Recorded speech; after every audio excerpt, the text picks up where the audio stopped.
Sundog Loot by W.C. Tuttle. Brick Davidson hooked his spurred heels over the edge of his desk, shifted his position slightly, and began rolling a cigarette, his eyes half shut, as if deep in thought. Brick was of medium height, with a thin, freckled face and red hair. It was red hair, not auburn at all red hair, the color of a new brick. His mouth was wide, his eyes blue and ears rather prominent. Just now, his faded blue shirt hiked up around his ears, and his overalls threatened to withdraw from his short-topped, high-heeled boots. Over the wetting of his cigarette, he squinted at the wall across from him, where a collection of reward notices covered the rough boards. There were many notices in this collection, with rewards ranging from $50 to 100 times that amount.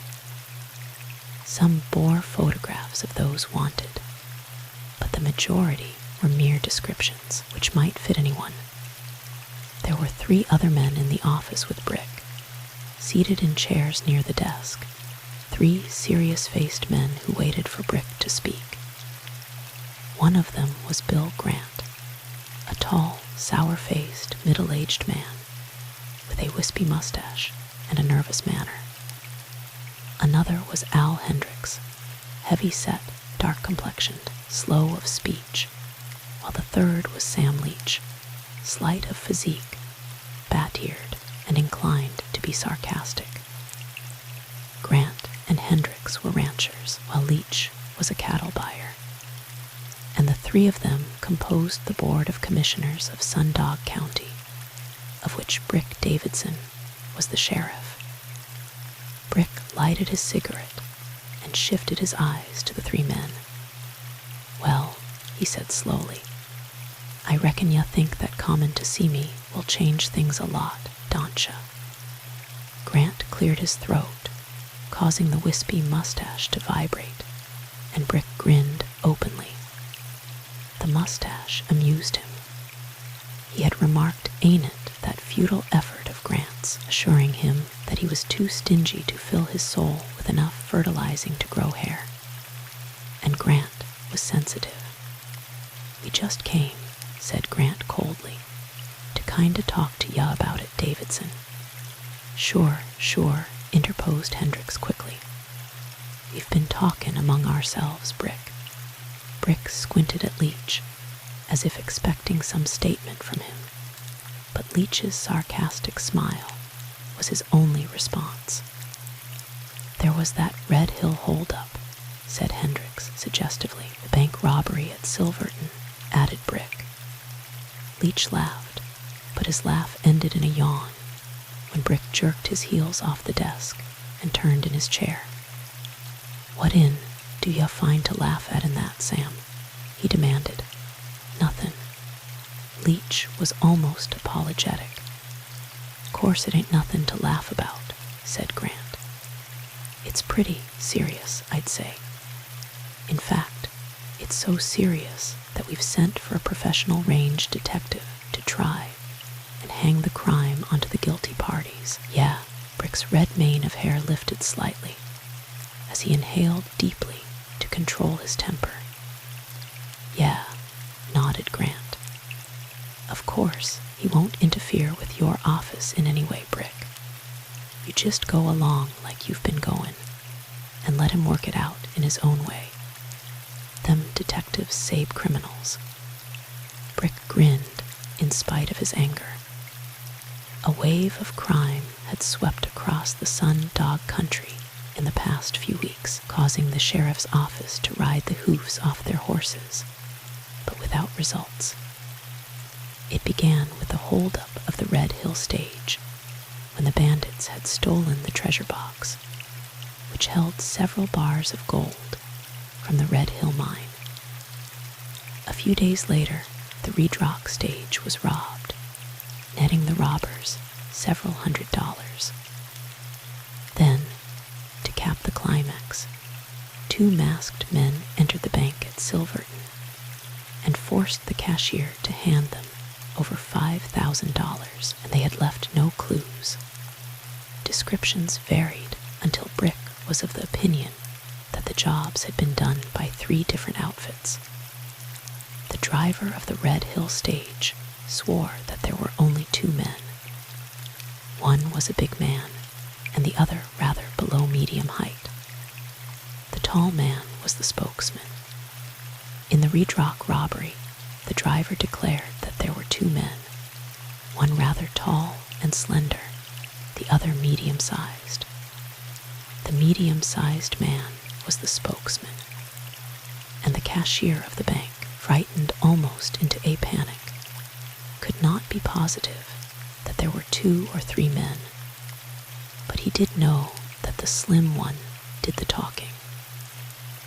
The peculiar feature of the bank robbery was the fact that a fire had started in a shack down at the other end of the town, and that while everyone was down there trying to put out the fire, the robbery had taken place.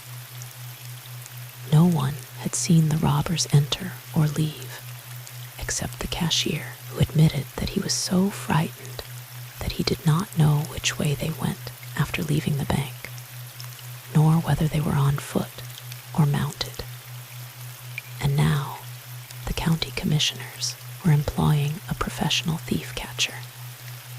Brick reshaped his cigarette and smiled. "You'll probably catch him," Brick mused aloud. "You betcha." Sam Leach got to his feet, indicating that as far as he was concerned, the meeting was over. The others got to their feet as a man entered the doorway and halted just inside. It was Harp Harris, the deputy sheriff. Harp was about 2 inches over 6 feet in height, but so thin that he looked much taller. His face was set in lines which combined both hope and despair, with despair predominating. His mouth was wide, his nose thin and almost transparent, while his ears grew at right angles to his face, giving him a perpetual listening expression. Harp squinted at the 3 commissioners and shifted his eyes to Brick. "Having a lil' party, Brick?" he asked softly. Harp was not any too popular with the commissioners. "Democrat," replied Brick, grinning. Grant and Hendricks forced a smile as they walked past Harp, but Leach gave Harp a sarcastic squint, bestowed upon him a look of disgust, and walked past, with his nose in the air. Harp turned and pursed his lips as he watched Leach disappear. Brick grinned as Harp turned and snorted softly. "Someday I'm going to just about squish that Jasper," said Harp slowly. "Just squish him absolute and final. What did them 3 fried eggs want, Brick?" "Their main object was to see if I've forgotten that there's crime among us," replied Brick. "Oh." Harp's nose twitched slightly, and he sat down against the wall, ignoring the 3 vacant chairs. From his pocket, he took a jew's harp, fitting it carefully between his teeth. Brick squinted at him thoughtfully, shaking his head. "Don't," said Brick pleadingly. "My, ain't there enough misery in the world without you addin' to it, Harp?" Harp removed the offending instrument and dangled it across his knee, clutched in a bony hand. He nodded understandingly, his serious eyes considering the troubled sheriff. It was not often that Harp would quit playing until he was ready. He was not musical, but seemed to derive much enjoyment from his own efforts. "All right, Brick, I won't regale ya with music now. Sad music cheers me up, don't you know it? Sometimes I wonder," Harp rubbed the palm of his hand on the tightly drawn knee, "I wonder why Pa didn't educate me for the undertakin' business. Man, I'd a sure been a dinger. I just love to hear them singin' Rock of Ages, and by golly, Brick reached for his gun and Harp threw up both hands. "You danged pallbearer," snorted Brick. "You keep up that kind of talk, and there'll be singin', but you won't hear it." "That's right, jump onto me." Harp grew indignant. "You big bully. I suppose you'd strike me, wouldn't ya?" "Huh, it's brutes like you that makes this world hard for us frail critters. I do everything I can for ya, and this is the treatment I get." Brick slumped down in his chair and began rolling a cigarette as someone came clumping along the wooden sidewalk up to the office door. Then a head, surmounted by an ornate sombrero, was shoved inside from an angle that would indicate the man to be of abnormal height. The face beneath the sombrero was both broad and long, serious, except for the wide brown eyes. Brick glanced up at him, but showed no recognition. Harp squinted at the door, looked back at Brick, and slapped himself on the knee. "Now, jump onto me," he invited Brick. "Abuse me, cowboy. Go ahead and try to be cruel. Ha, ha, succor is at hand. Succor." The big man came inside and started slowly toward Harp, who threw both hands up to his face, as if to shut out the sight. "Who's a succor?" demanded the big man, shaking himself until the silver conchos of his bat-winged chaps creaked under the strain. He slapped a big palm against his holster and halted in the middle of the floor. "Love of gosh," exclaimed Harp. "It's little Lord Fauntleroy. Welcome home." The big man started toward Harp, but Brick slid between them, and he halted. "You danged cowtown comedians can't bust up my office," declared Brick. "Set down. Silent, you runt." Silent Slade flapped his big arms dismally and sank down in the nearest chair. "I seen them 3 juices walk out of here, so I come over to see what the rest of the deck was doin'," said Silent. "I can smell trouble when I see them 3 pelicans together. Brick's so danged dumb that they has to come over here every week to remind him he's the sheriff," offered Harp seriously. "Ought to pin his star on the wall," observed Silent. "Might nail her to the door, so every time he comes up to the place, he'll know what he's comin' here for." But Brick did not take offense at their jokes. They knew that Brick was capable, honest, and was doing everything in his power to keep the peace of Sun Dog County. Silent Slade worked for the 9x9 cattle outfit, located about 12 miles southeast of Marlin City, where Brick had been foreman before he had been elected sheriff. Harp Harris had also been one of the 9x9 cowpunchers. Old Leif Freeman, owner of the 9x9, had sworn to high heaven that the gods were against him when he lost Brick and Harp. Old Leif was a little, old, grizzled cowman, one of the fast-disappearing type of old-timers who had carved out a niche in Cowland with the combination of a 6-shooter and square dealing. After an appreciable period of silence, the big 9x9 cowboy yawned widely and audibly. "Did ya ever try sleep for that?" queried Harp. "That has all the earmarks of a jest," observed Silent. "Someday I'm going to date time from the minute ya made me laugh." Silent turned to Brick, opened his mouth to capacity, and yelled loud enough to shake the windows. "How in are ya?" "Kinda downcast," replied Brick softly. "Uh-huh, ya ought to be. Say, old Leif's been down to Silverton, kinda ridden around, and he says it don't look of a lot like you was going to be re-elected, Brick." "Thasso." Brick showed interest. It was nearing the 1st of October, and in November the primary election would be held. "Dang right, it's so," nodded Silent. Leif says that you ain't no ways as popular as ya was a few weeks ago.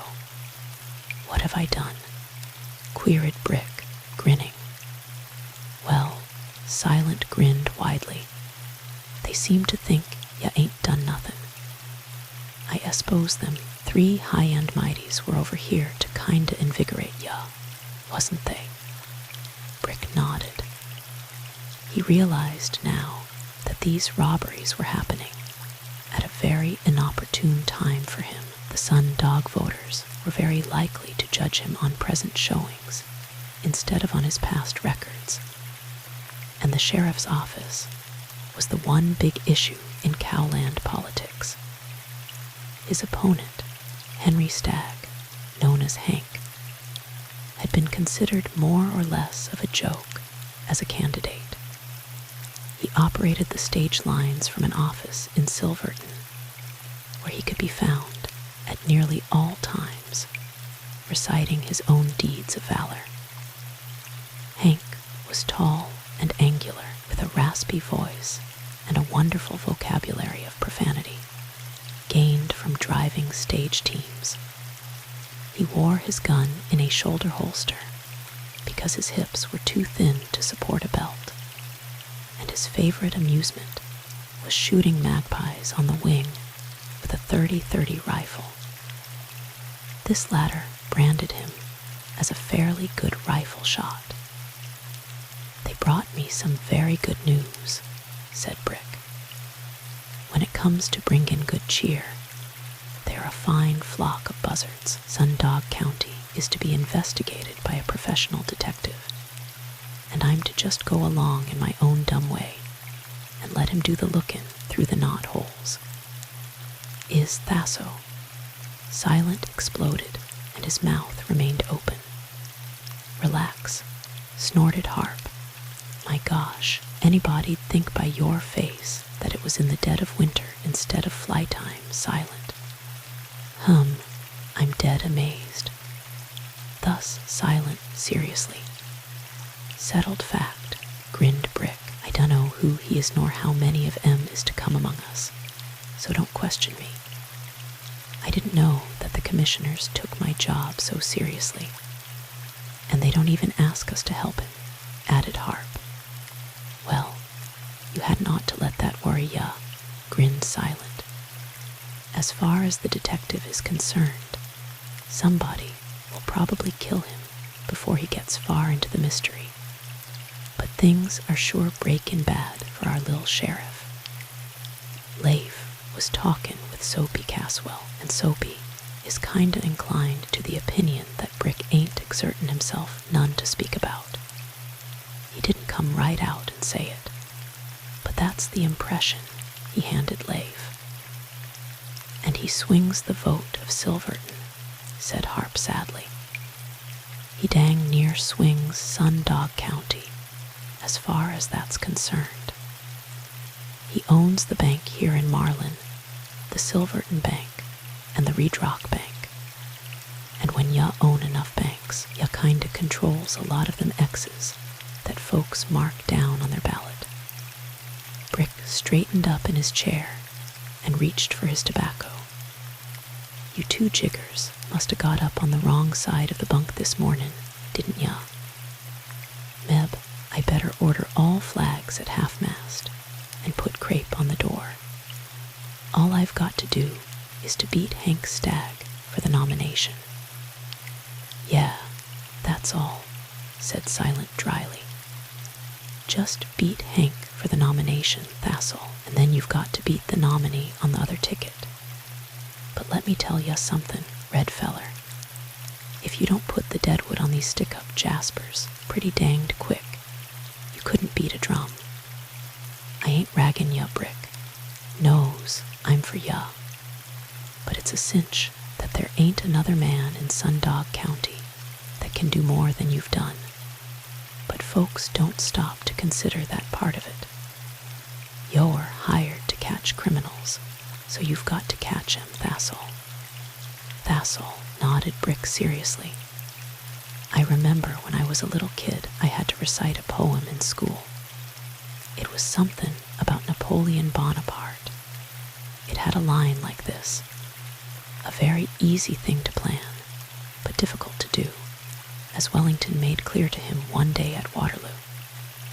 Or it might be kinda like the Frenchman's flea powder, in which the directions said, first catch the little flea. Still, it might be a danged good thing for me and Brick, if he did get beat, observed Harp. Livin' in the city this-a-way is plumb ruinin' both of us.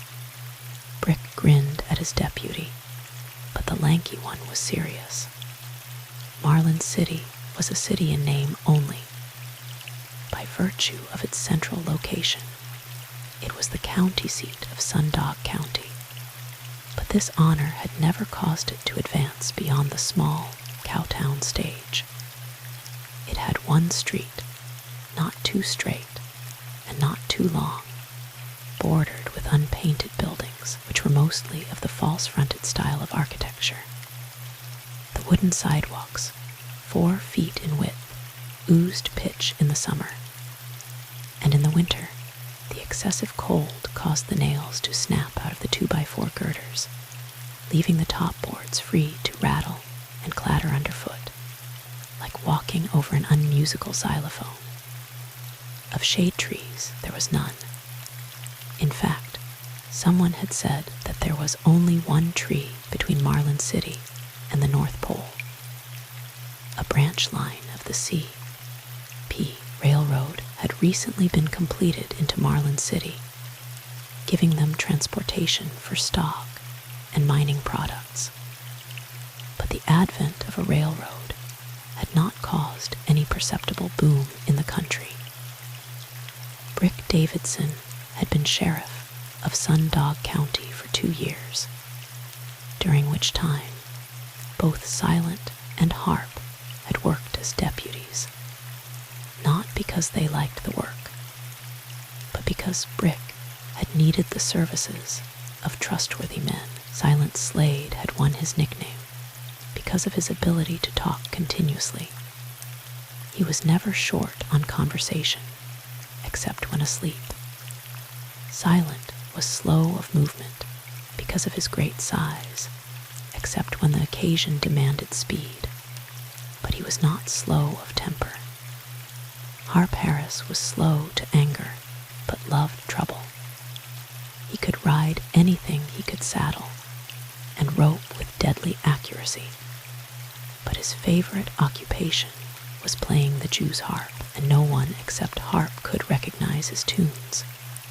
But there was something about that weird tongue-chi jing that soothed the soul of the lean, angular cowpuncher, and caused him to relax and close his eyes in ecstasy.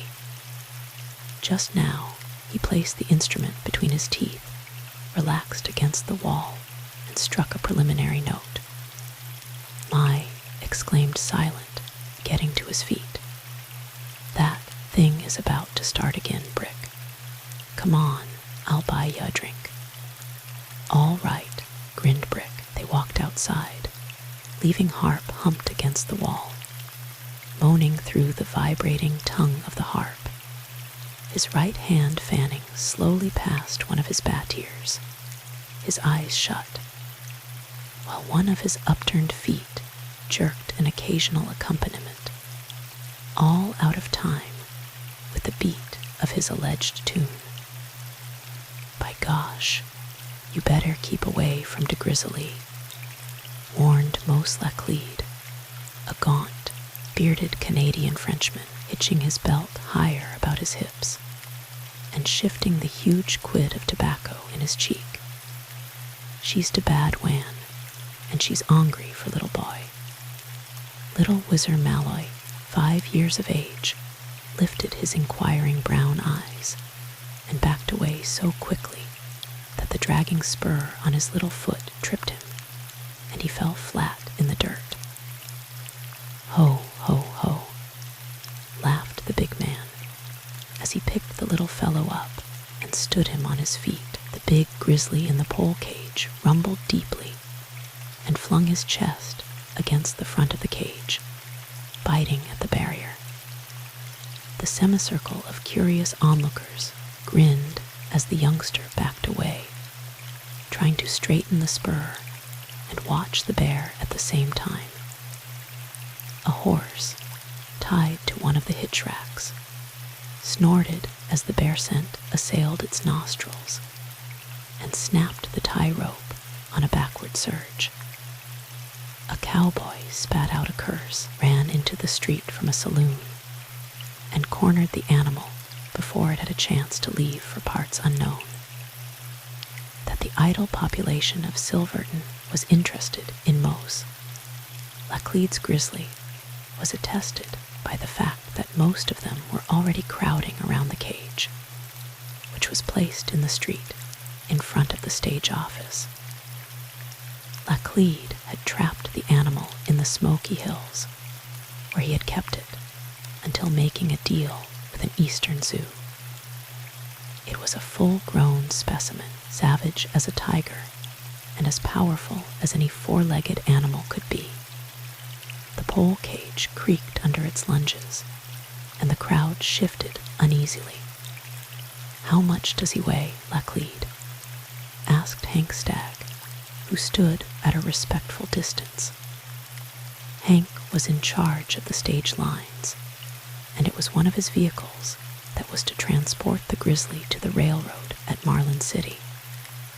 "By gosh, I'm dunno," replied Laclede, scratching his head. "We weigh her onto hayscale, and she's 1,240 pound.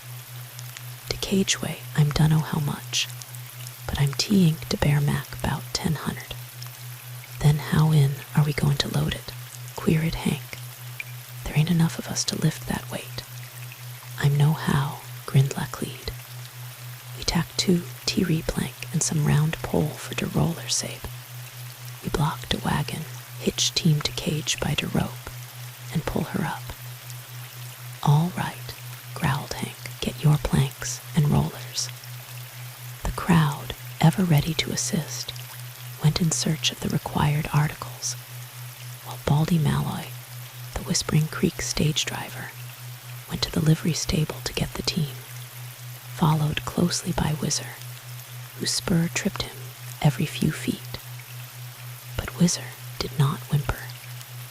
He felt that the spur made him a cowpuncher, and he would wear that spur if it was the last thing he ever did. Whizzer's mother had died shortly after he was brought into the world, and Whizzer had soon learned that there was little sympathy in the world for a crybaby. Not that Baldy did not love his son. He thought that the sun arose and set especially for Whizzer, and they were inseparable when Baldy's trip was finished. Baldy was short, fat, and bald, with weak blue eyes and an insipid, rope-colored mustache. Back, they went from the stable with a team of half-wild broncos, almost unmanageable when they scented the bear. Whizzer carried his spur in both hands as he trotted along behind in the dust, his brown eyes wide with anticipation. 2 heavy planks had been secured, and some men were coming with a pole, which would be cut into short roller lengths. One end of the cage was lifted onto the planks, which extended into the rear of the wagon box, up which the cage was to be dragged. At risk of losing one or both of his hands, Laclede managed to insert a rope through the bottom and side of the cage, tied it tightly, and flung the loose end out over the front of the wagon. The cage was tilted slightly, and a roller inserted beneath. "By, I don't like that cage," declared Slim Hunter, a sad-faced cowpuncher. "Their poles ain't fastened with nothin' but rawhide." "By gosh, dey hold," panted Laclede. "Plenty rawhide. She's put on wet, and den she's dry hout. Better den de nail." Baldy was having trouble with the team, which were frantic from the bear scent and from the angry, deep-throated rumble of the big beast. With the help of 2 more men, he managed to fasten the rope to the doubletree and was ready for the loading. "Keep way from Decage," warned Laclede. "Dat, bear she's reach hout. All right, hup she's go." There was no chance for a steady pull. The frightened team surged into their collars, fairly jerking Baldy off his feet, and the bear cage went slithering up the planks and into the wagon box, catching one corner of the box and ripping it loose from the wagon bed. "Whoa," yelped Laclede. "Stopped a team." But the team had ideas of their own. They swung sidewise, kicking, plunging, with Baldy digging his heels into the hard surface of the street, trying to stop them. Further around they swung until at right angles to the wagon, they straightened out the rope and fairly yanked the bear cage through the sideboard of the wagon. For a moment, it seemed to hang in midair, then crashed down to the hard earth, striking on one corner. Came the snapping of overwrought rawhide, the splintering of poles, and the grizzly, dazed, fighting mad, shook the poles off his roached neck and stood forth as free as he was the day before Laclede's trap cut off his freedom. Brick Davidson was riding into Silverton and drew up his horse about 100 feet away from the scene of action. He did not know what was being done until the grizzly emerged from the shattered cage. In the excitement, Baldy let loose of his lines, and the team bolted with the remnants of the cage bounding and crashing along behind them. Horses broke away from the hitch racks and dashed wildly about the street, but no one paid them any heed. The crowd had scattered for places of safety, except little Whizzer Malloy, and now they fairly screamed their warnings to the little brown-faced, brown-eyed baby who stood there in the middle of the street, spur in hand, facing a blood-hungry grizzly. They were not over 6 feet apart. Somewhere, a 6-shooter cracked, fired by a nervous hand, and the bullet spouted dust between the baby and the bear. With almost incredible speed for such an unwieldy-looking animal, the grizzly closed the gap, knocking little Whizzer flat on his back. "Don't shoot," screamed Baldy Malloy. "My God, don't shoot." The big bear was master of the situation now. With mane erect, rumbling defiance at those who had attempted to send him into captivity, he crouched lower over the dazed child.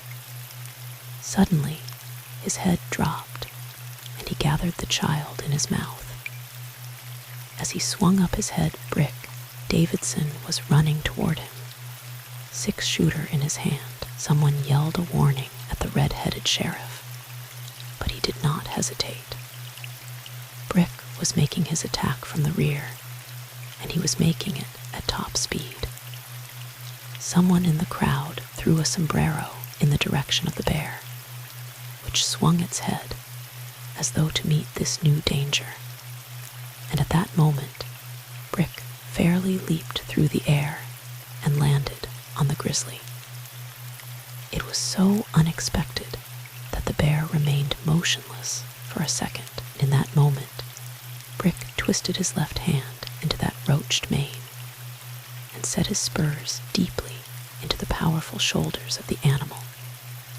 With a flip of its neck, the grizzly flung little Whizzer aside, and the little boy started crawling blindly away. Quick as a flash, the bear whirled completely around, seeking to dislodge this new enemy. But Brick was all set for the ride. 2 powerful lunges failed to unseat the rider, and then the bear reared upright, clawing wildly, roaring with rage. Brick was, in range parlance, pullin' leather, but none of the audience denied him that right. It was the first time that any of them had seen a bucking grizzly. But no one came to his assistance. No one wanted to get within reach of that terrible mount.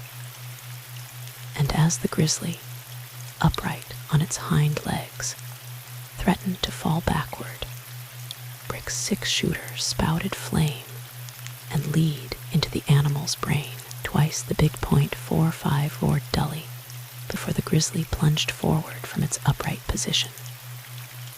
It went flat in the dirt, surged to all fours, but went down again from the third shot, sprawling in a grotesque heap.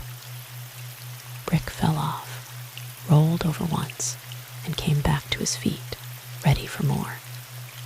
But the grizzly was finished. The 3 big slugs of lead had done their work, and the eastern zoo would never see the big grizzly from the Smoky Hills. The crowd surged into the street, too amazed for words. They quickly surrounded Brick and the grizzly, trying to congratulate Brick and to alibi themselves at the same time. "I throwed the hat," announced Slim Hunter proudly. It was like the sparrow's announcement of, "I killed Cock Robin."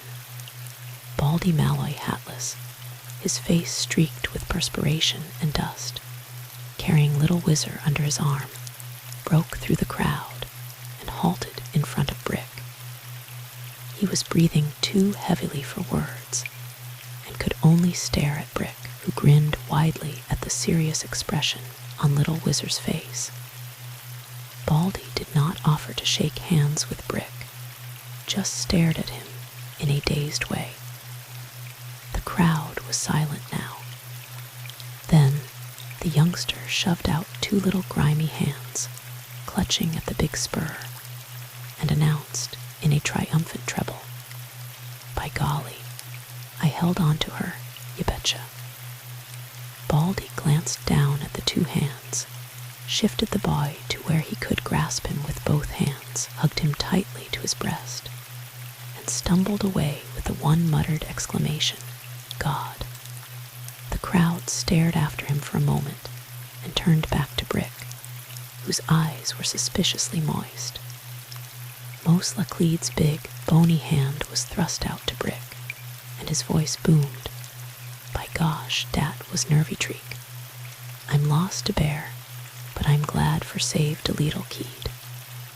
You macked a good ride, Sheriff, by gosh, you macked a good ride."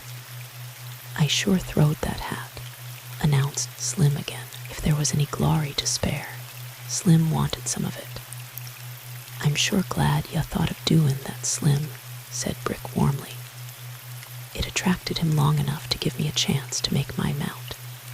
"I knowed it," grinned Slim, "and I sure timed him throw. It takes quick thinkin' in a case like that." "I'm buyin' a drink for everybody," yelled Otto Falk, proprietor of the Short Horn Saloon. "Come and get it." The crowd was willing. They needed something strong now. "I've got a perfectly good team out there summers, draggin' what used to be a bear cage," complained Hank Stagg. "They'll probably be plumb ruined, but I'm going to have a drink. Bye, I'm through with grizzly bears. That big son of a gun was just about to glom that poor little kid. Wasn't he sore? Wooey. I betcha that grizzly could have whipped all the lions in Africa. Might as well try to stop a railroad engine. Quick, too, quick as my hat's ruined too," complained Slim ruefully. "That bear done his war dance on it, and then some of these heavy-heeled cow persons walked all over it. They're so ignorant that they don't know what a hat is, less it's on somebody's head." Baldy Malloy headed straight toward his own shack, going down the main street, clinging tightly to Whizzer, who was willing to ride, even if he did not understand what it was all about.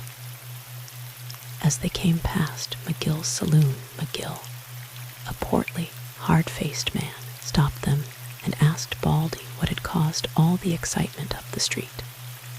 There were 3 other men with McGill. "Didn't ya see it?" asked Baldy hoarsely. "Wouldn't ask you if we did," growled McGill. "We was playin' poker, and heard them shots fired.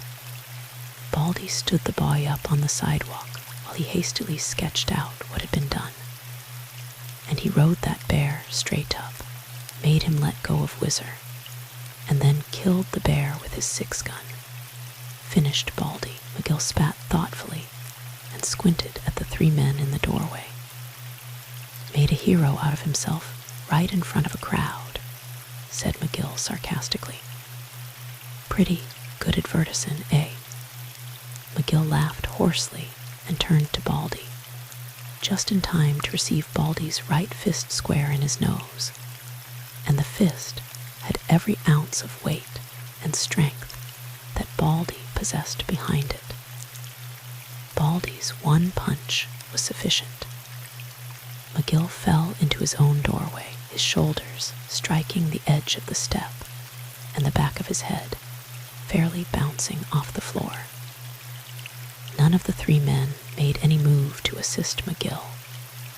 Baldy blew on his bruised knuckles, picked Whizzer off the sidewalk, and went on toward his own shack. McGill recovered sufficiently to get back on his feet, spat out a tooth, along with a weird assortment of profanity, and went back into the saloon to try and find out, with the aid of a mirror, just why his nose seemed so out of proportion to the rest of his face. You touched Baldy on a tender spot, Mac, said one of the men. Ya see, Brick Davidson just saved Baldy's kid. All right, growled McGill, like a man suffering from a heavy cold. There can't nobody hit me and get away with it. As far as Baldy is concerned, you better let things go as they lie, advised one of the men. Yeah, I suppose, said McGill darkly, squinting at himself in the mirror. Did you ever see a nose like that? And I lost a good tooth, too. Brick accepted several drinks, along with the adulations of the crowd. Everyone had a different version of the affair, and Brick knew that inside of an hour there would be a dozen men who would swear that he had killed at least 50 grizzly bears single-handed. Slim Hunter had reached the crying stage, sobbing over the ruination of his new sombrero, so Brick managed to sneak out during a heated argument. Across the street, in a general store, he encountered Soapy Caswell and Sam Leach. Soapy was a typical cattleman, as gray as a badger, and with a similar disposition. He had acquired control of the banking business of Sundog County, with banks at Marlin City, Silverton, and Reed Rock. But his personal interests ran stronger to draw poker than to finances. He owned the Circle Cross Ranch, located about 3 miles east of Silverton. Soapy and Leach had heard of the GRIZZLY incident, and Soapy congratulated Brick with, "Here you're ridden 'em savage these days, Brick. Ha ha ha, by golly, ya ought to get a medal for that. Sure took a lot of nerve. How are ya?" He held out his hand to Brick, but Leach merely lifted his brows slightly and busied himself with looking into a fly-specked showcase. They shook hands, and Soapy indicated with a gesture that he wanted to see Brick outside. Brick bought some tobacco and moved out of the store with Soapy, halting out near the hitch rack. Soapy was not one to beat about the bush. "Brick, if you don't slap the deadwood on some of these stick-up jaspers, your cake'll be all dough at the primaries. There's a lot of folks that has an idea that a sheriff must be smartern, don't you know it?" "I'm smart," said Brick seriously. Soapy nodded quickly. "I know ya are, Brick. The smartest man I ever knowed was a plumbed damned fool." "Who was he?" queried Brick. "Well," Soapy spat thoughtfully, "I hate to give him away like this, but Bane as ya asked kinda point blank, it's me." Soapy chuckled at his own wit and slapped Brick on the shoulder. That Redrock stage holdup cost me $5,000, Brick. I'm not sending any more money by stage, you betcha. That other holdup cost the Red Hill Mine a nice piece of change, and that bank robbery here nicked me for a nice little pot. I saved that you're doing everything ya can. Don't ya get the idea that Soapy Caswell is riddin' ya, son? I'm just tellin' ya how the voters stand. Right now, you'd carry Silverton, 'cause they remember the GRIZZLY. Tomorrow, they quit thinkin' bear. Brick nodded. He knew that Soapy was right. Sundog County wanted a sheriff to do things right now. Past performances did not count. Have you got any idea, Soapy? Asked Brick. Not a danged idea, Brick. From the 3 descriptions, there's a big man, a medium-sized one, and one that's kinda tall and thin. Of course you've got to kinda discount descriptions, 'cause the human eye ain't no ways accurate after it's looked down the muzzle of a cocked gun. Anyway, I know danged well mine ain't. Would they nominate Hank Stagg and then elect him? Queried Brick. If they nominate him, they'll sure elect him. He wouldn't be worth a plugged dime as a sheriff, but that don't count now. Well, Brick yawned wearily. I dunno as I care a lot, Soapy. I've had 2 years of misery for $220 per month. I suppose it would be kinda tough to go back to the old 40 a month, punchin' cows. Now you get the idea out of your mind, advised Soapy. Sundog needs a reglar sheriff, not a chilblain like Hank Stagg. Soapy, do ya think that Bill Grant, Hendricks, and Leach will be nominated? Leach don't have to, he's a holdover, Brick. But I reckon Grant and Hendricks will be elected agin. They're as good as we can pick. They don't like me, Soapy. Well, what do you care? Are ya gettin' so that folks has to send ya billets? Brick laughed widely at the serious expression on Soapy's face. Listen, Soapy, he said softly. They've hired a professional detective to come here to unravel our troubles. No. Ah, well, that's fine. I suppose we'll have to take up a collection to send his body back to Iowa, or to some other damned seaport. By golly, that's fine. Well, Soapy cuffed his hat sideways on his head and bit off a generous chew of tobacco. That settles all our troubles. You can just set down and let him bring ya the criminals. I wonder whose idea that was. Meb all 3. By, if their combined brains were turned into dynamite and loaded into a .22 shell, it wouldn't have power enough to kick the bullet out of a 2-inch barrel. Professional detective, I'm going to find me a poker game, Brick. I crave action, I do. So long. Brick stood at the hitch rack and grinned at Soapy, who was bow-legging his way across the street toward the Short Horn Saloon. Sam Leach came out of the store, started to turn the other way, but noticed Brick and came over to him. You remember we spoke to you about that expert investigator the other day, Davidson, said Leach. Brick nodded slowly. He will be here almost any day now, continued Leach. We told you this in strict confidence, and well, we want you to keep the information to yourself. His value is gone if his identity is known. Yeah, Brick grinned. You can see that for yourself, can't you? He will probably go to work as a cowpuncher. He ought to be worth 40 a month, mused Brick. Leach scowled slightly. He had crossed verbal swords with Brick before, and he knew that the red-headed sheriff carried a sharp weapon in range repartee. Brick looked up quickly. Seems to me that you're takin' of a lot of interest in my office, Leach. Not in your office, in the good of the county, Davidson. Yeah, she was a pretty good county before you came here, Leech. Meb shall be a good county after you're gone. I don't think I understand you, Davidson. Don'tcha? Well, that's all right then. What ya don't understand won't worry ya none. Brick turned and crossed the street to a hitch rack, where he mounted his horse and rode back toward Marlin City. Leech watched him ride away, shrugged his shoulders indifferently, and walked down the street toward McGill's saloon. Sam Leech had lived in Sundog County about 4 years and had prospered in his cattle buying.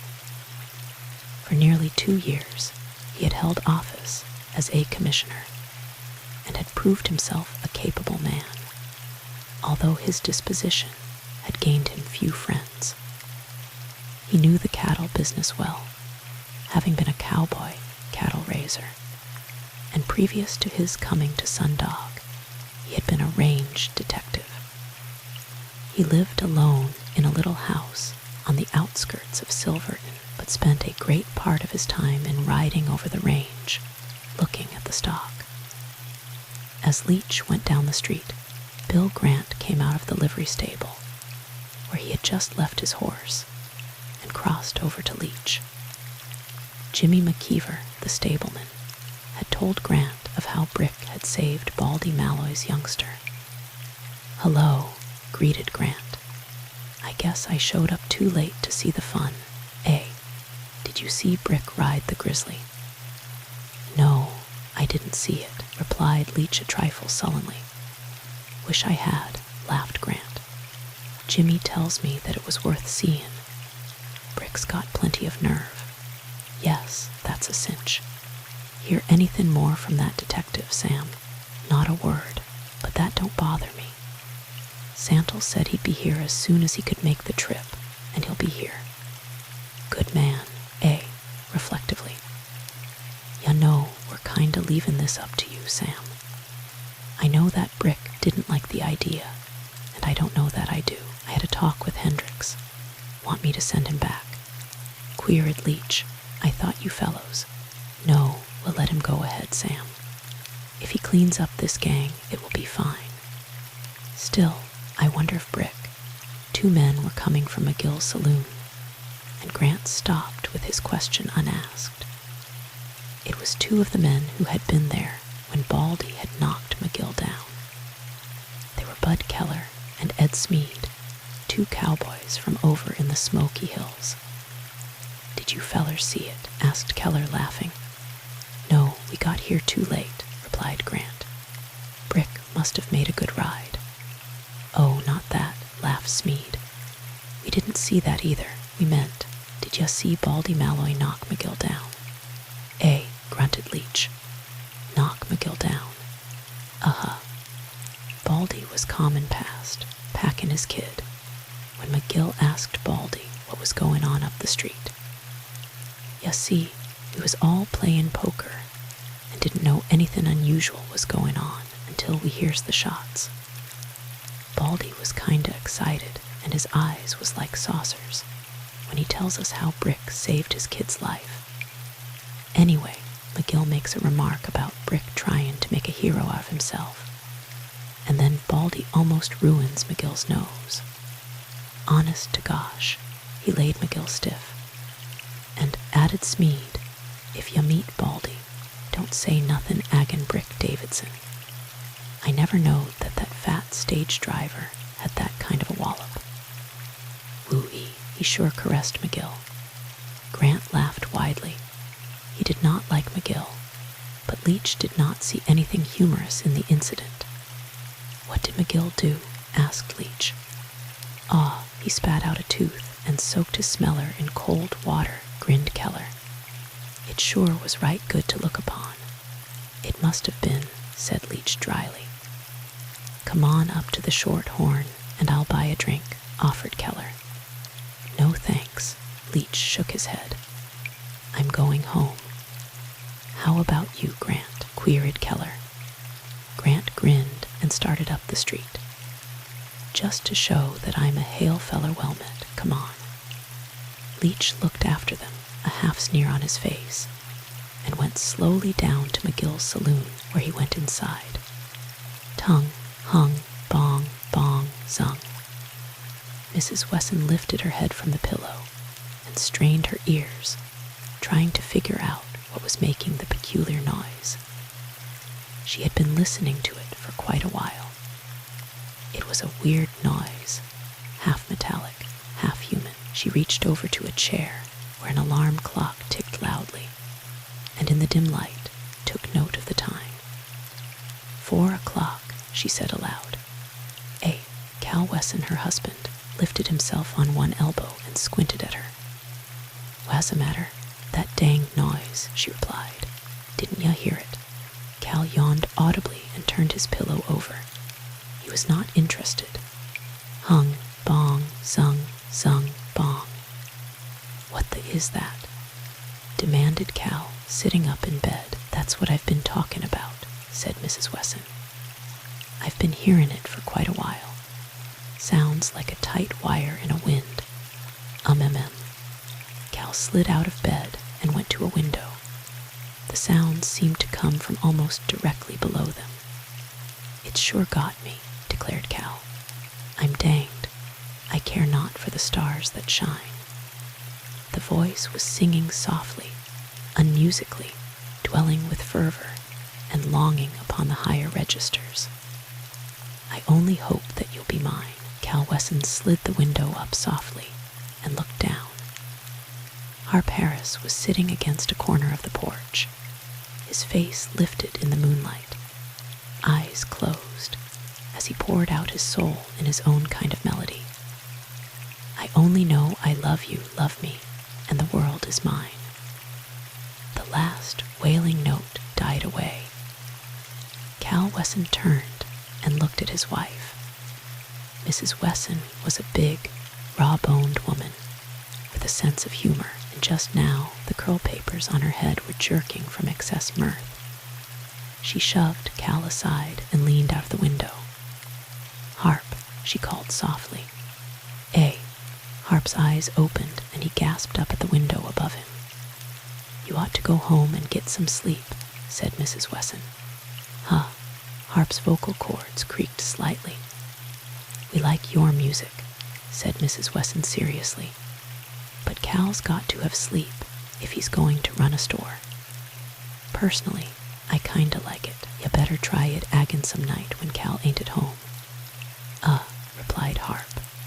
He stepped off the porch as if to sneak away, but summoned up a little nerve. "Ain't Miss Miller to home?" he asked. I told her I was going to serenade her sometime, you know." "Gosh, I thought ya was serenading me."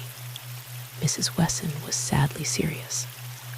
"Well, I suppose I should have known better. Nope, Miss Miller ain't home, Harp. She went to Silverton to a dance last night." She did. Who'd she go with?" "Mr. Leach." "Oh, well, I'm much obliged, Mrs. Wesson." "No, ya ain't, Harp, but it's the best I can do for ya." "Saw I." Cal Wesson's voice rasped out angrily. "What in do ya mean by singin' love songs around my winder at this time in the mornin'?" "I've got a danged good notion." "No, you ain't got no notion," retorted Mrs. Wesson. "You never had any kind of a notion. You let the boy alone." The window slammed down, cutting off the argument. Harp put the offending instrument in his pocket and went back to the deserted street, where he slouched despondently along the sidewalk. "Gone tea Silverton with Leach, he muttered aloud. "And me Waston M. Melody on the Wesson family. My, now, everybody in town will know about it. Sam Leach." Miss Miller was the new school teacher in Marlin City, a tall, angular sort of girl, rather good-looking and with a pleasant disposition. She boarded and roomed with the Wesson family, which place, according to Mrs. Wesson, was gettin' to be a cowpuncher's headquarters. Harp Harris had been fancy-free until he had seen Della Miller. But in 1 month, Dan Cupid had riddled his heart with arrows of love, ruined his perspective, until he lost all track of time. Hence the 4 a.m. serenade. He sat down on the sidewalk in front of the sheriff's office and held his chin in his hands while he mentally picked a quarrel with Sam Leach. It was a dandy quarrel, ending in a fight in which Harp beat Sam Leach to within an inch of his life. There was also a big audience cheering Harp on to kill his opponent, but Harp spared his miserable life. He did not want Leach's blood on his head. Anyway, he could afford to be generous.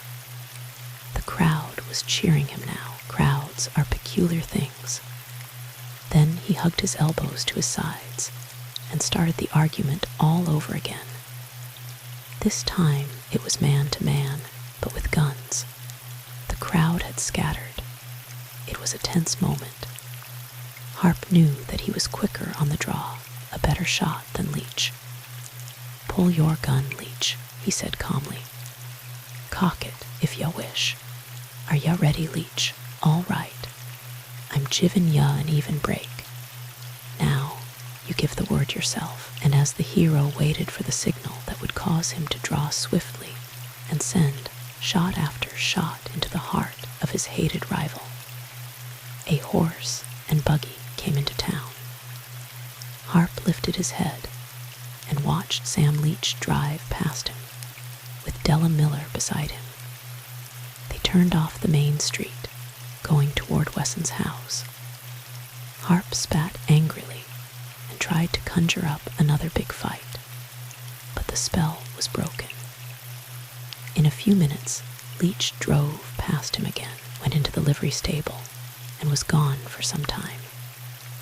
Harp knew that the stableman was asleep, and that Leach would have to stable his own horse. After a time, Leach came out, leading a saddle horse, which he mounted.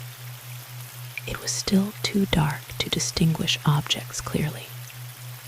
Leach lighted a cigar or cigarette and rode slowly up the street, going past Harp once more and heading north. Harp thought that Leach might be going back to the Wesson house, but he continued out of town. "In that last fight," said Harp to himself, "I let him draw and cock his own gun. In that fist fight I let up on him when I had him where I wanted him. But if I ever get at him aggin, he's got to look out for himself. Being a hero is all right, but I'm all through heroin around that danged jigger, you betcha." Harp went into the office and sat down on his cot. Brick was asleep in the back room, so Harp went cautiously. He knew that Cal Wesson would spread the news, and that everyone in Marlin City would be informed of the fact that Harp Harris had serenaded Mrs. Wesson at 4 a.m. Brick awoke at 8 o'clock and found Harp fully dressed. It was not like Harp to be up and doing at that time in the morning. He had left Harp in a poker game in the Dollar Down at midnight, and took it for granted that the game had just broken up. Cal Wesson was just opening his general merchandise store as they went up the street to the restaurant. Cal saw them coming and began a clumsy imitation of a troubadour. Brick squinted at him, wondering what it was all about, but Harp knew. Cal pointed his nose toward the sky and began singing in a voice that was even worse than the one owned by Harp Harris. "I care not for the stars that shine." Cal paused and seemed to be searching for the proper note. "Well, that's all right," observed Brick. "I never had much use for stars that shine either. I like mine kinda dim, Cal." Harp's ears were very red, his jaws shut tight. Brick glanced at him curiously, but Harp remained silent. "What's the idea, Cal?" queried Brick. "Lil' love bug, Brick. I can't tell you much more. 'Cause I don't want no scandal in my own family. Me and Ma has been married 17 years, living peaceful like with nothing to mar our happiness. But things are changin'. Ma's romantic. I espose. Cal yawned widely, seriously. I espose I've got to learn to play some damned instrument and lose a lot of sleep playin' and singin' beneath her winder, or take a chance on lossin' her. Oh, yeah, Brick grinned widely, but did not look at Harp. Well, good luck to ya, Cal. If ya want to learn the Jew's harp, I can put ya next to a master of the thing. Come on, Harp. They went to the restaurant and ordered breakfast. Harp was silent and thoughtful, but Brick did not question him. Cal had told enough for Brick to have a fair idea of what had happened. As they came out of the restaurant, they met Mrs. Wesson and Della Miller. Harp stood stock still and wished himself miles away, because at a glance he knew that Mrs. Wesson had told the schoolteacher all about it. Hello, Bricky, greeted Mrs. Wesson. Hello, folks, grinned Brick. Mrs. Wesson squinted at Harp, frowned heavily, as though trying to remember him. Then, by golly, that's Harp Harris, ain't it? Yeah, nodded Brick. This is Harp himself. You've met these ladies, ain't ya, Harp? Harp grunted something unintelligible. Wouldn't hardly knowed him, declared Mrs. Wesson. Ya see, I ain't used to seein' him in daylight. She turned to Miss Miller. This is Mr. Harris, Miss Miller. Oh, doggone it, I've met ya and I. Harp stammered to a stop, his face red. I think I have met Mr. Harris, smiled the schoolteacher. That's right, exclaimed Mrs. Wesson. Come to think of it, you have. Why don't you boys come over and see us once in a while? We like company. Come over any evenin'. Harp can bring his music along and entertain us. Oh, do you play, Mr. Harris? Asked Miss Miller. Does he play? Mrs. Wesson seemed surprised that the girl should ask such a question. Does he? He not only plays, but he sings. Sings and plays his own accompaniment on a Jew's harp.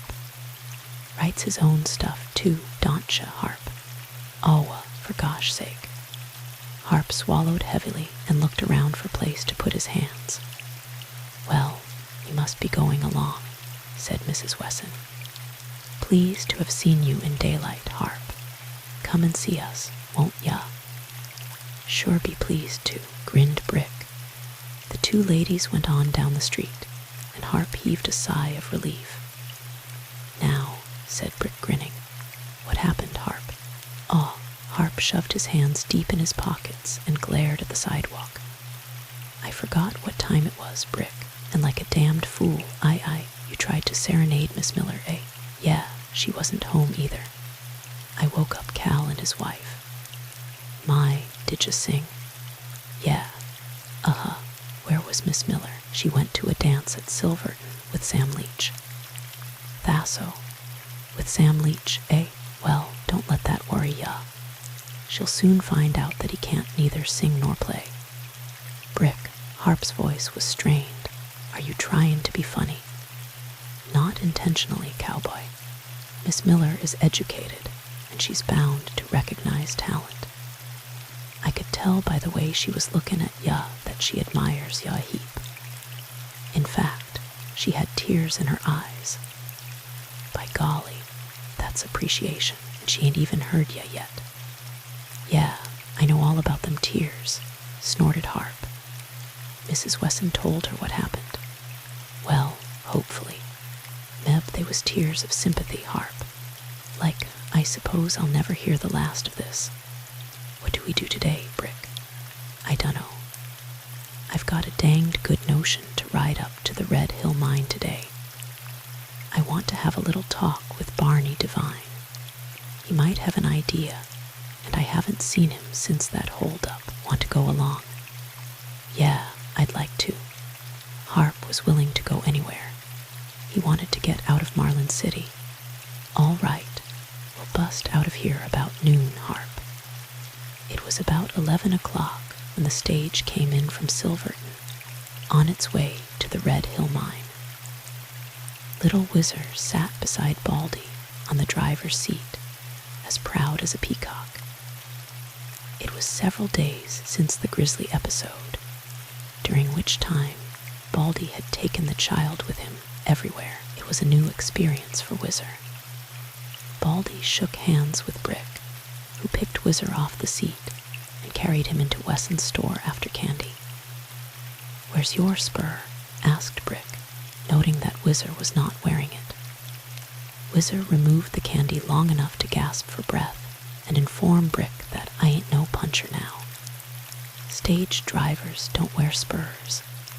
"By golly, that's my mistake," laughed Brick. "I'm sure an ignorant jigger." "Yeah," nodded Whizzer seriously, much to Harp's delight. He put the boy back on the seat and waved his hat at him as they swept out of town. It was about 2 hours later when Brick and Harp saddled their horses and headed north. It was 18 miles from Marlin to the Red Hill Mines. For a greater part of the distance, the road followed the cannon, but about 5 miles from the mines, it led to higher ground, winding along the sides of the mountain where, as Brick expressed it, a driver is only allowed one mistake. As they rode out of the cannon and began climbing, a rider came into view, coming down the grade. He was a medium-sized man, possibly 40 years of age, slightly stooped in his saddle. He drew up at their approach, removed his sombrero to wipe his forehead, disclosing a mop of tow-colored hair. His face was bony of contour, nose slightly crooked.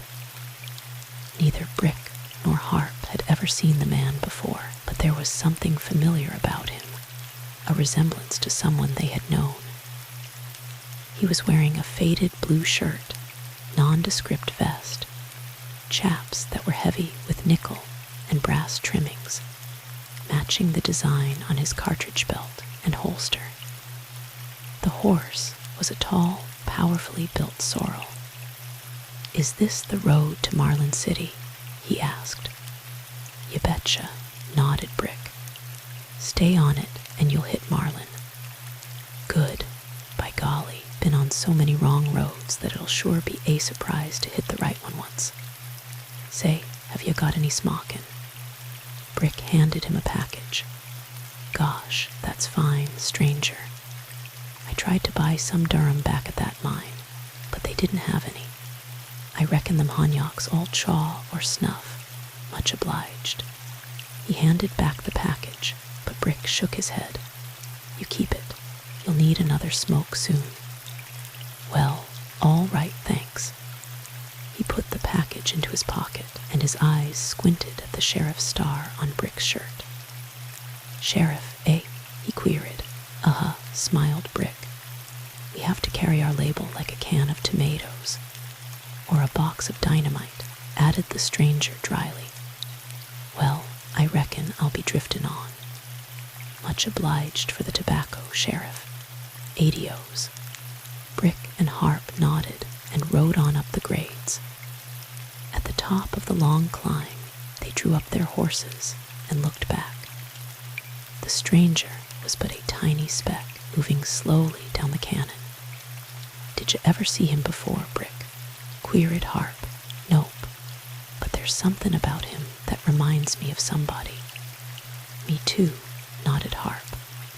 "I ain't got the slightest idea who he looks like, though. Sure wears a fancy lot of leather. I hate to see a feller hammer his chaps full of rivets that-a-way." They rode on along the narrow grades and drew up at the Red Hill Mine office. Barney Devine, a slight, hatchet-faced, nervous sort of person, met them at the office door and greeted them effusively. "How's tricks, Barney?" asked Brick, stretching his legs in one of Barney's comfortable chairs and accepting a cigar. "Pretty good," replied the mine superintendent. "Everything is going along pretty fine. Property is getting richer all the time. We just cut a new vein that runs pretty high. How is everything in Marlin City?" So. "Nothing much new going on. I heard about you and the GRIZZLY," smiled Divine. "Baldy Malloy sure told everybody about it. He seems to think it was the greatest thing that was ever done." "It was fun while it lasted," smiled Brick. "It must have been." Divine shook his head. "Some folks have queer ideas of fun. Anyway, what brought you up here, Brick?" "Oh, just to see if you had dried up and blowed away yet. You get thinner every day, Barney." "I knew that was why you came," said Barney dryly. "But that wasn't all, was it? Just a little information," confided Brick. "How much did that hold-up nick you, Barney?" $3,800. "Uh-huh. How often do you ship by stage?" Barney shook his head slowly. "Not anymore. Anyway, nobody will know when we do." "Who knew about this shipment?"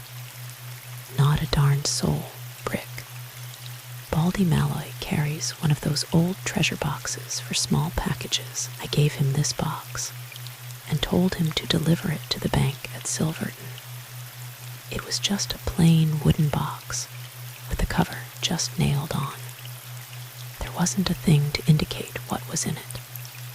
Whole thing would weigh about 14 or 15 pounds, wouldn't it? And it was consigned to the bank. Yes, if the stage was held up, the robbers would probably investigate that old treasure box. But how do you suppose they knew when it was to be shipped?" Brick shook his head. "That wasn't the first shipment you've made, was it?" "No, but there was no schedule, Brick. We shipped when it was ready. A man came into the office and deposited a suitcase on the floor. It was one of the office men, and Divine introduced him to Brick and Harp." Divine glanced at his watch. "Baldy will be getting out of here rather late, if you don't hurry," observed Divine. "He's usually on time," replied the man. "Anyway, I can't get a train out of Marlin until near midnight." "Going for a trip?" asked Brick. "Going to Frisco. My folks live there. I've been here at the mine for almost 2 years without a vacation, so I think it is about time to see the old folks." "That's right," smiled Brick. "I wish I could see mine. Going out on the stage, eh? If it ever shows up." "If it ever shows up," parroted Brick. "Hasn't it been here?" "Not today." Brick and Harp stared at each other. They could hardly believe that statement. "Why, it went through Marlin City about 11 o'clock, stated Brick. "And we just came over the road," added Harp wonderingly. "Well, it never came here, that's a sure thing," declared Divine. "The little kid was with Baldy," said Brick, getting to his feet. "What do you reckon has happened to him?" "I don't see how anything could happen to them." Brick strode to the door, but turned to Divine. "Barney, was there a stranger here today, a man on a tall sorrel?" "Yes. He wanted to buy some Durham tobacco, but we didn't have any. He didn't say who he was, but he did say that he picked the wrong road." Brick and Harp mounted and rode out of the camp, heading back toward Marlin City. They rode at a swift gallop, with Brick riding at the outer edge of the grades, watching the road closely. There were many sharp curves where they were forced to slacken their pace, but only long enough to obviate the danger of running into someone coming toward them.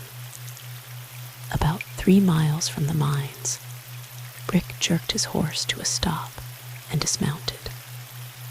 Harp whirled and rode back to him, peering down the steep side of the hill, where the underbrush grew in a tangle among the tall timber. "Here's where they went over," said Brick, rather shakily, pointing at the wheel tracks, which had cut deeply into the outer edge of the road. They could see where the stage had torn into the dirt of the side hill, like the gash of plowshares. "My," gasped Harp. "They tore plumb down through that brush. I'll betcha they went clear to the bottom of the cannon." They dropped their bridle reins and began the descent.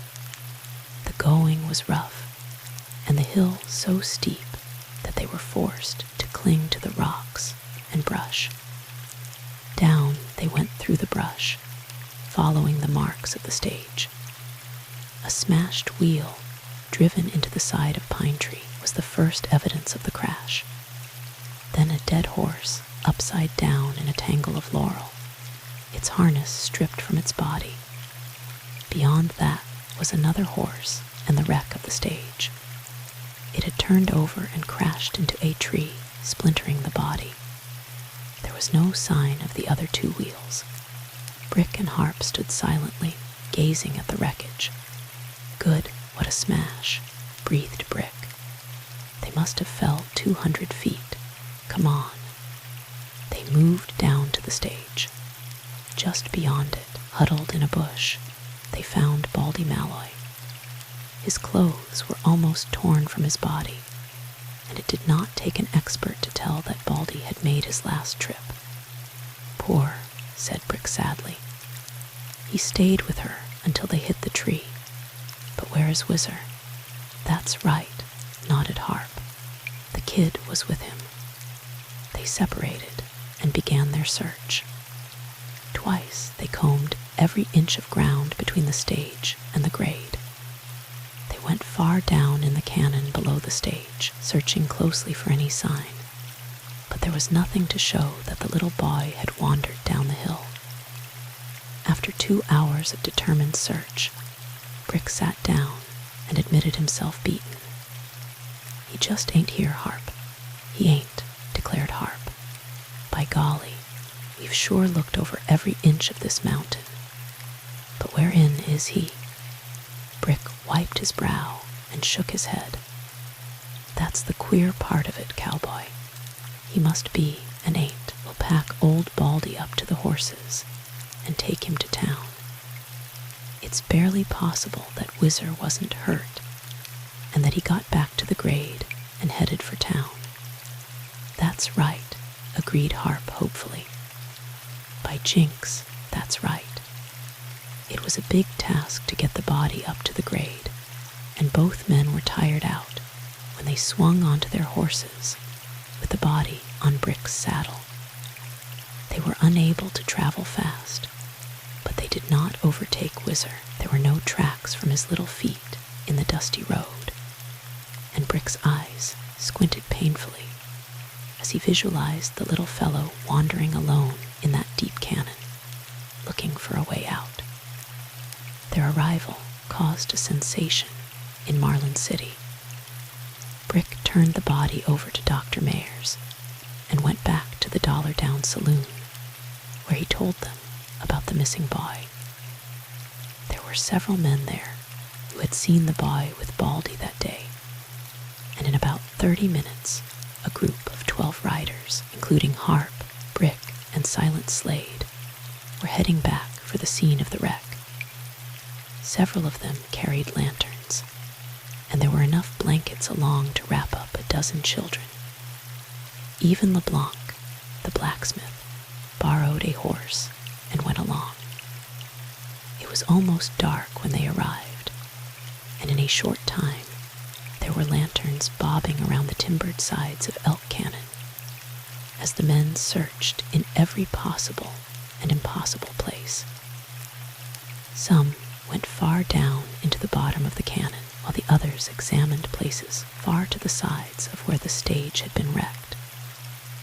It was almost daylight when the last of the searchers arrived at the grade, tired and discouraged. "By gosh, she's not be here," panted LeBlanc, nodding on to Hill. "8-7 to brush is clear 8 off. I'm 8-7 dig a little."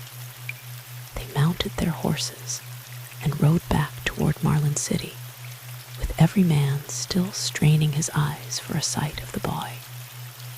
The women of the town were waiting for them, hoping that their search had not been in vain. Mrs. Wesson had a mighty pot of coffee waiting for them, and they attacked it with a will. Dr. Mayers drew Brick aside and spoke softly. Has anyone ever threatened Baldy Malloy, Brick? Threatened him? Brick gulped some strong coffee. Not that I know of, Doc. Why do you ask? He was shot. Shot? Yes.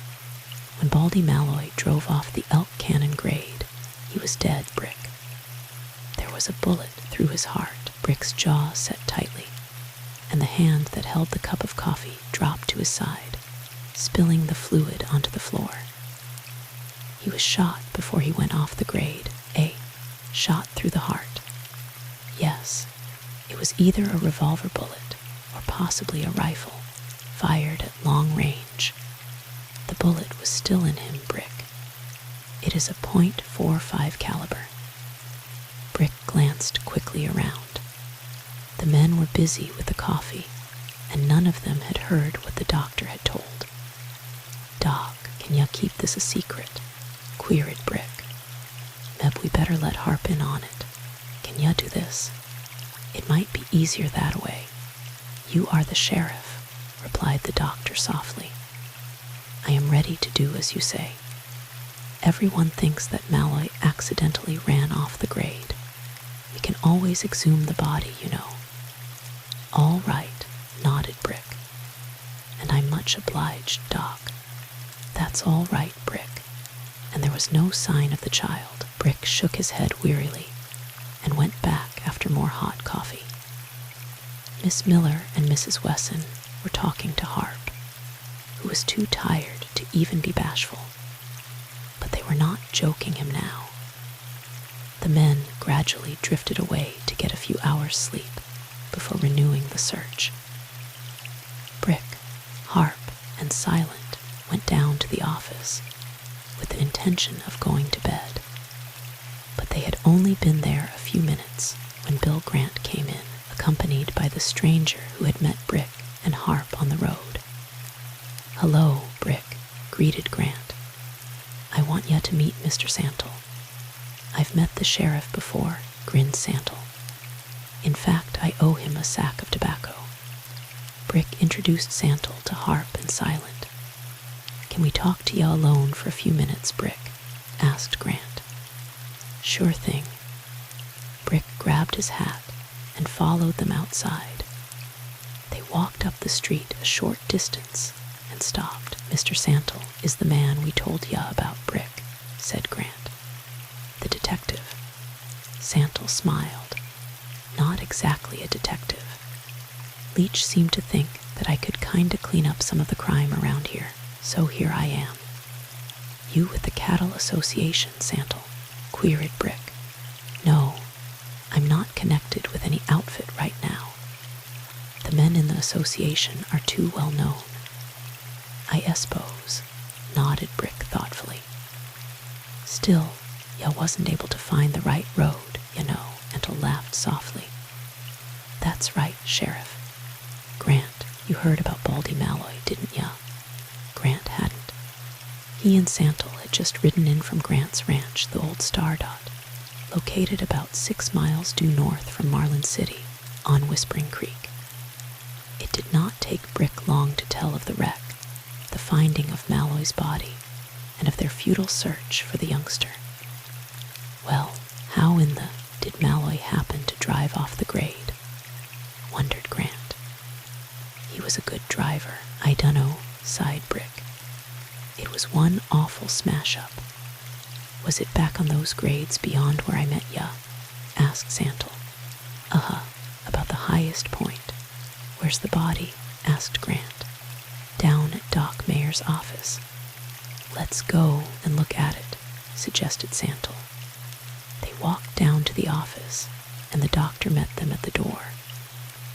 Malloy's body had been laid out on some planks, and a heavy sheet thrown over it. The doctor threw back the sheet enough to disclose the head, but not enough to show any of the body. Santle stepped in close and peered at the face of the dead man. Brick noticed the muscles of Santal's jaw set tightly, and the blood quickly drained from his face. Grant was talking to the doctor and did not notice this. For several moments, Santal stared into the face of the dead man before he slowly drew back and turned away.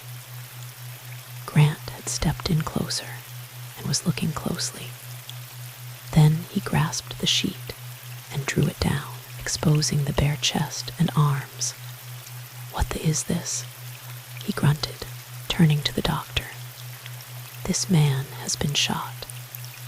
Santal whirled quickly and leaned forward, looking at the blue circle on the dead man's breast. Grant had turned and was staring at Brick and the doctor. "We both knew it, Grant," said Brick slowly. "Somebody shot Baldy through the heart before he went off the grade, and we thought it might be easier to find out who done it. Wasn't generally known that such a thing was done." Grant squinted thoughtfully, half nodding in agreement. "He never knew what hit him," said the doctor softly. "It was a center shot, a 45, added Brick quickly. Santal's right hand dropped to his holster, but jerked away. "You shoot a 45?" asked Brick. Santal's eyes slowly turned to Brick, a narrow-eyed stare and a slow nod. "Yeah," he said hoarsely. "I shoot a 45. "A lot of us do, Santal," said Brick slowly. "Do ya think it was a hold-up?" queried Grant. "We won't know until we find out what Baldy was carrying from Silverton." "How long has he been driving this stage?" asked Santal. "About 7 or 8 months, I think," replied Brick. "What did he do before he got this job?" "I dunno, do you, Grant?" "No, I never seen Baldy until he started driven stage. Probably the only job he ever had in Sundog." "Have any enemies?" queried Santal. "Never heard of any," said Brick. "Baldy was kind of an inoffensive jigger." "Not exactly," Grant smiled slowly. "He knocked McGill down the day you rode the GRIZZLY, Brick." "I heard about that," smiled Brick. "Still, a poke in the nose wouldn't cause a man to do murder not this long afterward, anyway." "Who is McGill?" asked Santal. "A saloon-keeper in Silverton. Not exactly a worthy citizen, but tolerated. No, I don't reckon that McGill shot Baldy." They left the doctor's office and walked back to the street. Grant offered to buy a drink, but the other 2 men declined with thanks. Santal was very serious, and Brick thought very sad. "Is Santal going to stay with you, Grant?" asked Brick. They had halted in front of Wesson's store, and as Brick spoke, Mrs. Wesson and Miss Miller came out of the store and walked past them. Brick and Grant spoke to the ladies. Miss Miller glanced keenly at Santal, but he did not pay them the slightest attention. "Yeah, he is going to stay at my ranch," replied Grant, after the women were out of earshot. "I've hired him to punch cows." "Well, he looks capable," grinned Brick. Santal looked up quickly. He straightened his shoulders and shifted his heavy cartridge belt slightly. "Are they going to hunt for the kid again today?" he asked. Brick nodded. "You betcha. I've got to grab a little sleep. We'll probably pull out of here about noon. The boys were kind of fagged out, but they'll be on deck." "I'll go along," volunteered Santal. "Me too," said Grant quickly. "By grab, I hope we find that poor kid. He was a dinger of a little feller, Brick, him and his spurs." "He quit wearing spurs," said Brick sadly. "He told me yesterday that stage drivers didn't wear spurs." "What was his name?" asked Santal. "I dunno. Baldy called him Whizzer." Santal looked curiously at Brick. His eyes narrowed to slits, as if looking into a strong light. Then he turned away and looked across the street. "Well, you go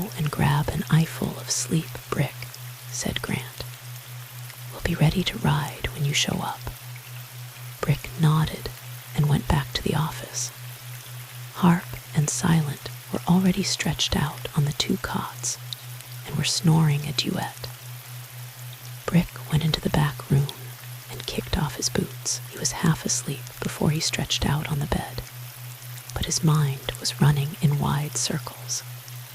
Who is Santal? He asked himself. Why did he act that way when he looked at Baldy Malloy? Brick yawned widely and drew the blanket up around his neck. I don't know how much of a detective he is, decided Brick, but he's a gunman, if there ever was one. Mr. Santal, me and you may not travel well together, but I ain't going to choose you in case I'm looking for trouble. You're a salty son of a gun, even if ya do decorate your leather panties with dude buttons. And if you don't mind, I'd kinda like to be on your side. The search for Whizzer Malloy was a failure. Several men came from Silverton and Barney Devine, sent out a big crew from the Red Hill mine, but to no avail. Every inch of the big cannon and the mountains surrounding it had been explored, but there was not even a footprint to show where the little fellow had passed. She's not leave to track, declared Mose Laclede, who had joined the search. Up to Cannon Bout mile beyond, where the stage go bus, I'm find a track of beak GRIZZLY. By gosh, she may be so dat to GRIZZLY find her furs. Aw, snorted Silent. Even if a grizzly caught the kid, we'd sure find some evidence of it, Mose. I'm be not so sure GRIZZLY pick her up just like you pick up all hat. Dat bear she strong. She's pick up de sheep wi not de leetle keyed, eh? Well, growled Silent, you don't need to get such pleasant thoughts. It was hard for the men to give up the search, but there was nothing else to do, so they went back to town. Santal had been with the searchers, as had Grant, Leach, and Hendricks. Brick had told Harp and Silent who Santal was, and both of them, while they did not admire Santal, admitted that he looked able to take care of himself. Hank Stagg hired another stage driver in the person of Sidney Howley, who had formerly been a swamper in the Short Horn Saloon. In other words, Howley had been employed to clean up the place. Howley was an angular-built young man with a bony face, long nose, and lackluster eyes, sort of a colorless person, with only enough initiative to roll cigarettes and use a mop. Stage driving was not exactly a lucrative occupation, and perhaps Hank might have been forgiven for adding Howley to his staff. And anyway, Hank was too busy electioneering to spend his valuable time in examining applicants for the position. From a word dropped here and there, Brick felt that Sam Leach was behind Hank's campaign. Still, there ain't nothing funny about that, decided Brick. Me and Hank and Sam all belong to the same political party, and Sam don't like me. Naturally, he picks Hank. Well, remarked the philosophic Harp, if you're beat, maybe I'll get a little rest. This here damned deputy job costs me a lot of sleep, and I've always got to be going around looking like I knowed something when I don't know a thing. There's a difference of $60 a month between your present job and punchin' cows, reminded Brick. A lot of difference in the sleep, too. By golly, I can go back to the old 9x9 and play 'em Jew's harp unmolested, too. Nobody stopping ya from moanin' it around here, is there? Yeah, moanin'. By golly, you ain't got no appreciation for music, Brick. Moanin', ya got to sing through it.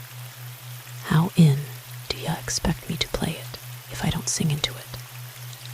I don't expect ya to play it, Harp, nobody hankers for ya to play it. Hang the thing up and let the wind play it.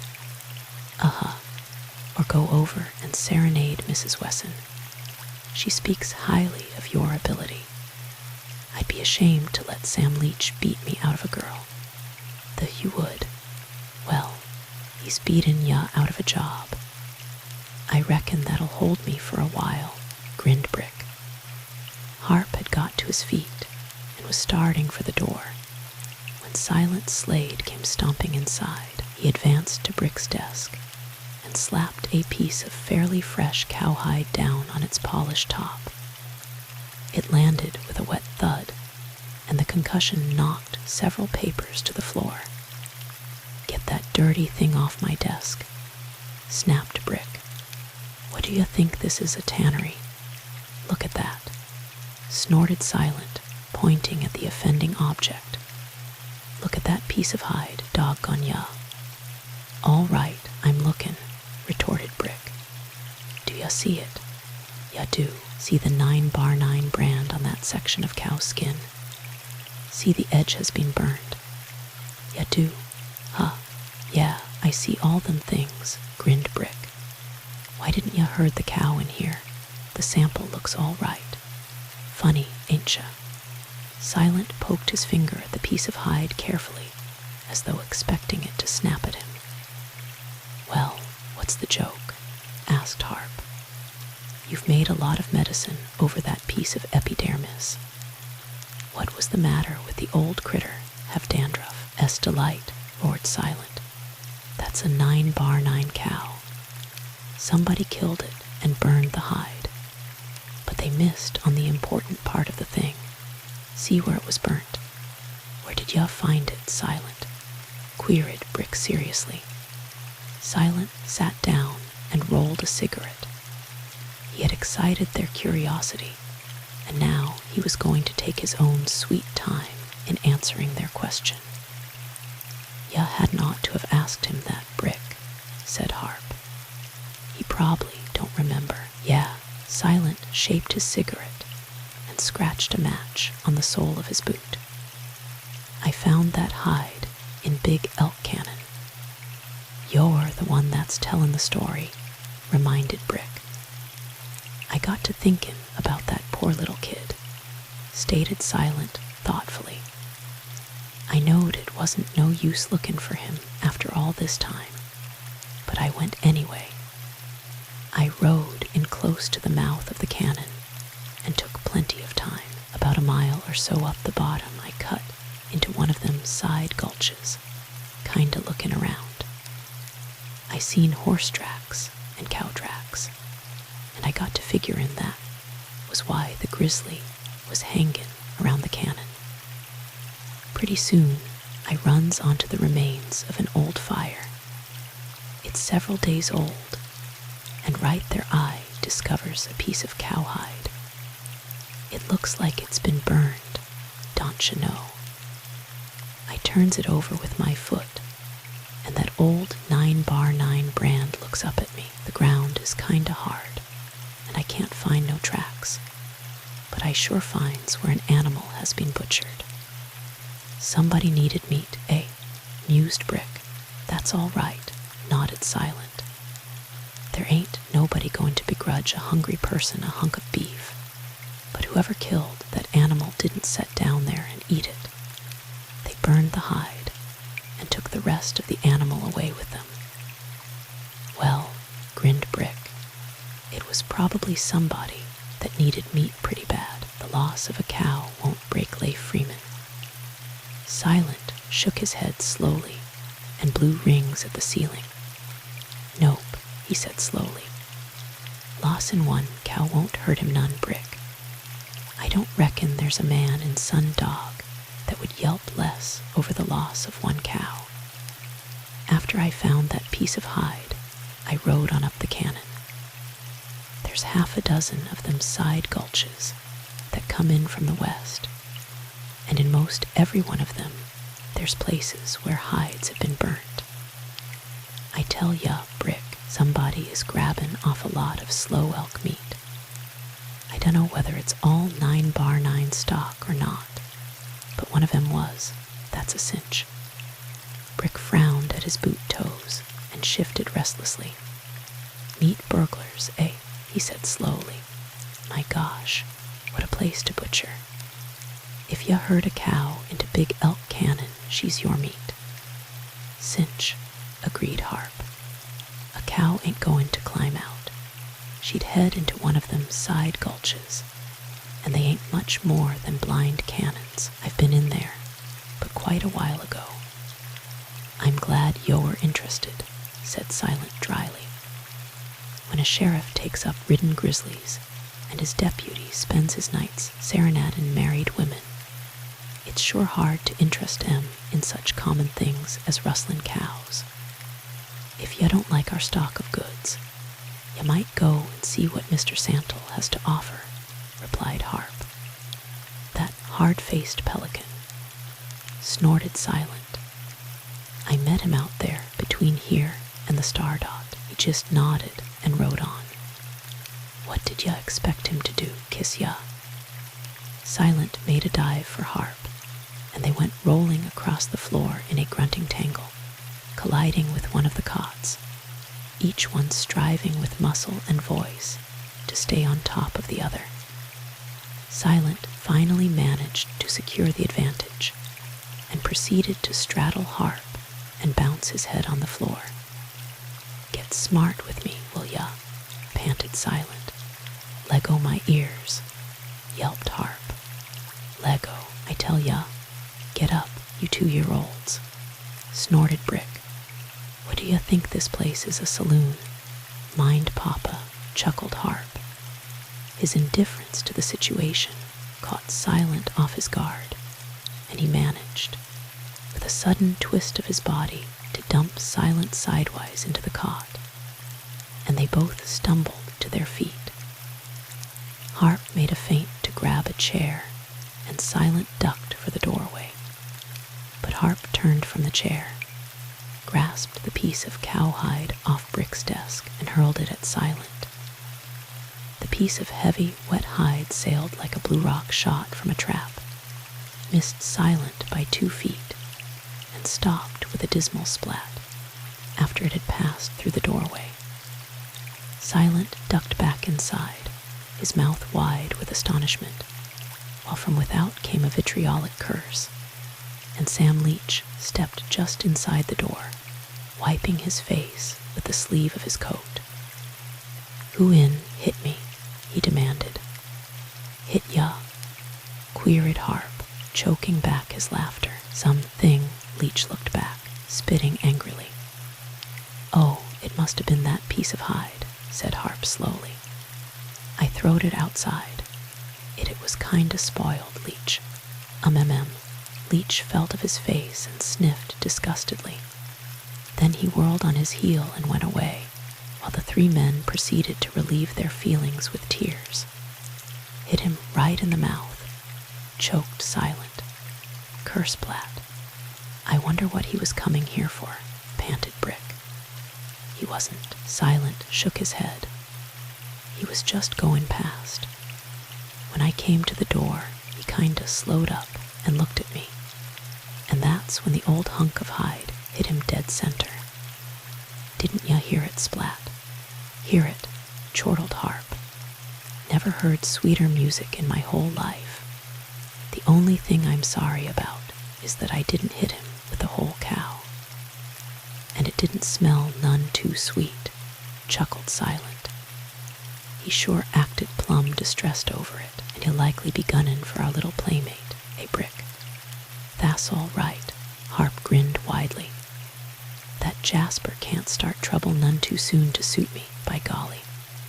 They're rivals, Brick whispered to Silent. Leach thinks that Harp is trying to beat him out of his girl. Harp don't want her atoll. Certainly not. Thus Silent indignantly. Harp ain't got no use for a girl. Why, he can't even support himself.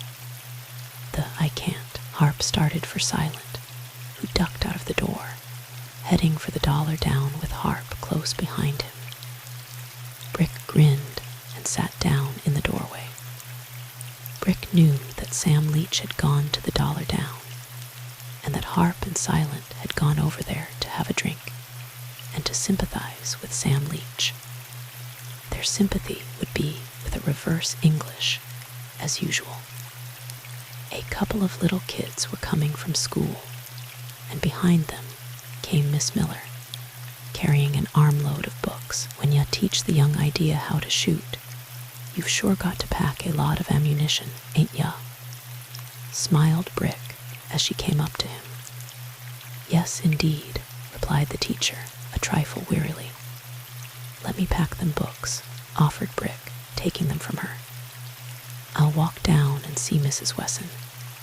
But I can carry them, she protested. Sure you can, but not just now, grinned Brick. They walked slowly up the street and were opposite the Dollar Down when Harp and Silent came outside.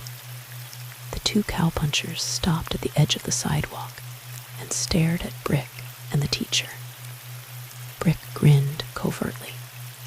He could tell by their attitude that Harp and Silent were making uncomplimentary remarks about him. A horseman was riding into town, heading for the rack at the Dollar Down. It was Santle. Miss Miller looked toward him and turned to Brick. Mr. Davidson, do you know that man? She asked. Yes. His name is Santle. What is he doing here? Well, I reckon he's workin' for the Stardot outfit, ma'am. For Mr. Grant. Yes. Do you know anything about him? No, ma'am, not a thing. Did you ever see him before? Yes. It was about a year ago, I think, in Idaho. This man was mixed up in some cattle and sheep trouble. It seems that he was hired as gunman by the sheep interests. Anyway, a couple of cowboys were murdered, and everyone seemed to think that this man was the guilty party. But he left the country ahead of the sheriff. Thasso, Brick was interested. Are ya sure this is the same man? As sure as I can be. I have never met him, and he probably does not remember ever seeing me. Well, that kinda makes him worth watchin', grinned Brick, as they went up to Wesson's porch. You just kinda keep still about this, will ya, ma'am? It won't help none to scatter that kind of information, but I'm sure much obliged to ya for tellin' me about it. You are certainly welcome, I am sure. Mrs. Wesson opened the door. She had seen them from the window, but simulated great surprise. Heavenly Dove, she exclaimed. Brick Davidson. Lo, Mrs. Wesson. Mrs. Wesson squinted at Miss Miller, shaking her head slowly. My, you girls sure do swing a wide loop. A new one every day. It wasn't that way in my time. Well, I reckon you can take a look at Cal Wesson and see that I didn't have much choice. I heard Cal say about the same thing one day, offered Brick innocently. Ya did that lantern-jawed say he picked me out of a whole herd. Ha, ha, ha, ha, come on in, Bricky. Can't do it, Mrs. Wesson. I've got to go back now and square myself with Harp. Miss Miller thanked Brick and went into the house. No sign of the little Malloy boy? Asked Mrs. Wesson softly. Brick shook his head. No, I guess the kid is a goner, Mrs. Wesson. I don't save it at all. He was a dinger of a little feller, kinda up and common all the time. They considered the mystery silently for a while, then, well, I'll be goin', said Brick. There's a lot of work to bane a sheriff, like packin' school books and all that.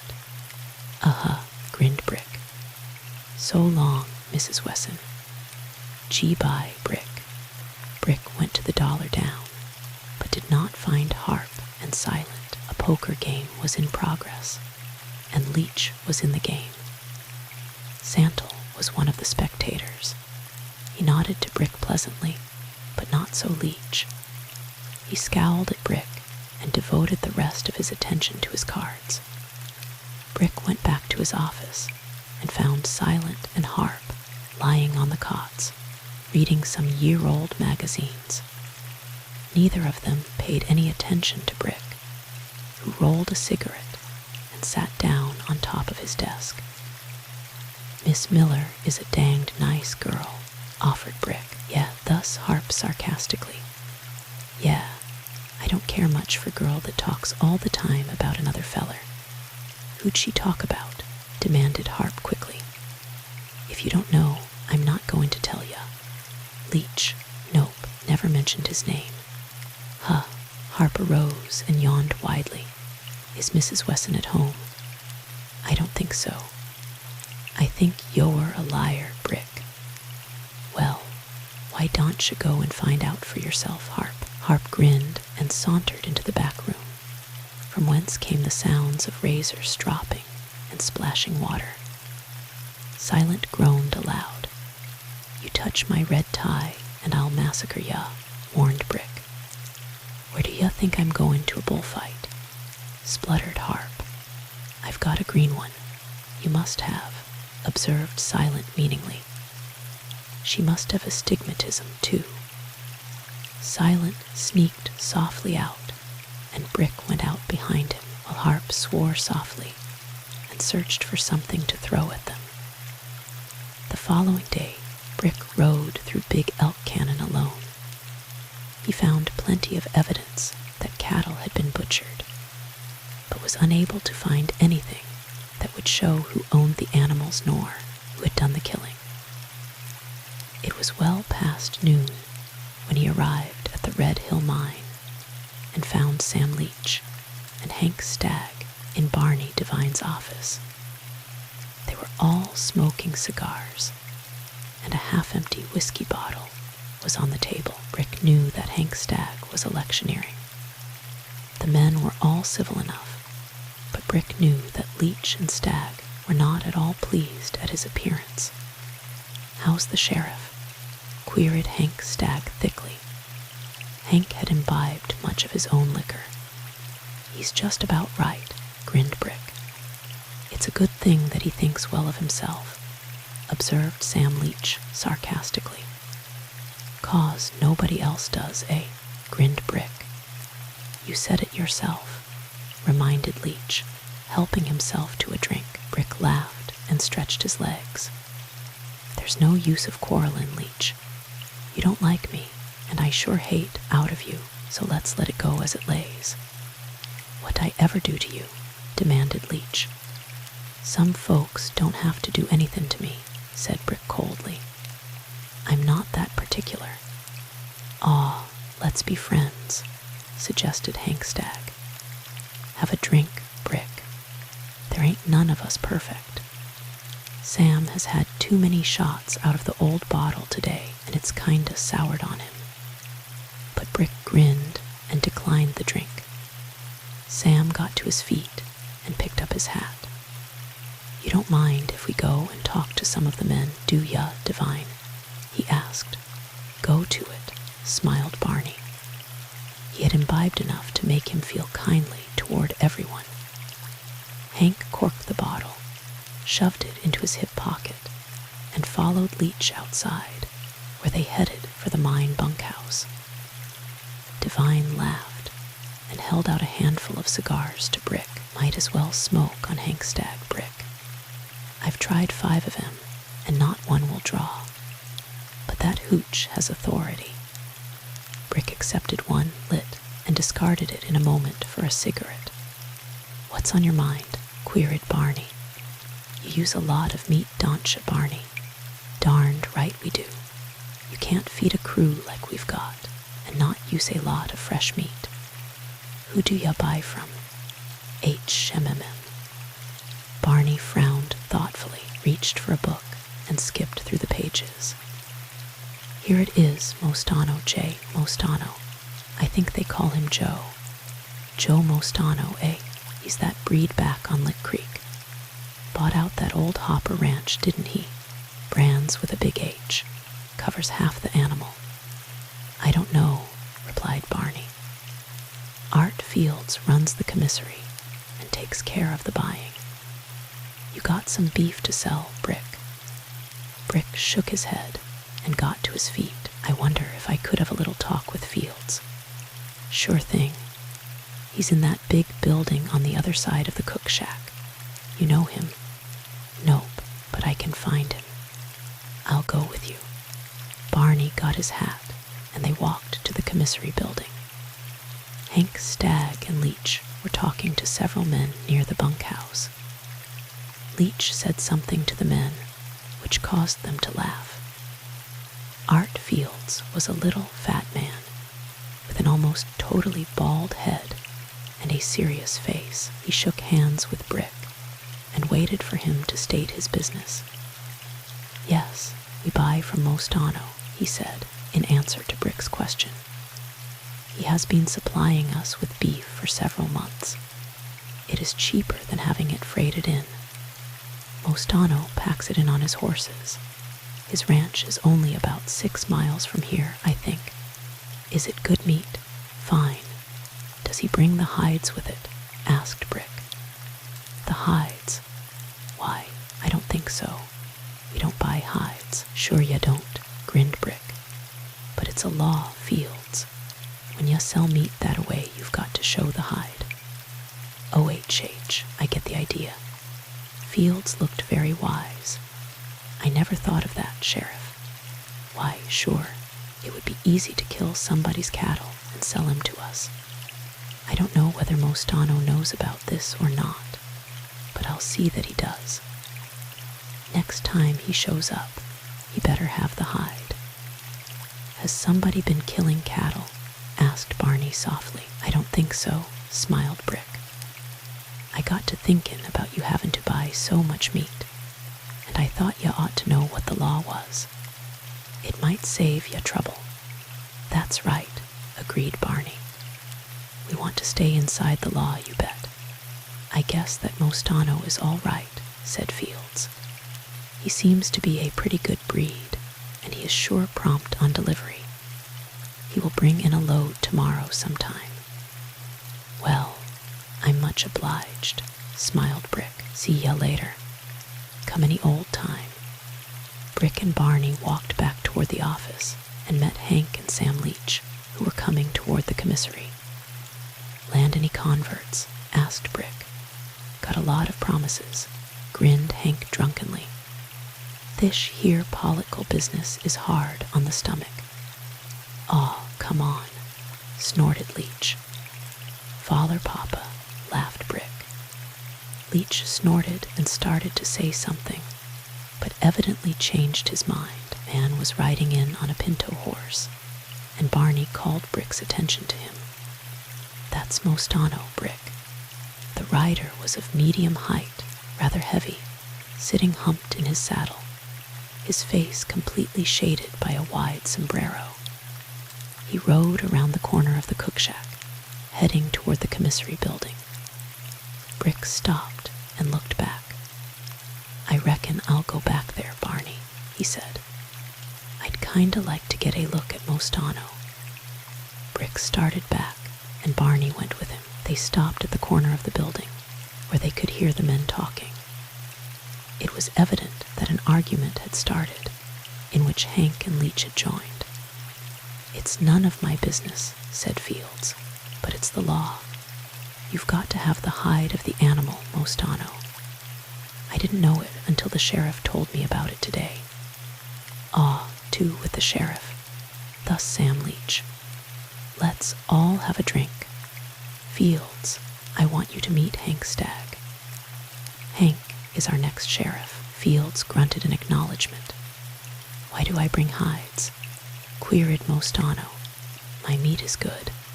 "I'm not kicking about the meat," replied Fields. "I'm just telling you, nobody pays any attention to that law," interrupted Leach. "It's a law all right, but what the, we've got too many laws."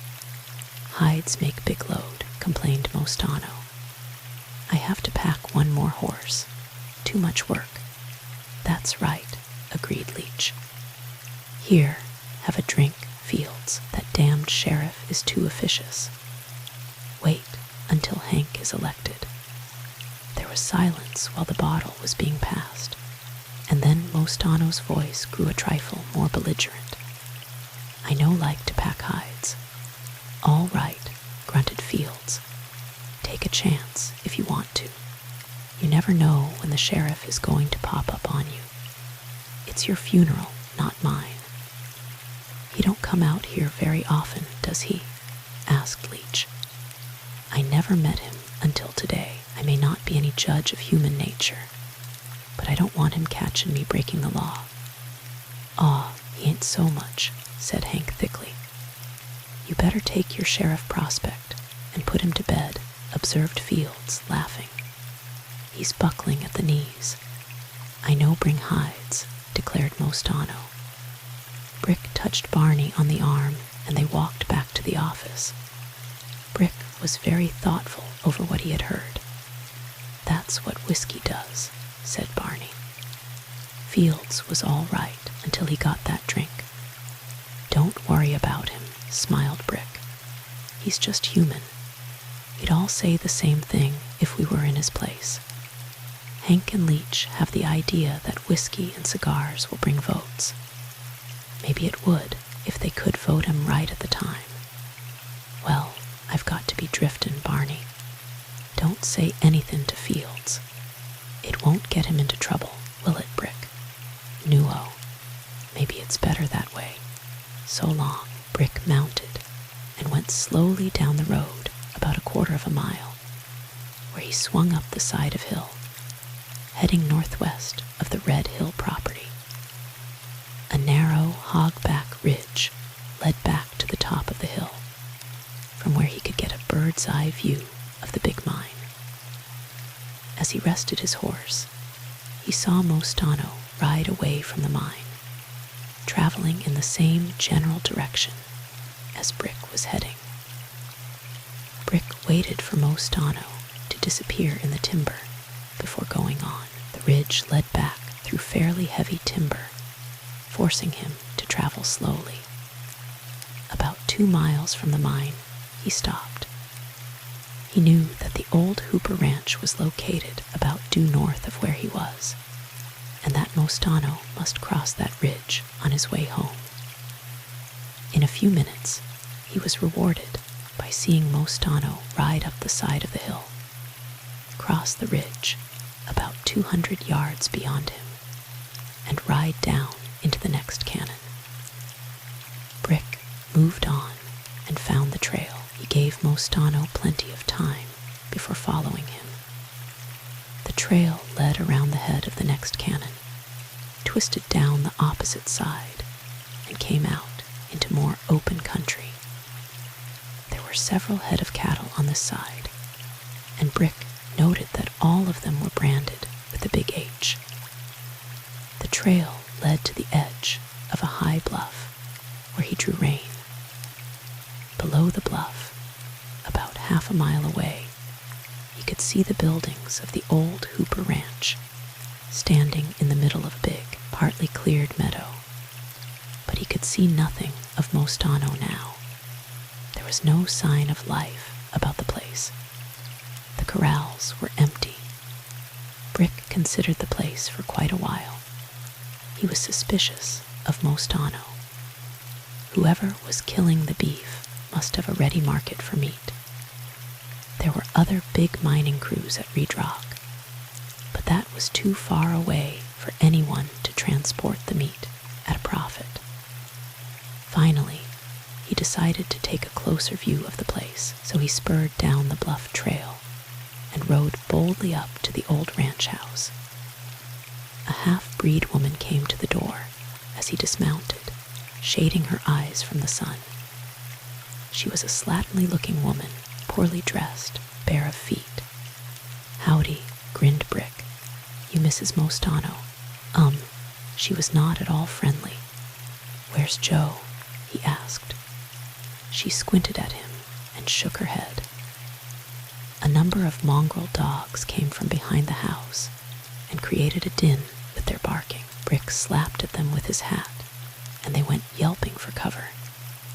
It was evident that Mostano had taught them their place. Nice dogs ya got, offered Brick. Me and you don't seem to be able to find things to talk about, grinned Brick. Don't you get lonesome living up here? The woman squinted down at her bare feet and up at Brick. "W-at you want here?" she demanded. "I want to talk to Joe." "W-I you want Joe? I want to buy some cheap meat." She considered this thoughtfully. Brick thought he had made an impression, but this was quickly dispelled by, "I think you liar." Then she turned, stepped into the house, and shut the door. Brick laughed and swung back onto his horse. "That's right, too," he chuckled. "My reputation must have got here ahead of my winnin' personality." He rode past the house and looked over the corrals. There was no sign of anyone having butchered stock there, and Brick decided that Mr. Mostano must do the butchering in the hills. He was sure that Mostano had not come home, as there was no sign of himself nor of the pinto horse. As he rode back past the house, he noticed that the place commanded a fine view of the high bluff and trail. It would be impossible for anyone to approach the ranch unseen in daylight from that direction. At the top of the bluff, he looked back, but there was no sign of anyone moving around the house. He swung to the left, heading in almost a direct line toward Marlin City, taking a chance that he would be able to strike the big elk grades about where they sloped down onto the lower ground. Brick had never been through that part of the hills, but felt that it would be easier than going back to the Red Hill mine. The timber was fairly heavy, and that side of the hill was grown up with jack pine and willows, making it rather difficult traveling. He had just skirted a willow thicket and was looking for a good place to cross a rocky swale when he caught a glimpse of a rider skirting the side of the hill about an eighth of a mile beyond him. The heavy cover made it difficult for him to catch more than a glimpse. Brick drew his horse into the cover of a willow bush and waited. His sorrel horse blended in well with the colors of the hillside, and he was curious to know who this rider might be, but try as he might, he could not locate him again. He felt that the rider was not coming toward him, because it would be impossible for a horse to travel silently. He scanned the hills in all directions. There was something further up on the hill, something that moved. Probably a cow, said Brick to himself. That jigger couldn't have got up there that quick. Then came the smashing report of a gun. The echoes clattered from hill to hill, dying away in diminishing echoes. Brick dropped out of his saddle, gun in hand. He had not heard the bullet. Whoever it was, they were not shooting at him. Again, the rifle awoke the echoes. Brick grinned to himself. Shootin' cattle, he told himself. Somebody is killin' a load of meat for the Red Hill mine, and here's my chance to put the deadwood upon him. There was no more shooting. Brick squatted on his heels and waited. He intended to give the man a chance to get busy on his butchering before making a search. He knew that this man might wait quite a while after his kill to make sure that no one was going to make an investigation of the shots. Brick was a good waiter. It was possibly 15 minutes after the last shot had been fired when Brick heard a noise. It came from below him and sounded like the snapping of a dry stick. Brick's horse was well concealed by the willows from anyone coming up the slope. Just below Brick was a jack pine thicket, growing up out of a tangle of rocks and old logs, and he studied this closely. One of the jack pine tops jiggled, as if something had struck it slightly. Brick humped a little lower and drew back the hammer on his 6-shooter. Something was coming out through the thicket within 10 feet of Brick. At first, he thought it was a bear. Brick did not want trouble with a bear just now. A 6-shooter is an unreliable bear weapon, and Brick was after bigger game. Then the bear resolved itself into a man, Santle. He lifted his head slowly, his eyes searching ahead, and looked into the muzzle of Brick's 6-shooter. For several moments they looked at each other. Then, "It's ya, eh?" said Santle softly. "Yeah," nodded Brick. "Ya better let go that gun, Santle. I know it." Santle sat up, leaving his gun on the ground, while Brick moved down and secured it. Then he sat down and they considered each other. "Where's your rifle?" queried Santle. He did not seem greatly concerned over his capture. "I haven't any," replied Brick. "No." Santle wrinkled his nose thoughtfully. "No rifle, huh? You didn't kill my horse with a 6-gun. "I didn't even shoot at your horse," declared Brick. "No." Santle's brows lifted slightly, and a grin twisted his lips. "Well, somebody did, Sheriff. My horse is dead, neck broke." "Yeah." Brick's blue eyes squinted thoughtfully. "This must have been a 3-handed game, Santle. Just what are ya doing over here?" "Just lookin'. No law against looking around, is there?" Brick grinned and handed Santle his gun. "Not a bit." "Thanks." Santle holstered his gun. "What was it all about?" Brick shook his head. He was as much in the dark as Santle. He told Santle what he had seen, but he did not say that he was of the opinion that the shots were fired by a meat thief. Santle got to his feet and looked around. Brick walked back to his horse and picked up the reins. "You ride a sorrel too, eh?"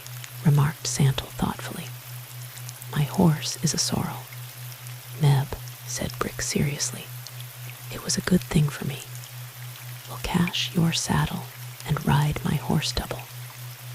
They found Santle's horse, unsaddled it, and hid the saddle in the heavy foliage of a fir tree. Santle studied the landmarks to get his bearings, mounted behind Brick, and they headed for Marlin City. "Have ya got any idea who done that shootin'?" asked Santle. "Not for publication," replied Brick. "Anyway, the county commissioners told me to let ya alone, Santle. They said that ya wouldn't need my help in findin' out things." "Thasso. Yeah, you're supposed to be a regular finder, ya know." "I'm trying to find out some things, Sheriff." "Well," laughed Brick, "they can't expect to have ya find out everything. They probably will be damned sorry if I do." "Oh, yeah," grunted Brick. "I'll betcha that's right." But Brick hadn't the slightest idea what Santle meant. They rode to the Star Dot Ranch, where they found Hank Stagg and Sam Leach sitting on the porch, talking with Bill Grant. Their coming, mounted on one horse, must have caused a certain amount of speculation in the minds of the 3 men. But no questions were asked. Santle dismounted and held out his hand to Brick. "I'm sure much obliged to ya, Sheriff," he said. "Same here," smiled Brick. "Get off and rest your feet, Brick," invited Grant. Brick shook his head and gathered up his reins. "Not today, Bill, thank ya. I'm kinda busy these days, looking after the morals of our feller men." "That's a good job for you," declared Sam Leach. "You betcha. There's a lot of 'em that need looking after, Leach. I don't want to be personal, but I will say that there's a lot of loose cinches in this country, and if they ain't tightened up pretty quick, somebody's saddle is going to turn." "Meaning what?" queried Leach. Brick swung his horse around and headed for the gate, without answering Leach's question. In fact, he couldn't have answered it. He disliked Leach, and he knew that such a statement would rankle in Leach's bosom for quite a while. That someone had mistaken Santle for him, Brick, was almost a certainty, Brick decided. Just what Santal was doing in that part of the hills, he had no idea. Brick had left the Red Hill mine and had ridden up the hogback in full view of the mine. It was possible that Mostano had seen him and had tried to kill him. It was not a place frequented by cowboys, and it would have been easy for Mostano to mistake Santal for Brick, as they were both mounted on sorrel horses. At any rate, thought Brick, Joe Mostano was worth watching. Santal's statement regarding the county commissioners set Brick to thinking. Just what would it make them sorry for him to find out, he wondered. Miss Miller had recognized Santal as being a bad man, a gunfighter. According to her, Santal had been a hired gunman for the sheep interests and had been suspected of murdering 2 cowpunchers in Idaho. Brick was willing to discount the murder statement. He knew that, under those circumstances, an ordinary killing would be termed murder. Santal did not look like a murderer, but he did look like a gunman whose gun might be for rent. Well, Brick resolved, I'm not going to worry about Santal. Meb, between us, we can kinda launder old Sundog and hang her out to dry in the sun. Anyway, somebody has fired the first gun of the battle, and all they got was a horse. It was several days later that Soapy Caswell came to Marlin City, driving a spirited pair of broncos, hitched to a buckboard. He tied them at the Dollar Down hitch rack and met Brick in front of Wesson's store. Going someplace, or just got there, queried Brick. If I wanted to go someplace, I wouldn't stop here, grunted Soapy. Don't like your town. What do you think of that? That's fine, grinned Brick. Meb, we better call a meetin' and let everybody grieve. What do you know, Soapy? Danged little Brick. Doing any good for yourself? Not much. Soapy lowered his voice. Did that detective ever show up? Been here quite a while, Soapy. Named Santal. Thasso. I reckon I might as well expect to get all that stolen money back pretty soon, eh? Ya might as well expect to, Soapy. Gosh, that's fine. I'm all excited, like an old lady. It's too bad he wasn't here to find the little Malloy boy. He was here. He helped hunt for him, Soapy. Pshaw. Then he ain't no wizard, is he? Well, maybe I won't get that money back. What are ya doing today, Brick? Anything special? Nope. Then come and take a ride with me, will ya? I've got to go out to the Red Hill mine and see Barney Devine, and I sure hate to travel alone. We'll be comin' right back. What do you say? Well, all right, Soapy. I'll tell Harp that I'm going.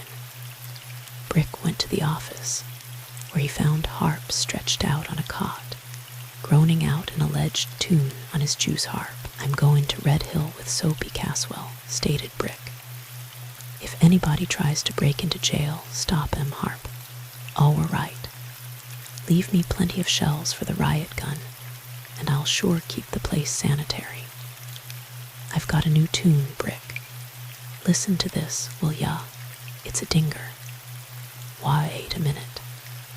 But Brick ducked out through the doorway and hurried up to the hitch rack, where Soapy waited for him. Harp got up and went to the doorway, where he watched Soapy and Brick drive out of town. Slim Hunter was dismounting in front of Wesson's store, so Harp wandered up there. Slim was talking to Cal Wesson about putting up an announcement in his store when Harp came in. Hello, ya long-geared anteater, greeted Harp. Same to you, you bat-eared cattywampus, grinned Slim. How are ya? Finer and frog hair. Watcha doin', Slim? Advertis in a dance. Thasso. Where? Silverton. You betcha. Next Friday night, oyster supper too. Going to have some reglar music too, Harp. You want TB there. Friday night, eh? Harp was thinking fast. Here was his chance to take Miss Miller, and he was not going to lose any time in asking her. "See ya later, Slim," he grunted, turning to the door. "I'm kinda in a hurry right now." Harp went outside and headed for Wesson's home, going as fast as he could walk on high heels. Mrs. Wesson answered his knock, squinting at him quizzically. "Miss Miller to home?" asked Harp. Mrs. Wesson shook her head. "No, she is still at the schoolhouse, Harp. She won't be home until after 4 o'clock. Harp shifted his feet nervously. "There's going to be a dance at Silverton next Friday. So I heard." "Ya did? Who told ya, Mrs. Wesson?" "Why, Sam Leach was here kinda early this morning to ask Miss Miller to go with him." "Oh, yeah," said Harp in a faraway voice. Well, I reckon they'll have a real nice dance." "Much obliged, Mrs. Wesson." "I'm mackin' some doughnuts," offered Mrs. Wesson, knowing Harp's fondness for such delicacies. But this was one time when Harp's sweet tooth had turned sour. "Just as much obliged," he said painfully. "I've been having a touch of indigestion. Meb, next time, thank ya." "Nice weather we're having, Mrs. Wesson." "Well, I'll be jigging along." Mrs. Wesson stood in the doorway and watched Harp go back to the street, walking dejectedly. She tried to laugh, was a failure, so she went back to her kettle. Harp went back to the street and headed for the $1 down. His soul was sore within him, and he needed a bracer. Slim Hunter had given the bartender one of the notices to put on the back bar, and Harp gazed upon it with sad eyes. "Drinkin' anythin'?" queried Slim. "Yeah, anythin'," replied Harp sadly. "My stomach is kinda antigodlin, and meb a shot or two will fix her up." They had a drink on Slim, one on Harp, and then the bartender opened his heart enough to shove out the glasses. After these 3 drinks, Slim began to dilate upon the wonders of the coming dance. "Naw, I don't want to listen to it," declared Harp sadly. "If you've got any tale of sufferin', tell it to me, Slimmy. My soul is in the slough of despond. Stomach trouble sure does paint things blue. You ought to do something about it," stated Slim. "Feller like you ain't got none too many insides, so you got to protect what you have got. Meb another drink, eh? Ya sure diagnose, cowboy," applauded Harp. But liquor only served to make Harp more sad. He became maudlin in his grief, trying to tell the story of his life, and only remembering some sad stories he had read. His grief affected Slim, and they cried crocodile tears on the top of the bar and swore eternal friendship, while the bartender begged them to go away and let him sleep. While Harp bathed his soul in tears, Brick and Soapy rode along the Big Elk grades, rattling along at a good pace over the narrow road. They were nearing the spot where the stage had gone over the edge, and Brick was telling Soapy about how he and Harp had passed the wreck without knowing it. Suddenly, the team swerved widely on a hairpin turn, throwing one rear wheel off the grade. Brick grabbed the side of the seat as he was thrown violently over the side, and his eyes caught a flash of a masked man just ahead of the horses, his rifle pointing at them. The next moment, he landed in a heap on the steep side hill and rolled into a clump of brush, so badly jarred that he was unable to move. It was possibly a minute before he could realize what had happened to him. He sat up and looked around at a landscape that would not hold still. His eyes gradually regained their focus on objects, and he got painfully to his feet. He was bruised all over, and his his face was bleeding from several cuts. He looked back at the grade, but was unable to see anything on account of the extreme angle. He remembered the flash he had had of the masked man. His holster was empty, but about halfway up to the grade, he found his gun.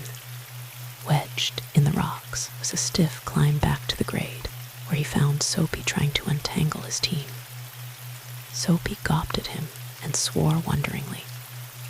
"Bye, I thought you was killed," he told Brick. "I was," panted Brick. "What in was it, Soapy? Was it a hold-up?" Soapy yanked the team straight on the grade. "Whoa, you damned rattlebrains. Was it a hold-up?" "Well, was it?" queried Brick, hanging to a rear wheel. "Get in," ordered Soapy. "I can't keep these damned hummingbirds on the grade if we don't get going." Brick climbed into the seat, and Soapy got in beside him. The team started with a jerk, and they rattled away toward the Red Hill mine. Brick noticed that Soapy's jaw was set at a belligerent angle, and that his profanity was even more cutting than usual. "Mind talking about it?" queried Brick. "You must remember that I unloaded early in the game, and all I got was a glimpse." "You was pretty damned lucky at that," said Soapy. "Did ya notice the stuff I had in the back of the rig?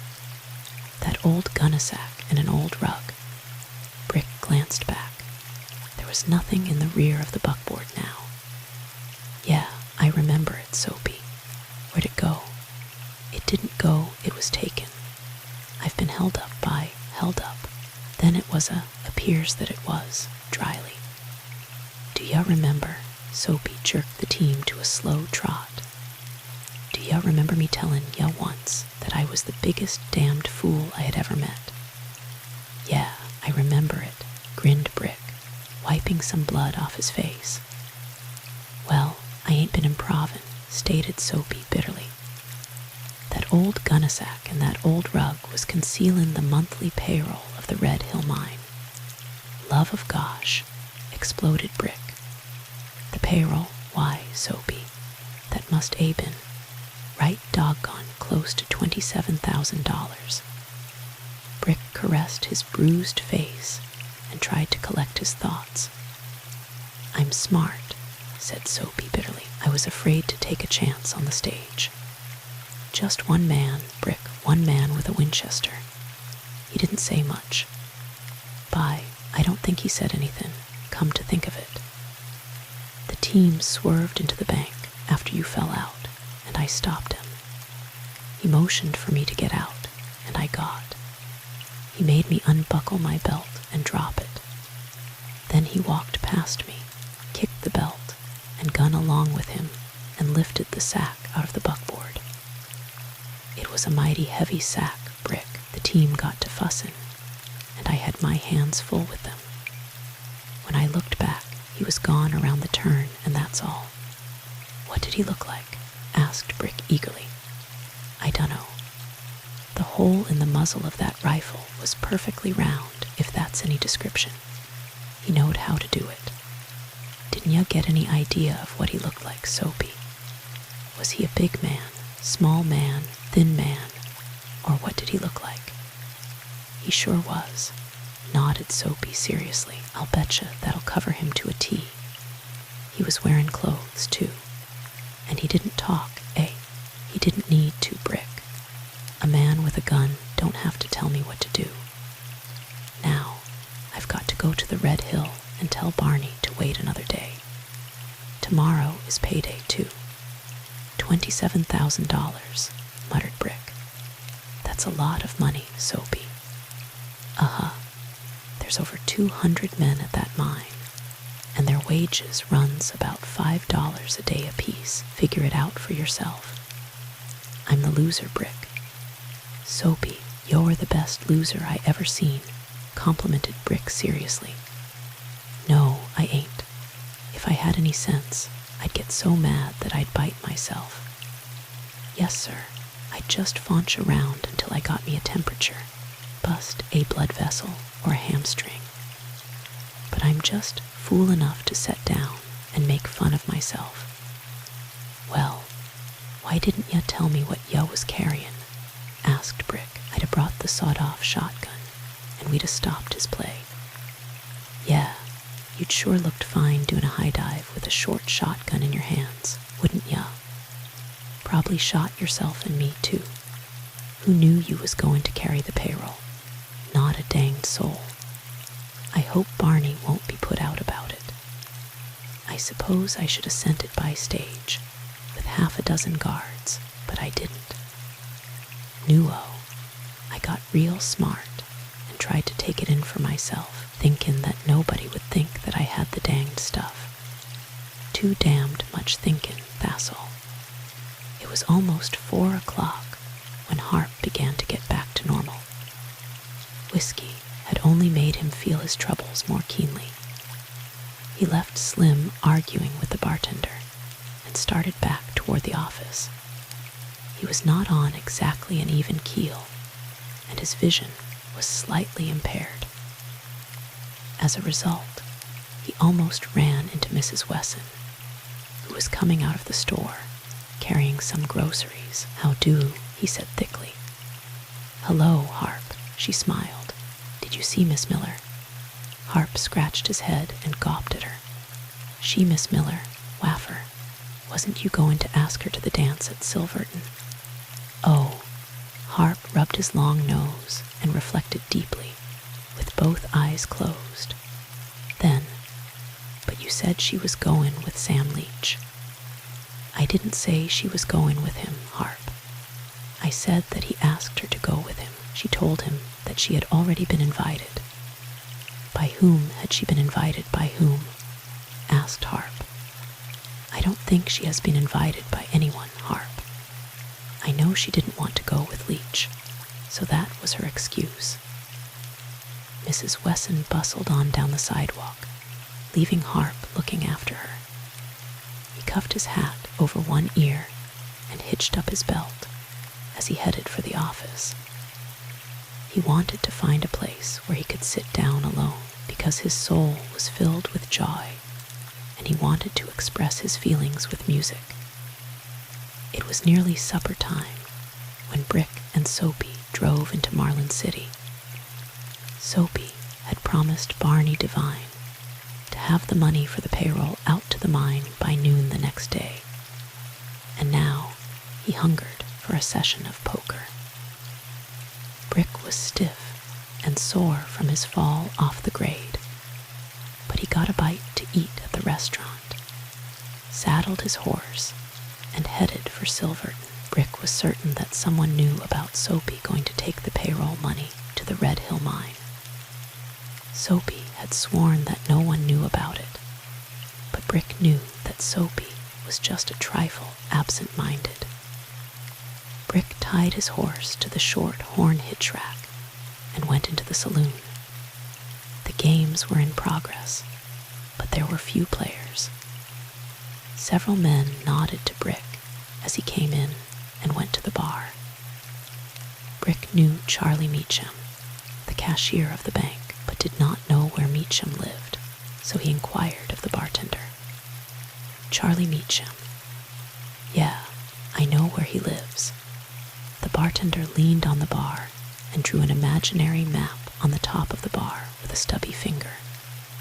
"That's the old Wheaton house, ain't it?" queried Brick. "Yeah, sure. Meacham has been living there nearly a year now.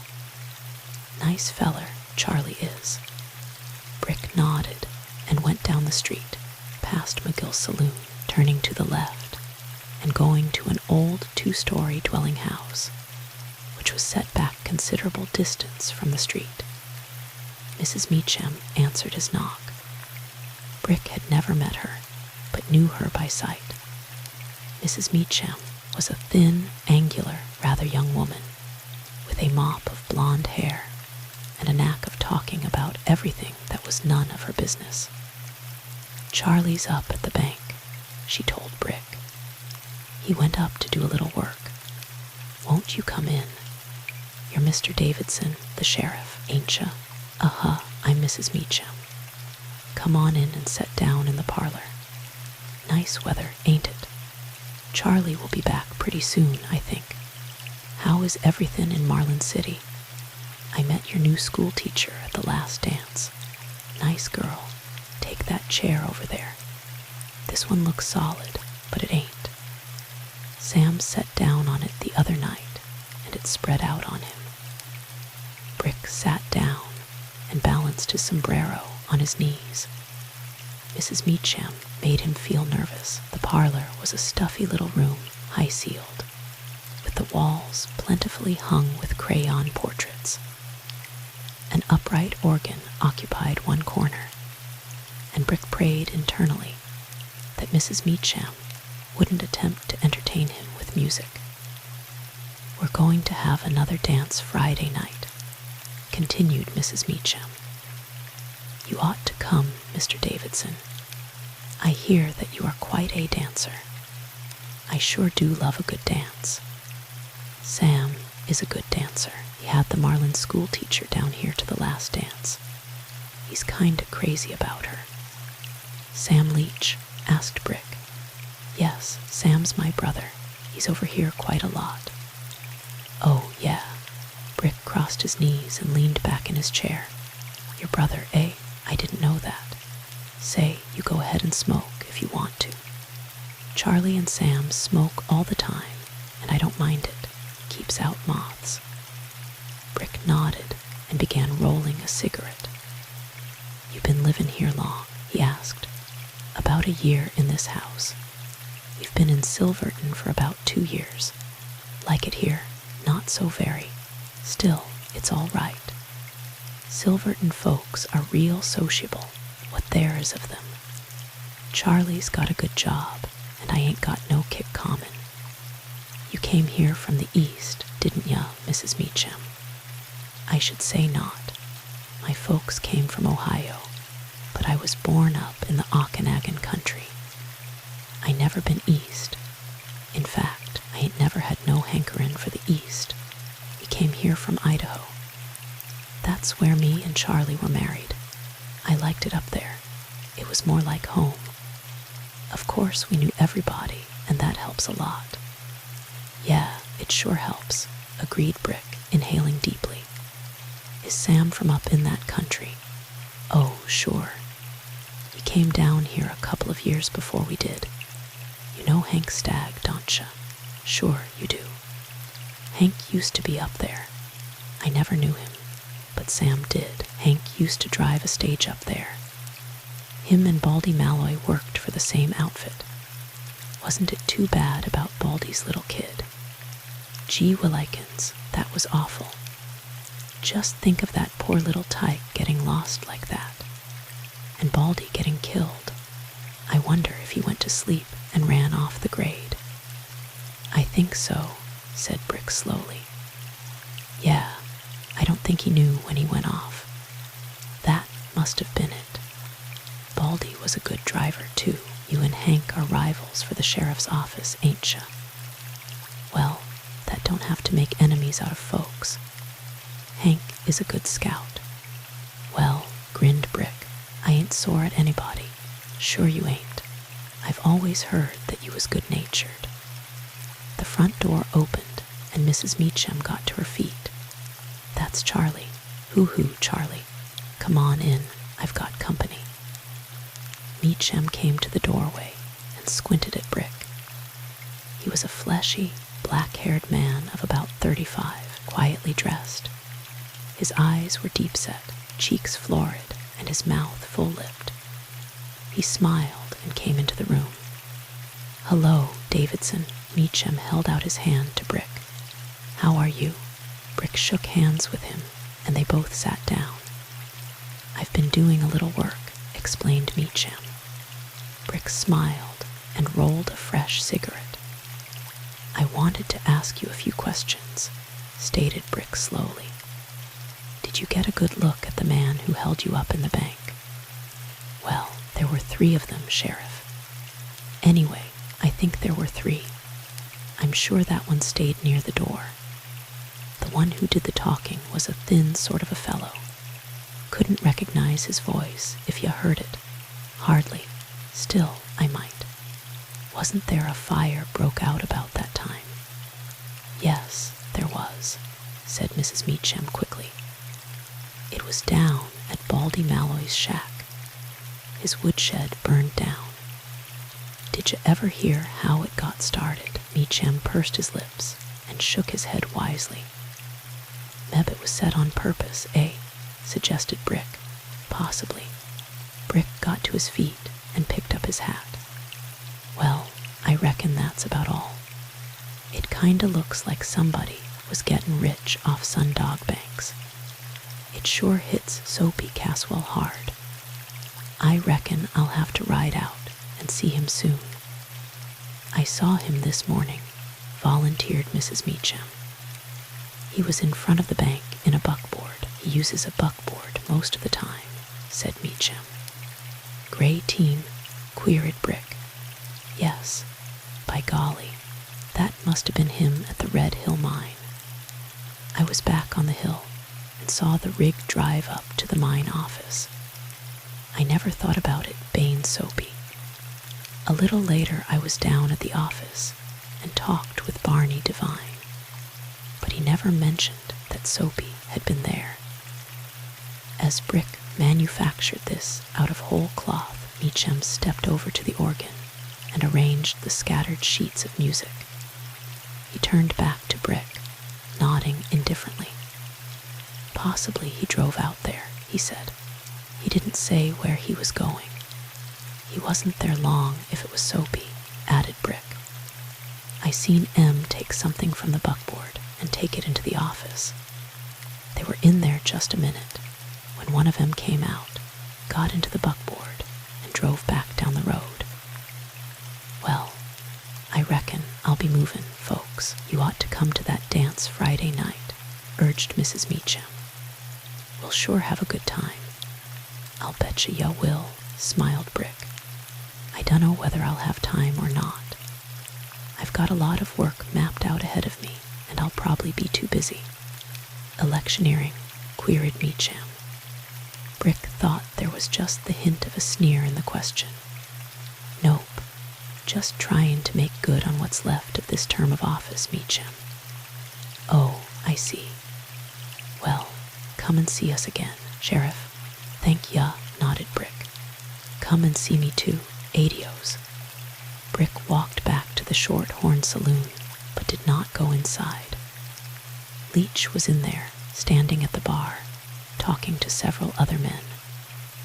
Brick went to the rack and got his horse, mounted and headed for Marlin City.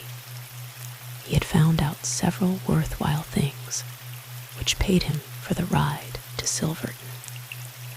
It was interesting to know that Meacham was Leach's brother-in-law, and that both of them, together with Hank Stagg and Baldy Malloy, were from Idaho. Leach had come first. Brick decided that he would find out from Soapy just how he happened to employ Charlie Meacham. It's kinda danged funny, anyway, observed Brick, as he rode back through the night. Leach got established, and then he gets his brother-in-law to come down. Then comes Hank Stagg and Baldy Malloy. They used to work for the same outfit. I'll sure have to talk with Soapy about this, but if Meacham knew anything about Soapy tackin' that payroll to the Red Hill, he didn't show it. Meb, I'm barking up the wrong tree, I dunno. It was after 9 o'clock when Brick got back to Marlin City and stabled his horse. Soapy's team was still at the rack, so Brick felt sure that a big poker game was in progress. He was tired and sore, so he rubbed his bruises with liniment and went to bed. There was no sign of Harp, but Brick knew that Harp would never think of going to bed as long as there was anything going on in town. And Brick was right. Harp sat between Soapy Caswell and Bill Grant at the poker table, trying to make his meager stack of chips weather the storm. Harp knew that he had no business in a game with these two men. Banty Harrison, owner of the livery stable, and Lou Slater, a professional gambler, were the other two in the game. Harp played carefully, hoarding his money and drinking hard liquor at regular intervals. He had failed to get up nerve enough to ask Miss Miller to go to the dance with him. Luck and keen judgment kept Harp in the game until 3 o'clock in the morning, when he grew bold enough to try and make 2 deuces beat Bill Grant's full house. "I'm through," announced Harp. "I've done well to last this long." "I've got a plenty, too," agreed Soapy. They shoved back from the table, while Slater counted their chips, then all went to the bar for a final drink. Harp was the first one to leave the place. He stopped on the porch of the saloon and gulped in deep breaths of the cool air. He turned his head quickly and glanced toward the corner of the building. It seemed to him as though someone or something had moved there, but he was unable to see anything. Anyway, it was probably a dog or a cat. He stepped off the sidewalk and started to cross the street, going diagonally toward the office. He heard someone step out onto the sidewalk, and a moment later came the roar of a heavy gunshot. Harp almost fell down as he whirled quickly, jerking out his gun. But there was nobody in sight. A gust of smoke drifted past the open doorway, showing that the shot had been fired from near where he had heard the noise. Men were crowding out of the doorway now, so he trotted back to the edge of the sidewalk. Someone was stretched out on the boards. Now Bill Grant scratched a match, looking down at the man on the sidewalk. "What in happened?" queried Harp. "It's Soapy," grunted Grant. "Somebody help me take him inside." They carried him into the saloon and laid him out on the floor. He was unconscious and bleeding badly. "I'll get the doctor," offered Slater, and went out of the door on the run. "Now, who in shot him?" demanded Grant.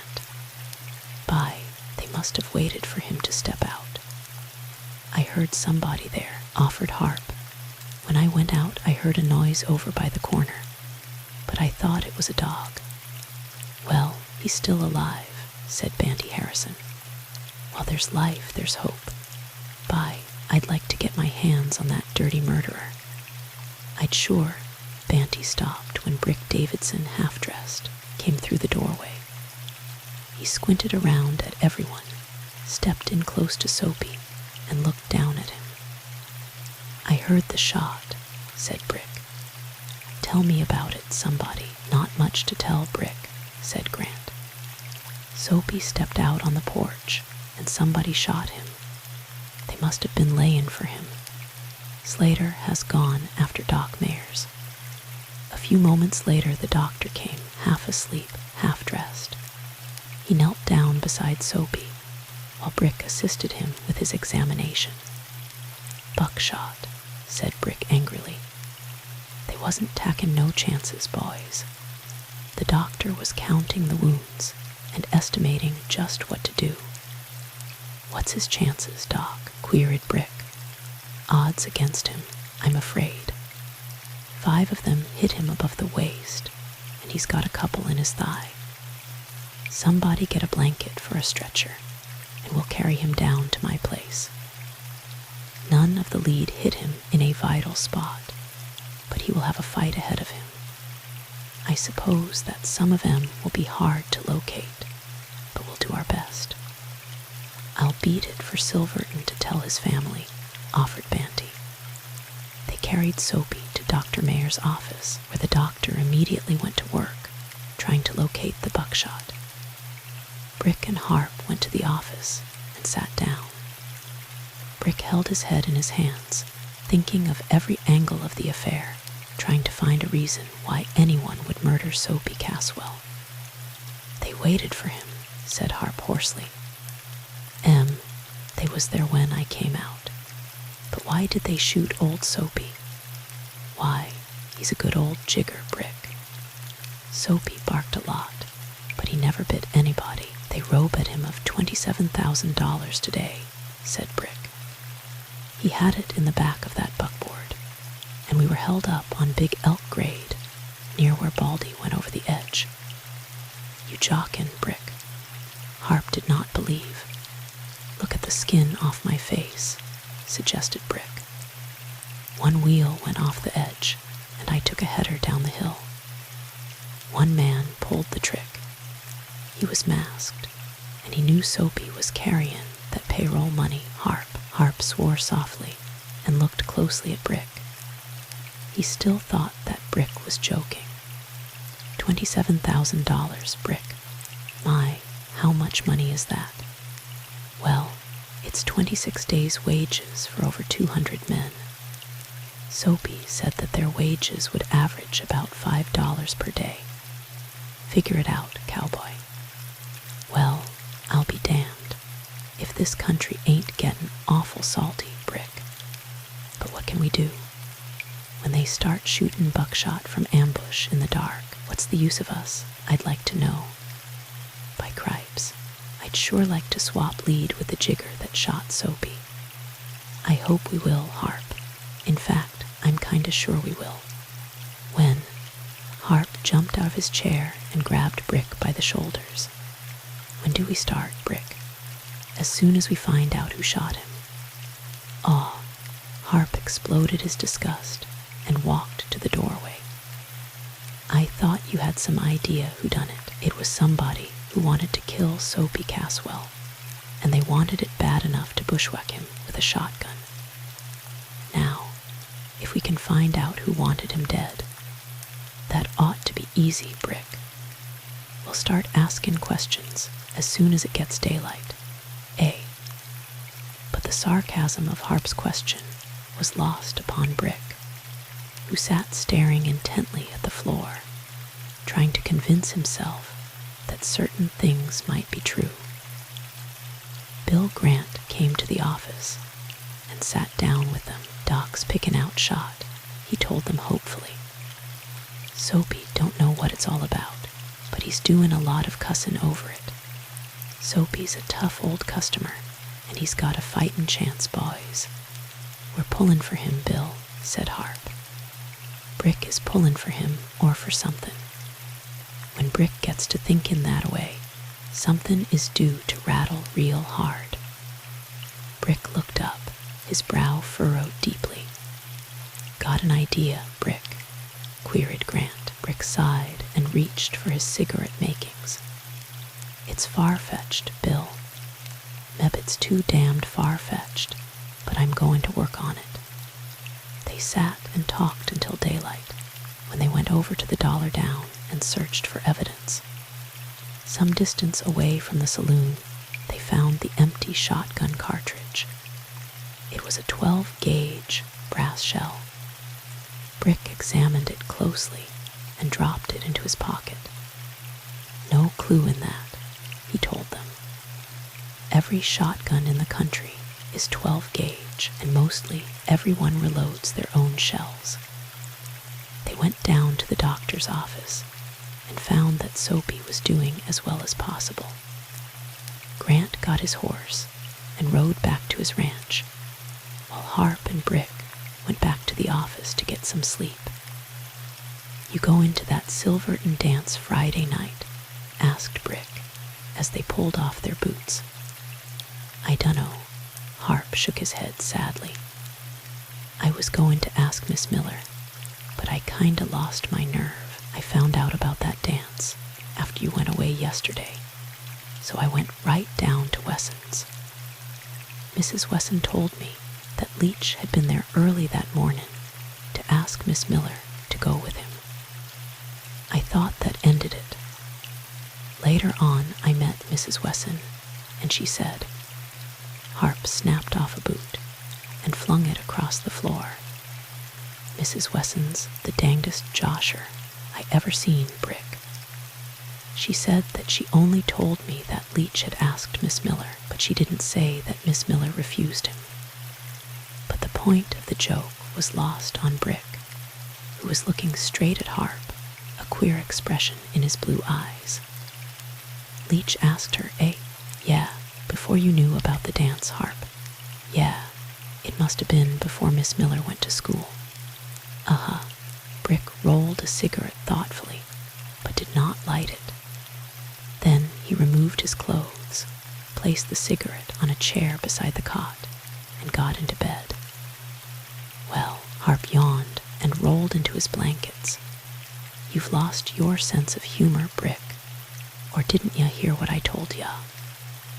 "I heard it all right, Harp, and I thank ya." "Ya thank." Harp raised up and squinted at Brick, but there was nothing to see except the mop of tousled red hair against the pillow. Harp snuggled back down into his blankets and grinned to himself. He knew that Brick's mind was pretty busy when he failed to see a joke. It was nearly noon when someone hammered on the office door and awoke Brick, who wrapped a blanket around himself and went to the door. It was Barney Devine. He stepped inside, and Brick closed the door behind him.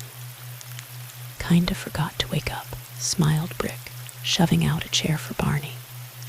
"Set down while I put on some clothes." Harp awoke and sat up, rubbing his eyes. "Hello, Barney," he said hoarsely. "How ya comin'?" "With a little news," said Barney seriously. "Heard about Soapy Caswell a few minutes ago, and I'm bringing more grief. Last night, or rather about 2 o'clock this morning, somebody dynamited my safe." "Dynamited your safe?" Brick had his shirt halfway on, and his head popped out the collar like a jack-in-the-box. "Completely," nodded Barney. "In fact, they ruined it." "I'll be damned," exploded Harp. "What did they get?" asked Brick. Barney spread his hands and shrugged his shoulders. "About $10. They ruined some books, and a quart of good whiskey, and a good safe. They also ruined one of the walls of the office. They must have thought there was money in that safe, didn't they?" queried Harp. Barney looked questioningly at Brick, who grinned. "I told Harp about the hold-up, Barney." "Well, what's the answer?" asked Barney. "It looks to me like 2 gangs working Brick. One of them evidently thought that the payroll got their O.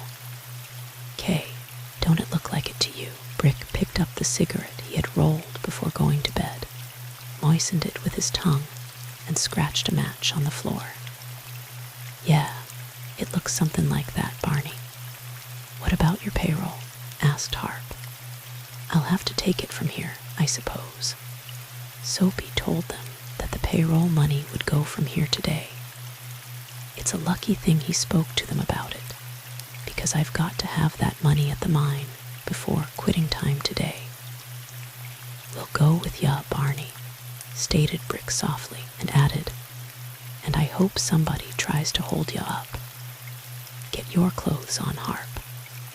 We'll devour some ham and eggs right away, Barney, and then we'll see that you get safely to the mine, if we have to shoot every crook in Sundog County."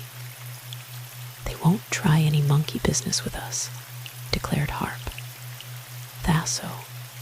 Brick grinned and buckled on his belt. "Ya must remember that my presence didn't help much yesterday. As a measure of precaution and convenience, they split the money into 3 parts and rode away. Harp and Brick carried Winchesters handy, and after they reached the Big Elk grades, they rode in single file, about 50 feet apart. And there was no wild riding this time. They took plenty of time, and if there were any hold-up men on the Big Elk grades, they changed their mind about trying to hold up the second payroll of the Red Hill mine. Barney was profuse in his thanks and asked them to stay a while, but Brick shook his head. Barney had enough trusted men to look after the money until pay time, and Brick was anxious for action. They rode back along the grades to where Soapy and Brick had been held up. Beyond the curve, where Brick had been thrown off the grade, dismounted and led their horses along the upper side of the grade, trying to find where the robber had left the road.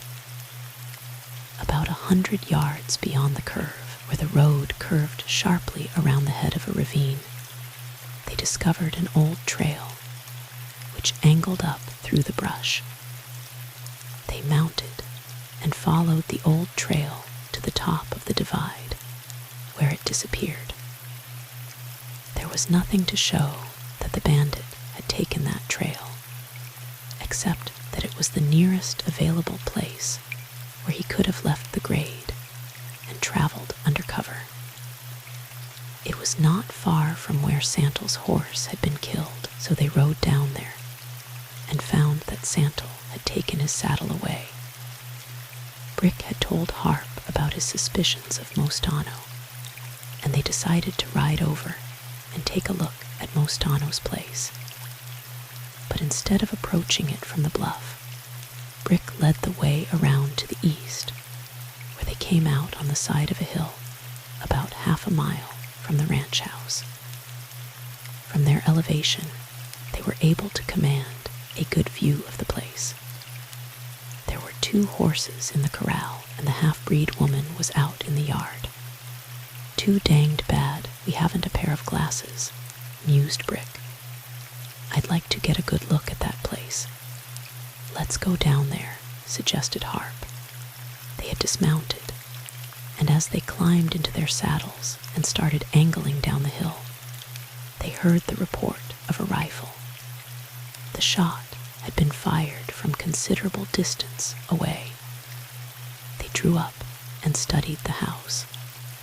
The woman was hurrying into the house as though the rifle shot had been a signal for her to get under cover. Brick laughed and began rolling a cigarette. "No use going down there now, Harp," he said. "We've been spotted. Mostano is no fool. My visit to his place warned him that we might be dangerous, so he's watching for us. I'm betting that he sees everybody that comes over Big Elk Grade. Next time, we won't play the game to suit him, and he's going to be a sorry half-breed. Let's go home." "Do you think he had anything to do with the shooting of Soapy?"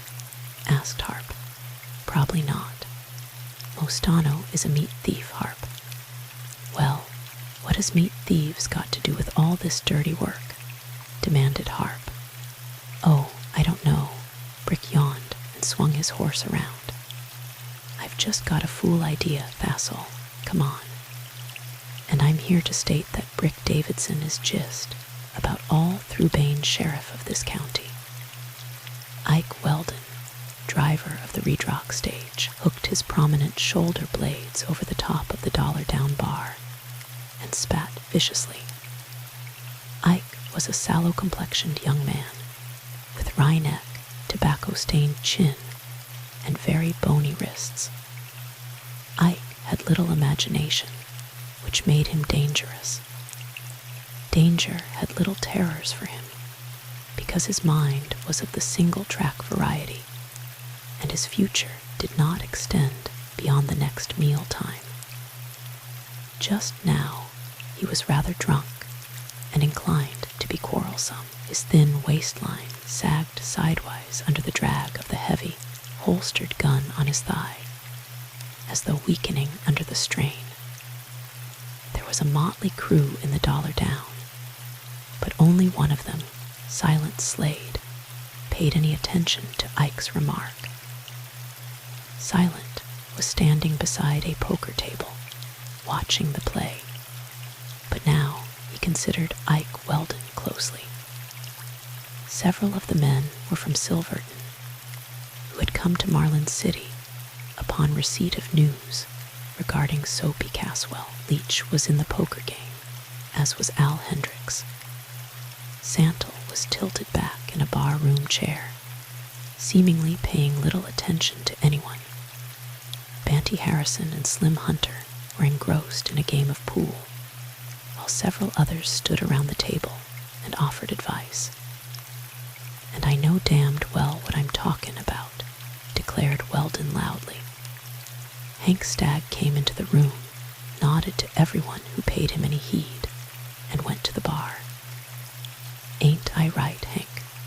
queried Ike. "I dunno what you're talking about, but I'll bet you are," laughed Hank. "Have a drink?" "I can't refuse," grinned Ike widely. "I'm a he-buzzard, and I'm sore and strong. I just said that Brick Davidson is all through in this county, Hank. Nobody had guts enough to say that I was wrong. No, I don't want no water with mine. I'm a he-buzzard. Here's how." A moment later, Ike squealed like a rabbit. As he lifted his glass of liquor, a strong hand grasped his collar while another gathered up the slack of his pants. He twisted his head enough to see that Silent Slade was behind him, and then he was lifted bodily, carried to the door, and cast out into the street.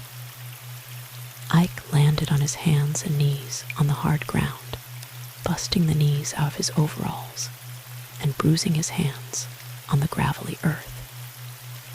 His gun went spinning out of its holster and skidded into the dust. It was an ignominious thing to happen to a man such as Ike thought he was. He got slowly to his feet, cursing wickedly, and looked at Silent, who stood in the doorway. He turned from Silent, dusted off his sore knees with his sore hands, and went to his gun. As he stooped over to pick it up, the dust fairly exploded under his hand, while from behind him came the crashing report of Silent's six-shooter. Ike yanked away and almost fell down. "You're kinda ignorant, ain't ya?" queried Silent coldly. "Or leave that gun alone until ya sober up." Ike squinted at Silent for a moment, straightened up, and went across the street. He stopped in front of Wesson's store and looked back before he headed down the street. Silent went back into the saloon where the poker game was resuming play. Banty Harrison and Slim Hunter had crowded in behind Silent, carrying their billiard cues, and now they whooped loudly and dragged Silent to the bar.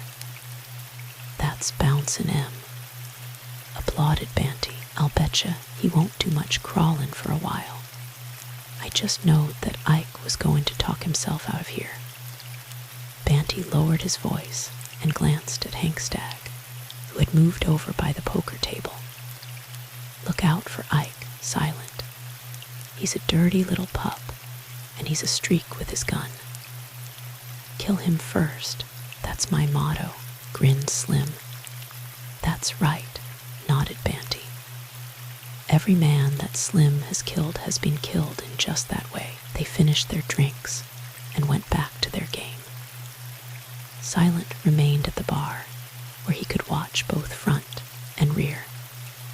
He noticed that Santel had paid no attention to the trouble, not even getting out of the chair to see what was going on outside. A salty gent, decided Silent, and worth watching. Silent had hoped to find Brick and Harp in town, but had been informed that they had ridden away with Barney Devine. Soapy Caswell was still unconscious, but the doctor was optimistic. Slim and Banty finished their game, and Silent joined them. "Your fussy friend decided to sleep off his jag, I reckon," opined Slim. "Meb, Silent wasn't so sure. How does it come that Ike ain't driven stage today? He quit the job," laughed Slim. "It was probably too much for his brain. The strain must have been awful." They walked outside and stood on the porch. Ike's gun was not in the street, and they all noticed this. "Sneaked back and got it," said Silent seriously. "It'll take him quite a while to clean the dust out of it, I'll bet." Brick and Harp were riding into town, and the three men crossed to the office to meet them. "Hiya, policeman," greeted Silent. "What do you know that's worth the wear and tear on our eardrums?" "Not much," grinned Brick, turning his horse over to Harp, who took them away the little stable at the rear of the office. Silent just throwed Ike Weldon out of the saloon, laughed Slim. Took him by the collar and the seat of his pants, and throwed him plumb into the middle of the street. What for? Queried Brick. Too much talk about you. Yeah, Brick grinned affectionately at Silent. What's the latest from Soapy? Last report said he was still alive, rumbled Silent. Bill Grant and Al Hendricks came out of the Dollar Down and went toward the doctor's office. In a few moments, Santel came out and went to the hitch rack, where he mounted a gray horse and rode toward the Star Dot. Banty and Slim started arguing over their respective pool abilities and adjourned to the Dollar Down to settle the championship of the world as far as they were concerned. Silent, Brick, and Harp went into the office and sat down. I ain't getting a square deal, declared Silent seriously. There's a lot of dirt blowing around, and I ain't in on it, Brick. Somehow, I've kinda got a feelin' that somebody is going to burn powder, and that I ain't going to smell none of it. Just be danged thankful ya ain't, Silent. How in do ya figure it? I'm a strong, good-lookin' young feller, and it ain't no ways fair. I just had a taste of action a while ago, and I kinda hankers for somebody to shoot at me. You're crazy, all right, declared Harp. Any old time that I wish somebody to shoot at me, he don't. I ain't been shot at for quite a while. But with all these things happenin' around here, I'm gettin' so's I duck every time anybody sneezes. Sun Dog is gettin' so she ain't no place for to live into.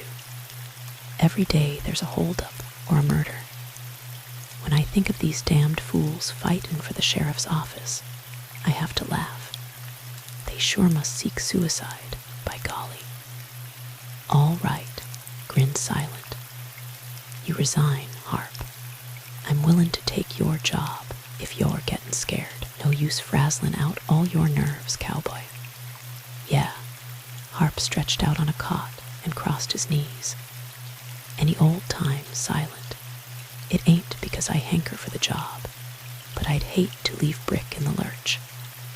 Right now, he needs a man with brains, so I stay with him, Sabe. At supper time, there was no change in Soapy Caswell's condition. His wife and daughter had come from Silverton and were with him at the doctor's home. Ike Weldon had come back to the Dollar Down, but now he minded his own business and drank alone. It was nearly dark when Brick called Harp aside. Sneak the horses out, Harp, he said, and tie 'em back of the stable. Don't let anybody see ya if ya can help it. Meb, ya better wait till it's a little darker. You betcha, grinned Harp. He had visions of a ride and of possible trouble. Silent had taken a seat at the poker table and would stay there as long as the game, or his money, lasted. A little later Harp joined Brick at the saloon, where they stayed until about 9 o'clock. Want to set in on the game, Brick? Asked Grant. Brick yawned and shook his head. No, not tonight, Bill. I'm going to fold up a little of the sleep stuff. Same here, grinned Grant. I'm getting old, I guess. Just a few more hands, and I'll be ridden toward the blanket. Brick got up and started for the door, with Harp behind him. They went to the office, drew the curtains, lighted the lamp, and sat down. What's the idea? Queried Harp. Brick did not reply, so Harp did not repeat the question. For probably 15 minutes they sat there before Brick blew out the light. Then they went to the rear of the place, crawled out through a window, closing it carefully behind them, and went out to their horses. They led the horses quite a distance from the stable before mounting, and then Brick led the way straight back toward the big elk grades. There was no moon to light their journey, but Brick set the pace at a steady gallop until they reached the upgrade of Big Elk Cannon. Harp asked no questions. He knew that Brick would explain things to him when he got good and ready, and not before. They turned off the grade at the little trail and wormed their way up through the brush to the top of the divide. There, the rising moon silvered the timbered hills and lighted their path, making it much easier for Brick to lead the way to where he and Harp had been when the warning shot had been fired. Here they stopped and rested the horses. There was a dull glow, as from a fire, at Mostano's place, but it was impossible for them to tell whether it was within the house or outside. Then they saw someone go from the house to the fire, carrying a lighted lantern. "We'll take a little trip over and look at 'em," decided Brick. "But we've got to be danged careful, Harp." They rode down the hill, circled the ranch, and came in on the opposite side from the fire. At a tumble-down corral, they left their horses and went on afoot. There was no light in the house, so they sneaked up to the side and circled toward the rear. At the corner, they were able to get a look at the fire, which seemed to be burning inside the corral. There was an odor of burning hair mixed with wood smoke, and Brick chuckled to himself as he instructed Harp. "They're butcherin' inside the corral and burnin' the hides. We've got 'em dead, Harp, but look out. Keep down low." Brick led the way toward the corral, both of them almost crawling the last 50 feet. They gained the side of the corral unseen, and it was then that Brick realized that he had miscalculated on the gate. It would be suicide to try to climb the fence, and possibly disastrous to try to arrest them from that distance, and it would be almost impossible to go as far as the gate without being detected. The fire was burning briskly, but the green hides were cutting off the blaze to such an extent that it was impossible for them to see how many men were there, and just what they were doing. The lighted lantern was sitting on the ground, but it did little to light up the scene. "Got to take a chance on Harp," breathed Brick. "If they look this way, they'll see us. Come on."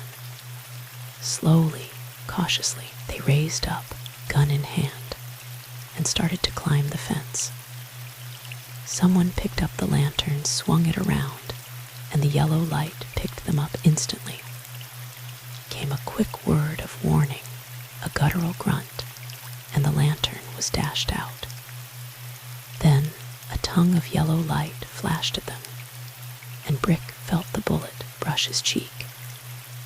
He and Harp were only halfway up the side of the fence, and in a bad position to shoot. Brick climbed swiftly to the top, while Harp dropped to the ground and raced for the gate. 2 more shots licked out into the night toward Brick, who was shooting at the flashes, while Harp was pounding along, trying to block the one exit. He gained the gate, shooting swiftly at a shadowy figure, when he felt a thudding blow against his shoulder, and the gun fell from his fingers. Someone darted past him and faded into the night. Brick came running across the corral, calling to Harp, who was leaning against the fence, searching dizzily for the thing that was searing his shoulder. Brick almost ran into him. "Where'd they go, Harp?" he panted. "I dunno," muttered Harp. "Come and help me, will ya, Brick? I've got hit with something." "You got hit, Harp, for sake. Wait a minute." Brick lighted a match and held it between them. Then he whistled softly. "Hang on to yourself, Harp," he cautioned. "They knifed ya. Grit your teeth, cowboy." They both grunted softly, and Brick laughed shortly. "There she is, Harp. I don't think it was deep enough to be dangerous. Does it hurt much?" "Not so much now." Harp's voice sounded weary. The damned thing kinda paralyzed my whole arm. It feels a lot better, but it's soaking me a-plenty. Did you get any of 'em, Brick? No, I don't think so. How many did you see, Harp? Just one, the one that threw the knife at me. I think it was the squaw. Now what do we do? Go back and have your arm fixed up. Aw, this was a fizzle. We don't know any more than we did before, except that we're dead sure that Mostano's outfit are the meat thieves. Brick went over to the smoldering fire and kicked the green hides aside. The flames flared up, and as Brick leaned over to search for brands on the hides, a bullet splatted into the fire and threw sparks up into the air. Brick swore at himself for being such a fool and ran back to Harp, dragging the hides with him. We better be hightailing it out of here, panted Brick. Can ya run all right, cowboy? I never got hit in the leg, retorted Harp. This moonlight, come on. They ducked low and started back toward the house, running as fast as possible. A rifle bullet screamed past them and hit the old ranch house, a resounding thwack. Brick had glimpsed the flash of the rifle and knew that the shooter was off to their right, so he ducked to the left and led the way around the other side of the ranch house, where he halted their headlong flight. They were in the heavy shadow now. Brick stepped back to the corner and peered in the direction where he had seen the flash, but the light was not good enough to distinguish objects clearly. The fire in the corral was blazing merrily, painting the old pole corral with red highlights. We've got to bust out across that open space to the horses, declared Brick. Meb, we better separate quite a ways apart, 'cause one man is a hard target in this light. They went to the other corner of the house and looked in the direction of the horses. Brick grasped Harp by the arm and pointed toward the bluff trail, where two shadowy objects were plainly visible in the moonlight, going away. Our broncs, snorted Harp. By, they've set us on foot, Brick. It sure has all the earmarks of such a deed, agreed Brick sadly. Our rifles are on them saddles, too, and we'll have one sweet waltz home, cowboy. How's the arm? Feels kinda numb, but I think it has quit bleedin'. I don't care a dang how sore it gets, but I can't afford to lose a lot of blood. What's the next thing to do, I wonder? Walk home, I reckon. Yeah, and get plugged when we start. Looks that away, reflected Brick, squinting out into the hazy distance. We bit off more than we could chaw, cowboy. If we'd had any sense, we'd a cashed them broncs. Hindsight ain't no ways valuable, sighed Harp, and a moment later a bullet showered splinters off the side of the house. They dropped flat on the ground and swore foolishly. Somebody is prospectin', opined Harp. A foot lower, and they'd made a strike. Meb ya like this, Brick, but old man Harris' offspring desires a change of climate. Right above me is a windowsill, Brick, and from my point of view, I'd rather be inside that house. Might be a happy idea, admitted Brick. Get up and see if the window is locked. Thank ya very kindly, but that ain't my suggestion, Brick. Brick slid to a crouching position, straightened up close to the wall, and examined the window. It slid up silently. Come on, whispered Brick. Swiftly, they slid in through the window, and the cheap calico curtain dropped behind them, leaving them in total darkness. Silent Slade lowered his head and looked at himself in the back bar mirror. He tilted his hat down over his eyes, lifted his head as he sang. When I'm dead, don't bury me tall, pickle M bones in alcohol. Put a bottle of booze at M head and feet, and then I know I'll surely keep. He turned and looked at Sam Leach, who was leaning on the bar, looking solemnly at a glass of liquor. The poker game had just broken up, leaving Silent Slade winner, and Silent was just intoxicated enough to crow over his poker-playing ability.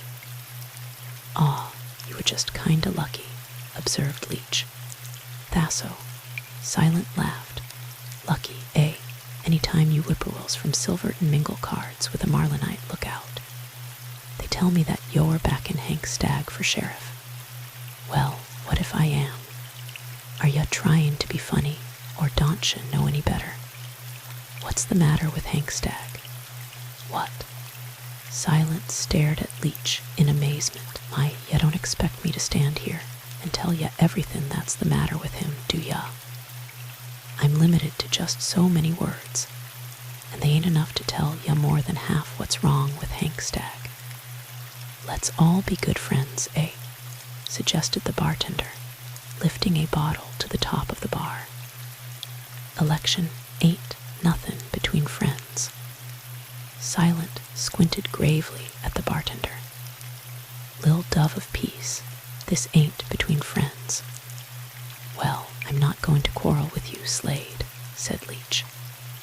"Yo have got your own opinions on the matter. You ain't going to quarrel with me." Silent seemed sad over the information. "You ain't. Well, I won't quarrel with the bartender, so I guess I'll go home." I'm sorry you won't quarrel with me, Leach. I'm feelin' quarrelsome, I am." Silent adjusted his hat to his satisfaction and walked out of the door, heading straight for the hitch rack. It was almost midnight, and Marlin City was truly a deserted village. At the hitch rack, Silent stopped and studied the situation. His horse was not there. Just to be doubly sure, he put his hand on the rail of the rack and walked all the way around it. "If there was a horse there I'd encounter same," he said aloud. "The question is this, where's my horse?" As far as he could see, there was not a horse at any of the hitch racks. He deliberated deeply. Might be that someone had put the horse in the livery stable, he thought. Perhaps Brick and Harp had done this as a joke. He wended his way to the stable and woke up the stableman, who swore witheringly at Silent for dumping him off his cot. "You want your horse? You ain't got no horse here, ain't I?" Silent seemed surprised. "Well now, that's funny." The stableman turned up the light of his lantern and spat thoughtfully. "You never brought your horse here, Silent." "Nope, but she ought to be here, Jimmy." "Why?" "Well," Silent spread his big hands. "She ain't at the rack where I left her, that's why." "Oh, for gosh sake, can ya beat that?" Jimmy Meeker's voice was squeaky with disgust. "Go on home, Silent." Hoo-ha, Silent had a new idea now. "Say, Jimmy, did you see anything of Ike Weldon this evenin'?" "He left here about 9 o'clock, I think." "It's a good thing he did, too," growled Silent. "I'll betcha he turned my bronc loose. That ornery little pup. When I catch him, you'll wish. Go and catch him," advised Jimmy sleepily. "Either do that or hire a haul. Good night." Silent turned on his heel and went outside. He did not want to go to the hotel, and he couldn't walk to the 9 Bar 9. There was only one thing for him to do: wake up Brick and occupy one of their cots for the night. A cold wind was blowing, and Silent shivered. He knew that Brick and Harp would swear at him for waking them up, but he did not care. He crossed the street and went up to the door, where he knocked several times. There was no response. Silent deliberated. They were probably sleeping in the rear half of the office, with the door shut in between. He walked through the narrow alley between the sheriff's office and the old feed store and went up to the back door. There was someone going away from the rear of the office. going past the little stable, and Silent wondered who this might be. It looked suspicious to Silent, who started after this mysteriously acting person, but turned and came back to the door. He felt that there was no use in chasing around in the dark after someone. "Anyway, I dunno who he is," said Silent to himself. "Meb it's all right. Hey, Brick." He hammered on the back door until the lock threatened to rattle loose, but no one answered him. He grasped the knob and gave it a twist, finding the door locked. "That's funny," he mused, and as he started to turn away from the door, the world seemed to come to an abrupt end. Came a deafening crash, a glaring flash of light. Silent was dimly conscious of these things, and felt that he was being hurled away by a great force. Then he seemed to hear men shouting, and the world was lighted with the glow of a fire. He managed to get to his feet and take stock of himself. His body felt numb, but his mind was clearing swiftly now. Just beyond him, the flames were eating swiftly into the flimsy old frame buildings, while men and women darted in and out of the glow, fighting it with buckets of water and axes. There were more people arriving at each moment, until every man, woman, and child in Marlin City fought to save the town. Silent went slowly to them. He was unable to walk fast, but he knew that none of his bones had been broken in the explosion. Swiftly, the flames were eating toward Wesson's store, and a gang of men began removing the stock. "Watch the other side of the street, boys," yelled Cal Wesson. To himself couldn't stop it from tacking this side. Silent took hold of Cal Wesson's arm and pointed to the spot where the sheriff's office had been. "Where's Brick and Harp?" he croaked. "Did they get out?" Wesson stared at him. "Were they in the office?" "My, look at your face, Silent. What happened to you?" "Where are they?" insisted Silent. "By gosh, I'm afraid for scare," said LeBlanc, the blacksmith. "To Sheriff H. office she's gone for good. Don somebody know W. or Breek and Harpy. They went to bed about 9 o'clock, volunteered the bartender. "I know that much, but what in happened, Wesson? Was it some dynamite exploded?" "It hit me," said Silent. "I was trying to wake Brick up at the back door. If they were in the office, they're done for," declared Cal Wesson. "That was a heap of ruins when I got here, and I was one of the first." Mrs. Wesson and Miss Miller, their dresses scorched, faces red from the heat, heard Cal Wesson's opinion. "Do you mean to say that Brick and Harp were in their office?" demanded Mrs. Wesson shakily. "They went to bed at 9 o'clock, declared the bartender. "My," gasped Mrs. Wesson. "I can't believe it. What was it, Cal? What started it?" "I dunno." Cal was glumly watching the flames eat through the buildings toward his store. "I've got to save what I can, Ma. You keep out of it, can't ya?" Cal hurried away toward the store, while Silent, Mrs. Wesson, and Miss Miller went as near as possible to the blazing heap that had been the sheriff's office and stood together, watching it. The bucket brigade had shifted their operations to putting out any small blaze that might occur on the opposite side of the street, as they knew that their puny efforts would avail nothing against that blaze, which sent fire streamers far up into the sky, showering blazing cinders in the wind. "Can it be possible that they were in there?" asked Miss Miller wearily, pointing at the flames. "Somebody dynamited the office," declared Silent. His mind was functioning perfectly again, and he remembered the man he had seen leaving the rear of the office. "Do you think it was done on purpose?" queried Mrs. Wesson.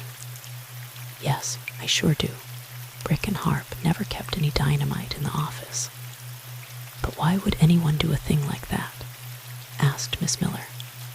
Surely no one would do it, wouldn't they? Silent laughed hoarsely and began feeling of his face. By grab, I come danged near Bane included. His face was badly skinned. In fact, one eyebrow was almost obliterated, his nose flattened, lips swollen. I reckon the door patted me in the face, and I slept 15 minutes, he said, trying to grin. I'm full of splinters, that's a cinch. Well, who would do it? Demanded Mrs. Wesson hotly. If I knowed, I'd sure tan his hide and make me a new latigo. Somebody stole my horse, too. I tell ya this country is gettin' ornery, Mrs. Wesson. What this country needs is a good old wholesale killin'. And Silent pointed toward the flames. If old Brick ain't in there, I've got a danged good hunch that there will be. Oh, do you think there is a chance that they were not in that office? Asked Miss Miller anxiously, hopefully. I couldn't wake him up, explained Silent. I hammered on the front door, and then the back door hammered on me. The store is on fire, Ma, said Cal Wesson, joining them. There goes everything we own, almost. Well, we ain't in it, Cal. There's always something to be thankful for. Yeah, I reckon so, Ma. Don't get too close, folks. There's a drum of kerosene in there, and a lot of cartridges. The kerosene will go straight up, I suppose, but nobody knows which way all them shells are pointin'. I hope they're pointin' toward the jigger that set off that dynamite, said Cal after a moment's pause. I don't, grunted Silent. I want that pleasure himself. For several minutes Brick and Harp remained motionless. The house was as silent as the tomb. Then Brick scratched a match, shielding it with his hands as he reflected the light around. To the right of them was the rear door, while directly across the room was another window. Brick went to the door and locked it securely, crossed and looked at the window, finding it nailed down. Another match lighted them into the living room, where they locked the front door and took stock of their surroundings. There was a candle in the neck of a bottle on the table, which Brick lighted. The front and side windows were nailed down and heavily curtained. How's the shoulder? Asked Brick. Harp flexed his arm carefully and grimaced a little. It ain't going to stop me, he declared, but it sure had me guessin'. My shirt's all blood, but the cut is sealed shut. The Mostano family kept house in one room only. There was a rusty cook stove, on which was a greasy-looking stew kettle and a battered frying pan. A homemade table fitted into one corner, on which was piled the rest of their utensils. In the other corner was a built-in bunk, with a collection of tumbled blankets. The floor was filthy, and the air was filled with odors of long-departed food. Cobwebs hung from the ceiling in profusion. Ugh, grunted Harp disgustedly. What a place to live. Yeah, that's right, grinned Brick. And what a place to die. Harp laughed and laid his 6-shooter across his knees as he tried to roll a cigarette. Let me do that, said Brick. Your hand ain't workin' so good. He reached for the tobacco and papers and had just started to roll the cigarette when a peculiar noise sent both of them onto the floor, clutching their guns. Swiftly, their eyes searched everywhere and came back to each other's faces. What the was that? Whispered Harp. Brick shook his head. Then it came again. Yeah. Brick squinted at the bunk. There was a curious expression in his eyes as he turned and looked at Harp. Then he got to his feet and strode across the room to the bunk. Seymour, he whispered to Harp, who went over to him. Brick threw back the blanket, disclosing a little copper-colored baby about a year old, possibly less. The little one was looking up at them with its round, black eyes. Then it grinned widely and kicked both feet up against the blanket. The two men looked at each other and laughed foolishly. "Little son of a gun," whispered Brick. "Ain't he a dinger?" "Why not she?" grinned Harp. "Meb," Brick grinned down at the baby. "I dunno much about 'em, but I'd say that this one is kinda cute. Look at the son of a gun kick." Harp looked around quickly and went back to the door, where he listened closely. "We don't want to forget where we are, Brick. I'm thinkin' that the Mostano family will be kinda curious to know how that kid is gettin' along." "I know danged well I would if it was mine," grinned Brick. "Anyway, it kinda stops 'em from promiscuous shootin' around here, so we'll set tight and wait for mornin'." "That's all right," said Harp thoughtfully. "But what are they so anxious to kill us off for? I should think they'd be danged willin' to let us get out of here." "Does look curious," admitted Brick. "Meb, they think that they can kill us off and do as they please the rest of their lives. A breed is a queer character, Harp. He probably figures that I'm the law, and when I'm wiped out, Bluey goes the law." They sat down against the wall where they could watch both doors and enjoyed a smoke. The baby began to cry fitfully. "Betcha it's hungry," declared Harp. "They always weep that away when they're needin' food. A sweet chance it's got of gettin' a feed tonight." But the baby did not appreciate that fact and raised its voice in lamentations. Brick grew nervous over the prolonged wailing. "How long does it take a kid to starve to death?" "Harp, I dunno. Probably a couple of hours at least. That little jigger won't never live to starve to death, Brick." "Why not?" "Why, he'll bust his windpipe squallin' that away. Did you ever hear such wheezy yelps? Meb, it's got the croup. It has sure got something," declared Brick. "They ought to call that kid A.S. Mostano." "Why the A.S., Brick?" "Almighty squawk. Wooey, listen to him yowl." The baby was giving a good imitation of a discordant accordion now, every breath a yelp. Brick got to his feet and started toward the bunk, intending to do everything within his power to soothe the child, but stopped midway of the room. Someone was knocking gently on the front door. Brick and Harp exchanged glances of wonderment. Brick stepped over beside the door and said, "Who's there?" "I must have baby, please." It was Mrs. Mostano's voice. Brick turned his head and grinned at Harp. "You want the baby, eh?" questioned Brick. "Who's with ya?" "Nobody with me. I want baby." "Uh-huh." Brick motioned Harp to come over beside him, and they backed close to the wall. "If she ain't alone, smoke out of 'em, Harp," whispered Brick. "I wouldn't let her in," declared Harp. "Two with the whole gang, Brick. I'd rather be shot than to listen to that yowlin' all night. Get set, cowboy." Brick reached over and lifted the bar off the slots, letting the door swing open. For a moment there was silence. Then the half-breed woman poked her head inside. Her eyes bored into Brick's face, but his grin reassured her, and she stepped inside. "Put that bar across the door," ordered Brick. She turned and barred the door.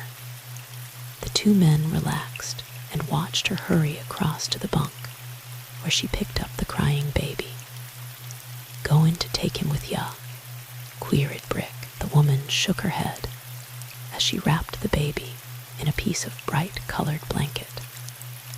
Brick grinned and stepped back to the connecting door. For some reason, he was suspicious of this woman. Still, he could not see where she could do them any harm.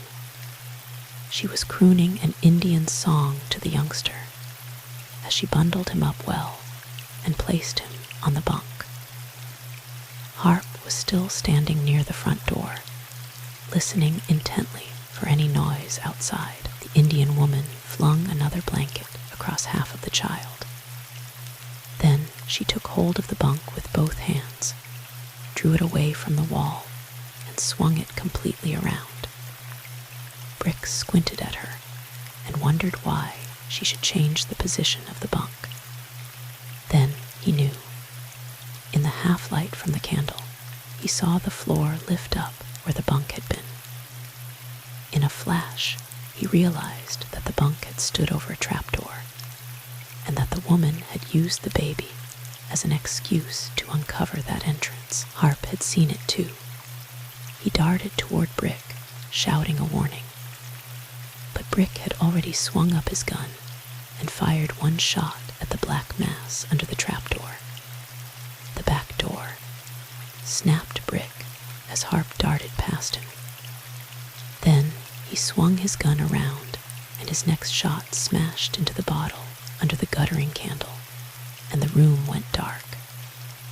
Brick whirled and ran to Harp, who had managed to claw the bar away from the door. Without a thought of what might be waiting outside for them, they darted out into the night.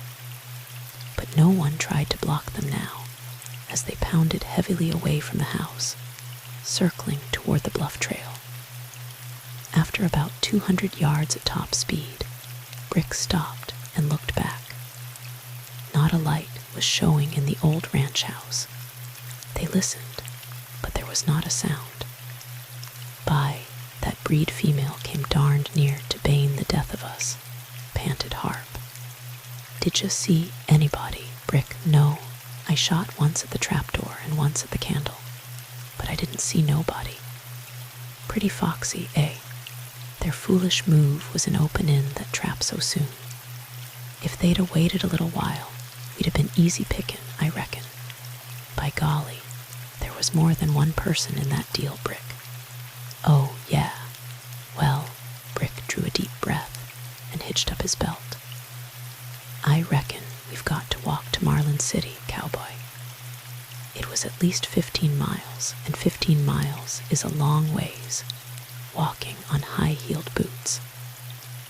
Let's go over to the Red Hill Mine and borrow a couple of broncs from Barney Devine, suggested Harp. That's a pious idea, agreed Brick. And if he ain't got no rollin' stock, we'll stay all night and ride in on the stage tomorrow. It's sure a nice thing for the sheriff to let somebody steal his horses. But, he added optimistically, I reckon I'm about the only one in Sundog that could have his horses stolen without yellin' to high heaven for a new sheriff. I'm kinda in favor of a new one himself, grunted Harp. And I hope to gosh he ain't so friendly to me that I can't refuse to be his deputy. Marlin City was a sorry-looking place in the gray dawn. One whole side of the main street was a smoldering mass of ruins, while the buildings on the opposite side were badly scorched and warped from the extreme heat. The street was like an ash heap, and strewn with everything that was possible to salvage from the doomed buildings.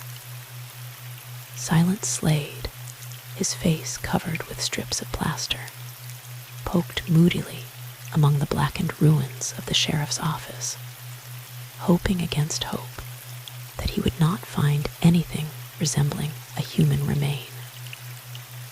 A number of men wandered about the street, talking about the fire, and Slade noticed that some of them were from Silverton. Ike Weldon sat on the sidewalk in front of the Dollar Down, and Silent scowled at him.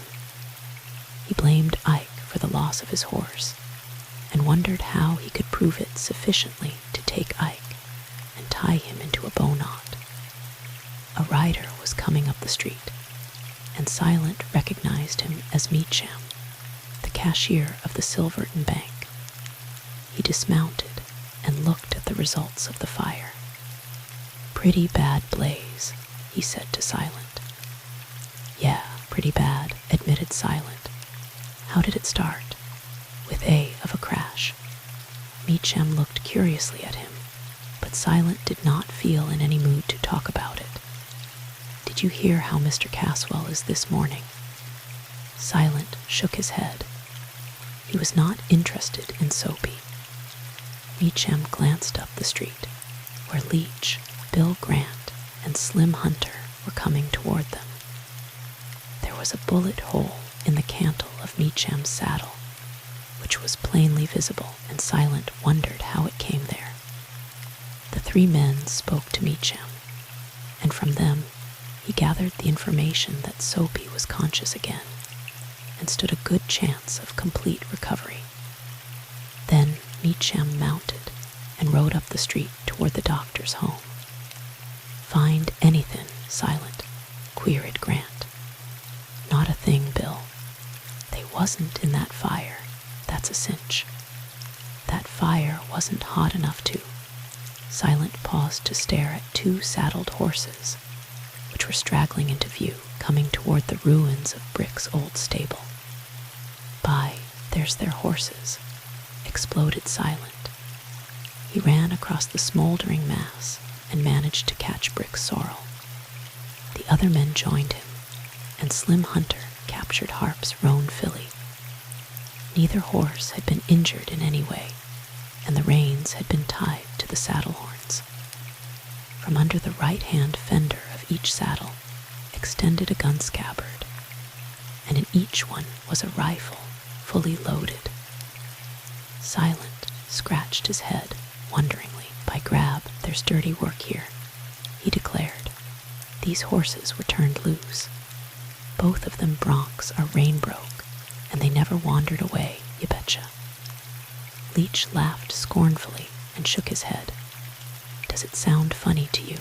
Growled Silent. For the sheriff to lose his horse, yes. Yeah. Silent squared around and studied Leach, who drew slightly away from the menace of the big man's expression. Somebody stole my horse last night, said Silent. After a moment, now you might try laughing at that information, Leach. But you are not the sheriff, Slade.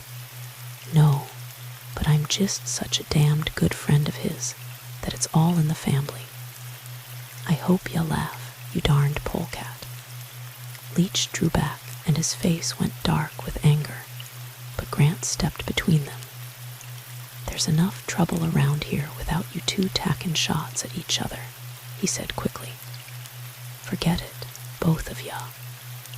I'm getting tired of it, declared Leach. I can't talk to the sheriff, deputy, nor anybody connected with the damned office without getting insulted.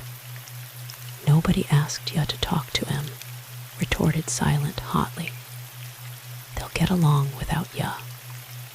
Well, there's one satisfaction, said Leach. We'll soon be rid of the present incumbents. What's incumbents? Queried Silent. Leach growled something about ignorant people and walked across the street toward the saloon. Silent watched him moodily before turning to Grant and Slim Hunter. When did Ike Weldon come back to Marlin City? He rode up with me, said Slim. We just got here a while ago. I found him in the Short Horn Saloon, half drunk, and talking about the big fire in Marlin City. They could see it from there. I told him I was coming up here to see what it was all about, so he came along. They could see it from Silverton, couldn't they? Asked Silent. Yeah, you bet they could, replied Slim. How come ya didn't get here sooner? Slim grinned widely and dug his toe into the ashes. I was out setting up with them best girl, and I never knowed there was a fire until I came into town. Bill Grant laughed and looked toward the street. A rider was coming toward them, and they all recognized him as Brick Davidson.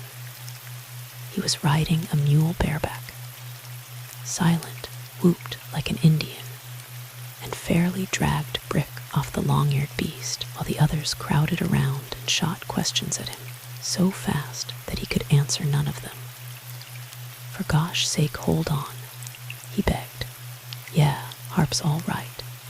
He stopped at the doctor's place to get his arm dressed. He got stuck with a knife. Now, what in happened to Marlin City? And between the three of them, they managed to give Brick a fairly good idea of what had taken place the night before, or rather, that morning. Brick said nothing during the telling, and I've been hunting for your danged carcasses ever since, declared Silent. Uh-huh. Brick squinted at the ruins and back at their two horses. "When did our broncs show up?" "Just a few minutes ago," replied Grant. Brick looked over his sorrel carefully, and then removed his rifle from the scabbard. It was loaded, and with a cartridge in the chamber. He grinned at the three men, cocked the gun, pointed it at the sky, and pulled the trigger. Only the dull click of the hammer came to their ears. Brick shoved the gun back into the scabbard and went over to the mule. "I've got to put this animile in the stable," he told them. "He ain't much of a vehicle, but he was all I could get." He started away with the animal, and Silent turned triumphantly to Grant and Hunter. "Something is due to drop pretty danged hard, gents. He knowed them guns had been monkeyed with, didn't he? Grins all over his face, too. Don't want to talk, does he? That's Brick Davidson. He's got something on his mind, I tell ya." "I hope so," sighed Grant. "I've got to see Harp," declared Silent. "Stuck with a knife, eh? By golly, they sure do use every old kind of a weapon. Next thing we know, somebody will get bit." Silent strode away, shaking his head, while Grant and Hunter crossed the street to the saloon. "Do ya think Brick has got any ideas?" queried Slim. "I'll betcha," nodded Grant. "And what's more, I'm glad that I can stand investigation." "Holy cats, me too," snorted Slim. Brick turned the mule over to Jimmy Meeker and went back up the street, where he spent a little time looking at what was left of that side of the street. Miss Miller came down the street, but did not see Brick until face to face with him. She was carrying some school books. He tipped his hat and grinned, and only real quickness on his part saved her books from falling into the ashes. She was staring at him as he handed the books to her, and she caught his hand. "Mr. Davidson," she faltered, you are all right." "Uh-huh, sure I'm all right. What's the matter?" She had turned and was staring at the tangle of burnt buildings. Nothing. You see, we thought that ya mean that folks thought we was in that fire, ma'am." "Yes, you see, we thought somebody said that we went to bed at 9 o'clock. "Yes." Brick grinned widely and shook his head. "Harp's at the doctor's office," he volunteered. Miss Miller turned and glanced quickly in that direction. "At the doctor's office? Why, what is the matter?" "Somebody stuck a knife in his arm last night." "A knife? Is he?" She paused anxiously. "Nope. It wasn't much of a cut, ma'am. He'll be all right. Harp is so darned tough and ornery that cold steel won't never hurt him. I'll betcha they'll have to grind a new point on that knife." Brick grinned, lifted his hat, and walked on, watching her from the corner of his eye. She seemed undecided what to do, but finally went on toward the other end of town, where the little schoolhouse was located. Brick laughed to himself and shook his head. "That's what's the matter, eh?" he chuckled. "Schoolteacher worryin' about a skinny puncher. Huh, I won't dare to tell Harp, that's a cinch. Plumb ruin him for my use. By golly, I never do understand women. Still, she may like Jew's harp music so much that she's willin' to overlook anything else." Bill Grant crossed from the saloon and joined Brick. "What do you make of it?" queried Grant. "Do you You think that somebody tried to kill you in Harp last night? Brick grinned, but without mirth. Looks that way, Bill. We were supposed to be in bed, you know. Sure, but we wasn't, Bill. Me and Harp busted into some meat stealin' last night, and we danged near got our need-ins. They sure did outsmart us in great shape. Even stole our horses, and we had to borrow a couple of mules from the Red Hill mine. Harp got a knife in his shoulder, and we don't know of a lot more than we did before. Who were the thieves, Brick? I can't swear to anybody. That's the worst of workin' in the dark. Harp and Silent were coming from the doctor's office, leading the mule that Harp had ridden in from the mine. Aside from being slightly pale, Harp showed no ill effects from his knife wound. He nodded to Grant and looked over the ruins. Silent had told him all about the explosion and fire, so he had no questions to ask. Must have been warm around here, was his only comment. It sure was, agreed Bill Grant. My neck is still hot, and it was mostly all over when I got here. I'll buy a drink. As they started toward the saloon, Silent stepped in beside Brick and whispered, There's a saddle at the hitch rack with a bullet hole in the cantle. Who owns it? Asked Brick. Meacham, the Silverton Bank cashier, rode in on it a while ago. Sure it's a bullet hole, Silent. You betcha. Brick squinted thoughtfully as they lined up at the bar. Meacham was sitting at a card table, reading a paper, paying no attention to anyone. Leach and Cal Wesson were standing near the front of the room, talking about the fire, and near the rear, Ike Weldon and Slim Hunter were playing a listless game of pool. The bartender greeted Brick effusively and insisted that the drinks were on the house. I was afraid ya died in that fire, Brick. By golly, I'm sure glad to see ya, and old Harp too. Brick grinned and looked over at Meacham. Have a little drink, Meacham? He asked. Meacham looked up at Brick and shook his head. No, thank you. Oh, that's all right, said Brick pleasantly. I just thought ya might be one of the sufferers. Meacham stared at him closely. What do you mean, Davidson? He asked. Oh, I just didn't know but what somebody had tried to kill you off too. There's a bullet hole in the cantle of your saddle, ya know. A bullet hole. Meacham's tone had been rather loud and attracted the attention of everyone. Leach came back toward the bar, and the two cowpunchers stopped their pool playing to listen.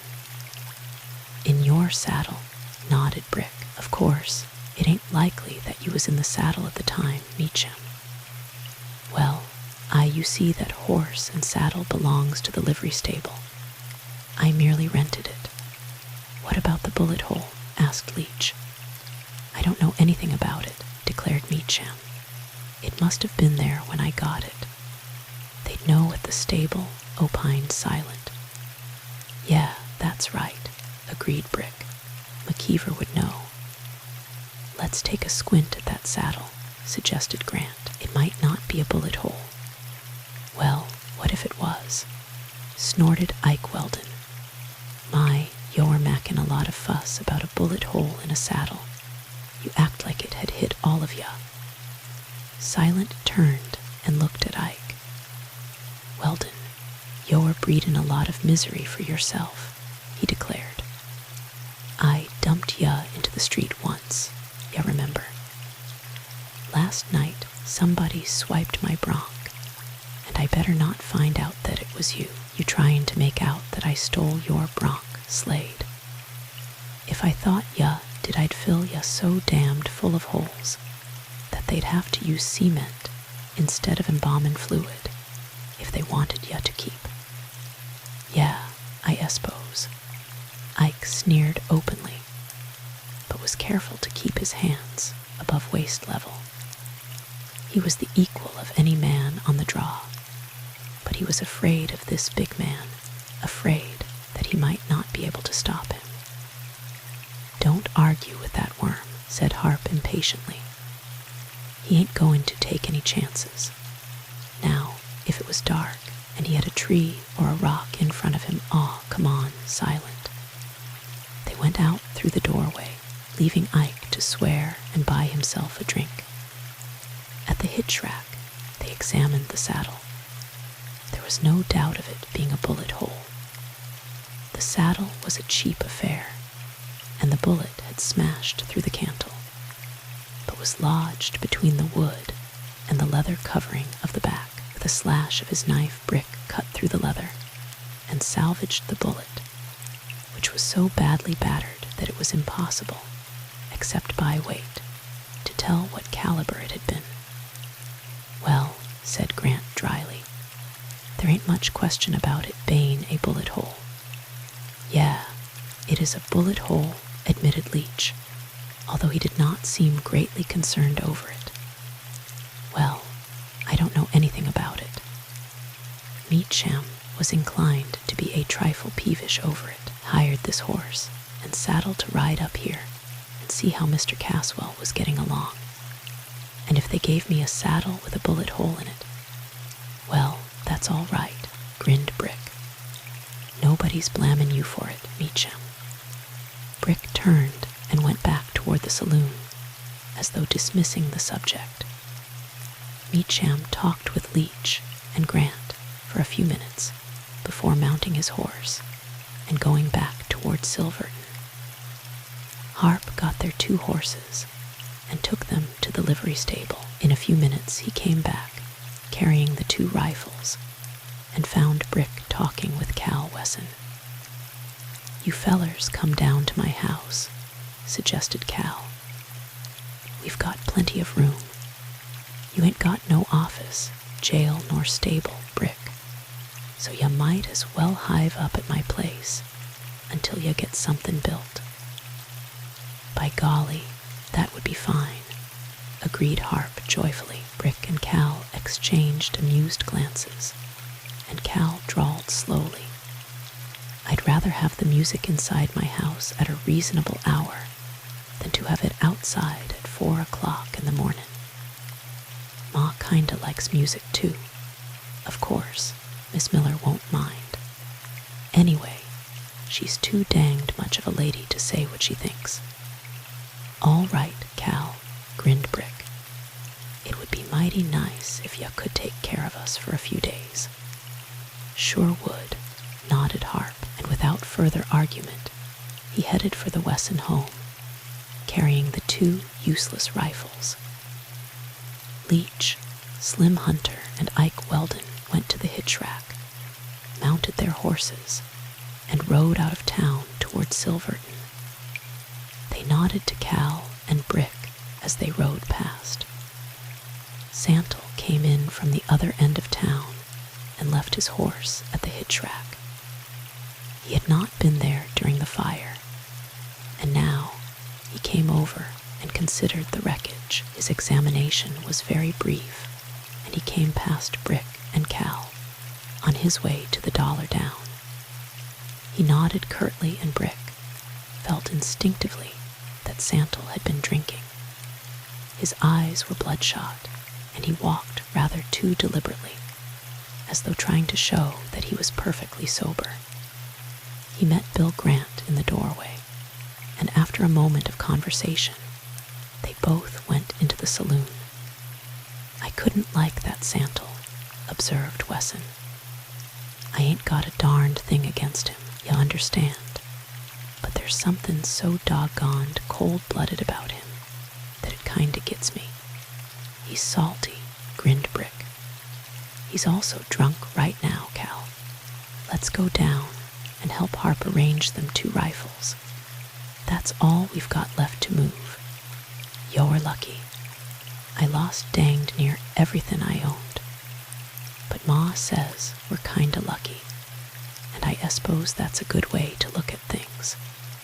We'll go down and see if she's got anything to cook for a meal." Mrs. Wesson gave Brick and Harp an upstairs room, where they decided to grab a few hours' sleep. Both of them were weary, and the peacefulness of the Wesson home sent them quickly into dreamland.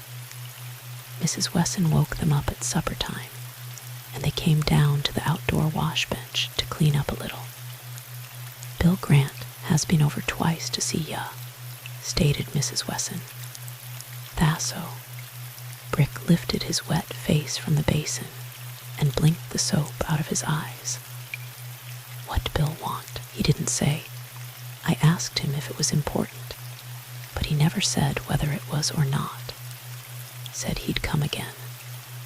They were just sitting down at the table when Bill Grant knocked on the door and informed Mrs. Wesson that he wanted to see Brick. He wouldn't come in, so Brick went out to him. "I don't like to take ya away from a meal, Brick, but I've got something ya ought to know. Santle's drunk. He got me in a corner this afternoon and talked for an hour. He's been detectin' to beat, so he says. And here's his solution of the thing. You and Silent Slade and Harp Harris must be the three men who done the dirty work, Sabe. You're the medium-sized one, Silent is the big one, and Harp is the tall, skinny one. Now, what do you think of that, Brick?" Brick squinted hard over the information, and Grant watched him closely. Then Brick's face broke into a grin as he looked up. "Well, Bill, I'm mesmerized that Santle ever found out that much. It sure does look like us three jiggers have been feathering our nests, don't it?" "Aw, I didn't believe him, Brick." "Thank ya, Bill. Where is Santle now?" "He's gone to Silverton. I reckon he's through around here. He told me that he was, anyway." "Yeah, I reckon he is." Brick grew serious. "He said he was going to put his case up to Leach and Hendricks and let them do what they dang pleased about it. That's real thoughtful of him, I'm sure. Bill, I'm glad ya told me this, and I thank ya kindly." "You're welcome, Brick, but dang it all, I wish you could put the deadwood on the guilty parties. I'm for ya." "Well," Brick grinned widely, "meb I will, as soon as I get time. I've been so doggone busy lately. Say, did you see Silent around the Dollar Down when you left? He's playing single-handed blackjack with LeBlanc." "Fine. Tell him to come down here right away, will ya, Bill?" "Sure." Grant turned and walked back toward the street, while Brick went back to his supper. Miss Miller smiled at Brick as he sat down beside Harp. "I have been trying to get Mr. Harris to tell me how he came to get that wound in his shoulder," said Miss Miller, "but he refuses to tell me." Harp squinted at Brick, who grinned covertly and shook his head. "I don't blame him for not talking about it," declared Brick. "Meb next time he'll look out for knife-throwing women." "Knife-throwing women." Miss Miller glanced sharply at Harp, whose ears immediately assumed a scarlet tint. "Half-breed," nodded Brick. "Married woman, too. Her husband was shootin' mad, too." Harp shoved back his chair and got to his feet. "That's all a danged lie," he wailed. I can't understand this Risson generation," interrupted Mrs. Wesson seriously. "They do the darndest things. Why, when I was young, if a man monkeyed around a married woman..." Harp whirled around, picked up his hat, and stamped out of the house, while Brick put his head on his arms and cried tears. Mrs. Wesson hammered Cal on the back until the poor man slid sideways out of his chair, but Miss Miller failed to see the humor of the situation. "It's a shame," declared Cal. "Don't ya believe a danged thing that either of these critters try to make ya believe, Miss Miller. That's their idea of fun." "Oh, that was good," wailed Mrs. Wesson, the look on his face. "Ha ha ha ha, Brick, he'll hate us both for life." "I fail to see anything funny about it," stated Miss Miller. "Why accuse a man of something that isn't true, Mr. Davidson? It was true, choked Brick. But not the way it sounded. He did get knifed by a woman. Anyway, I think it was a woman. And her husband was shootin' mad, too. Me and Harp caught him stealing cattle butcherin' at night and burnin' the hides. Brick wiped away his tears and was about to tell them what had happened the night before when Silent knocked loudly at the front door. "What happened to little Harp Harris?" he asked. "I met him up the street and asked him what you wanted. He said he didn't care, what you wanted, but he knew what you was going to get." "He's got indigestion," said Mrs. Wesson. "He told me the other day that he had it real bad. You know that upsets a man something awful. I'd sure hate to marry a man that has indigestion. I sure know what it's like, 'cause Cal has touches of it. I never had anything like that in my life," snorted Cal. "I'll betcha you got it right now," grinned Brick. "Anybody that would speak to Ma Wesson that way has got stomach trouble." Cal picked up his hat and started for the door. All right, I suppose I've got to stand for it. If I'd had any sense, I'd never invited the sheriff's office to settle down in my house. Between Ma and Brick, I'll probably have to pitch a tent if I want to have any peace. "Did you want me, Brick?" queried Silent, "or is that part of the joke?" Brick laughed and shook his head. "I was just wonderin' if you'd like to ride to Silverton with me this evening."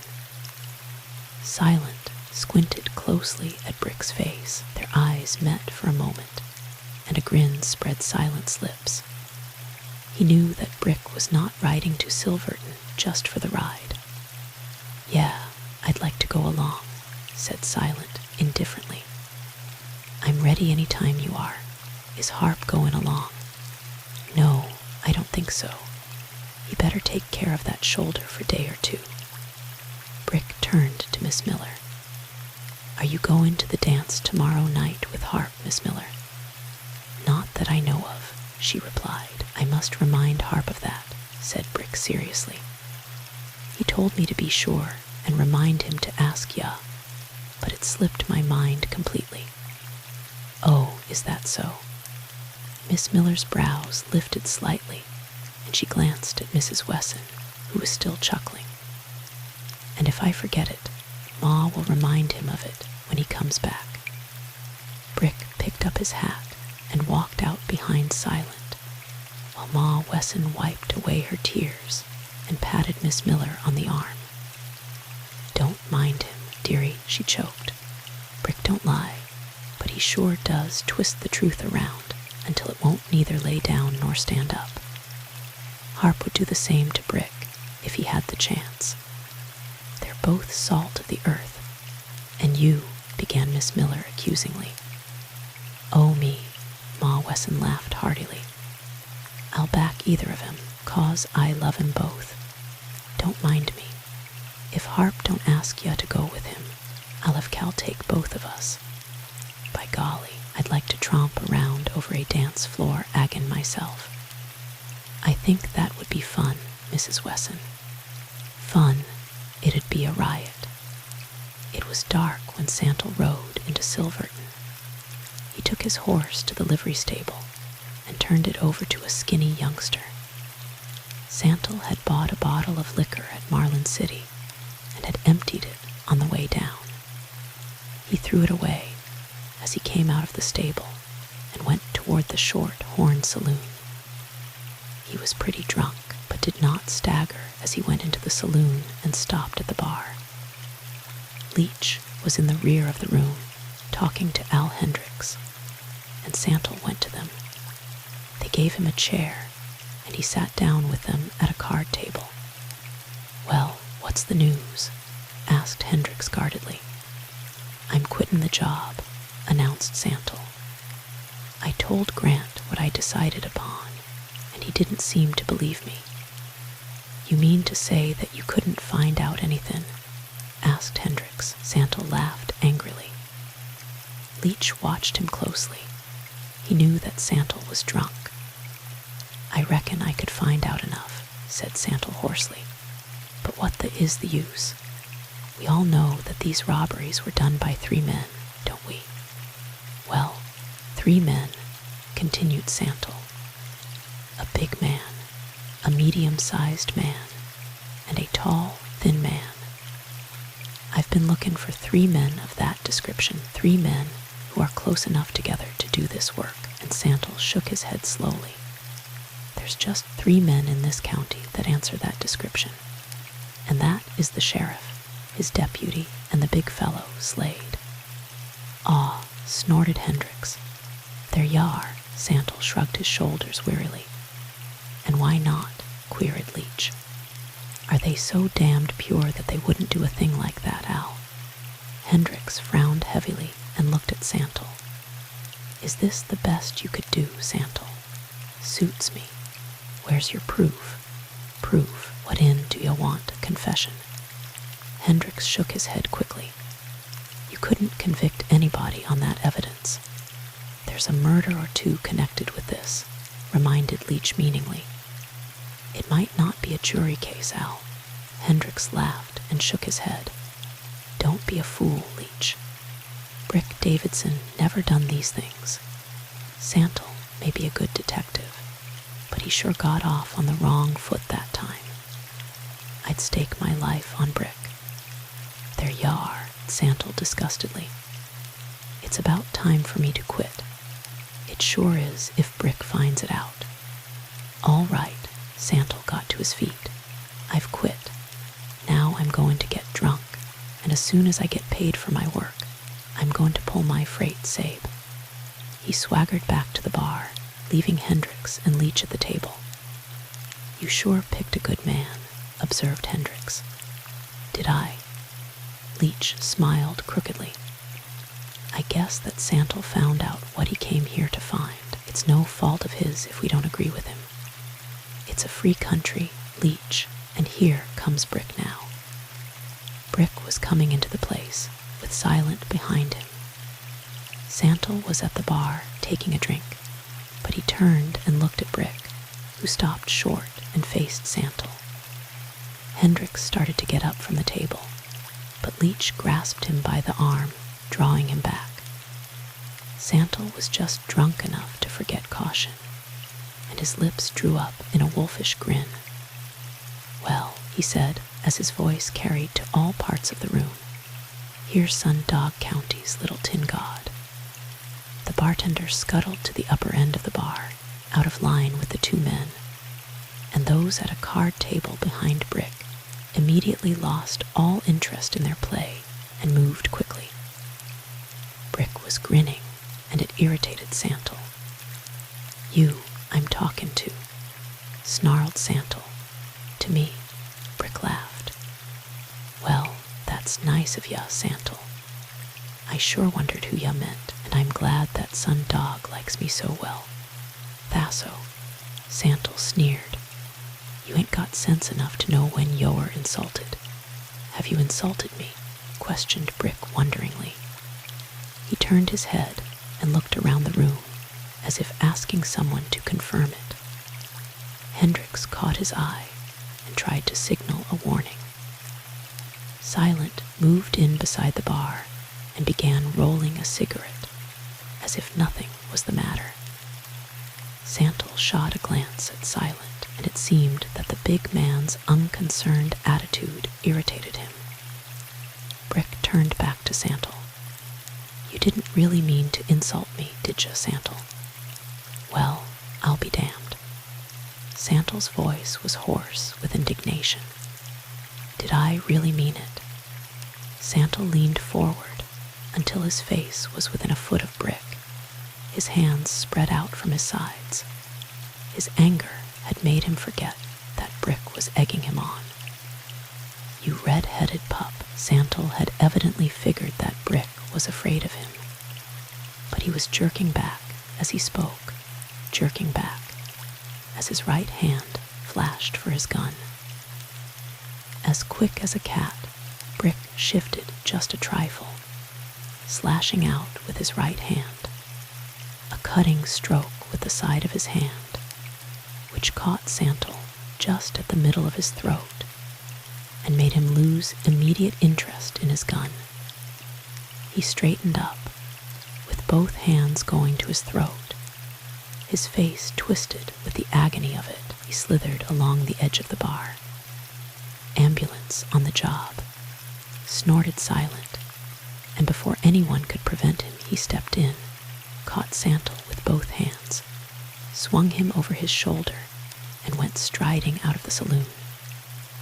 The crowd rushed to the doorway and windows in time to see Silent step to the edge of the sidewalk and fairly hurl Santel into the street, where he rolled over and over. "Hook'em cow," yelped Silent. "Yeo, cowboy."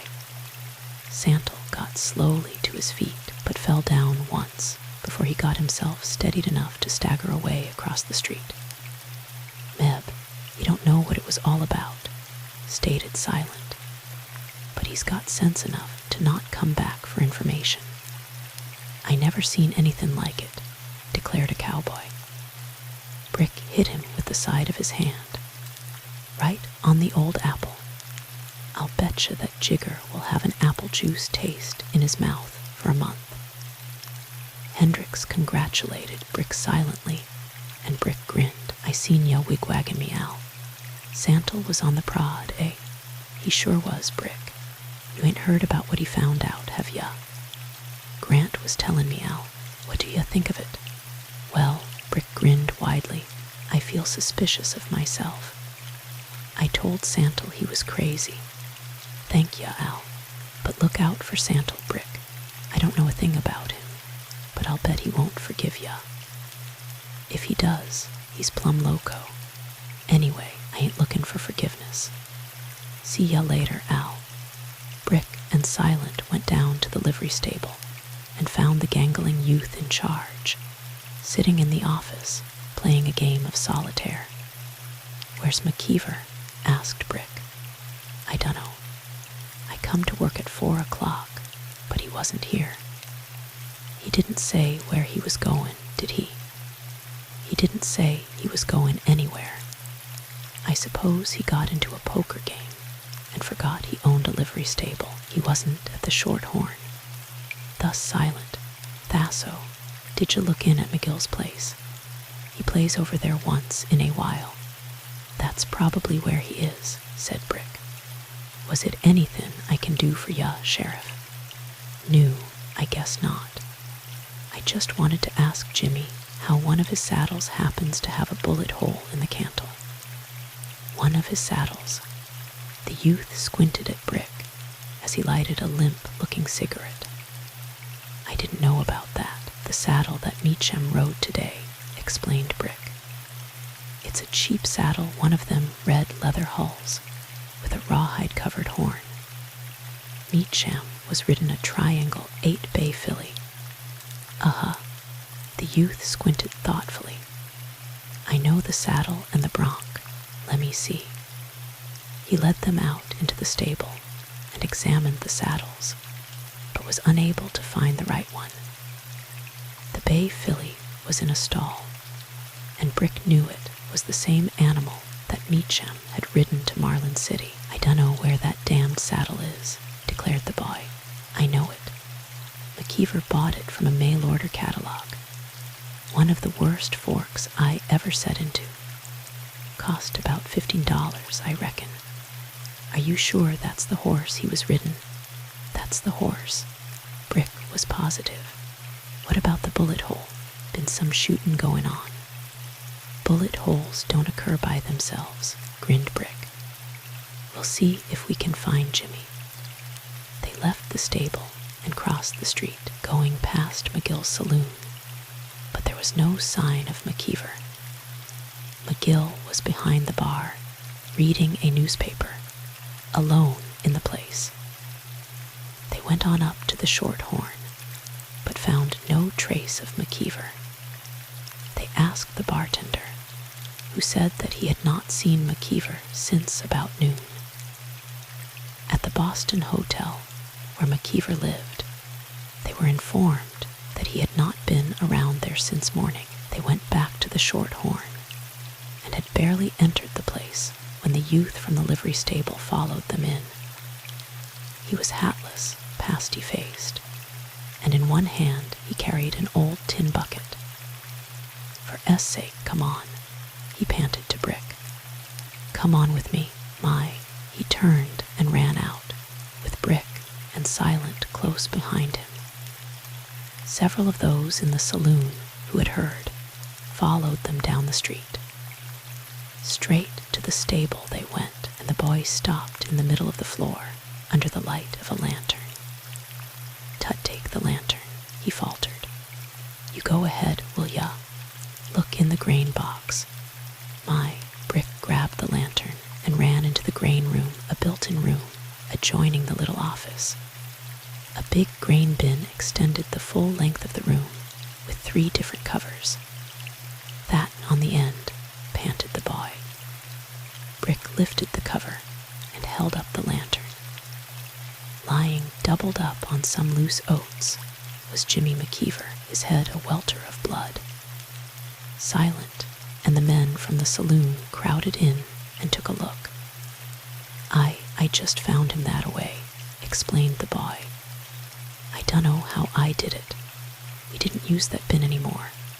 Sus something made me look in there, I reckon." Brick fastened back the cover and climbed into the bin. "One of ya go after the doctor," he ordered, and a man hurried away. Brick lifted McKeever up to where they could all get hold of him, and they placed him on the floor of the stable. Brick examined him, while Silent knelt down and held the lantern. "I don't reckon he needs a doctor," observed Silent. Brick shook his head slowly. "Don't look like it, that's a cinch. Somebody beat his head all up. Somebody, yeah. It was an old cattleman from the southern end of the range. I'd admire to know just who that somebody was."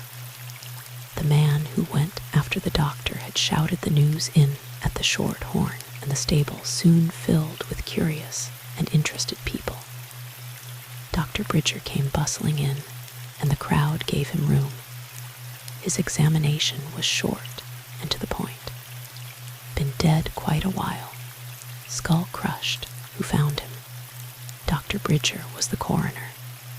The youth shouldered his way inside the circle. "I found him, Doc.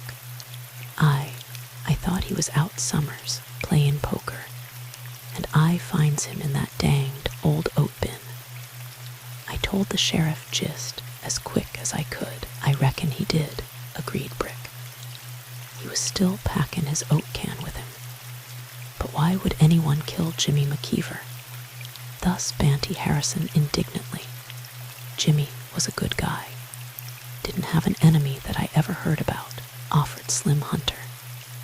"By gosh, this country is getting too salty to suit me.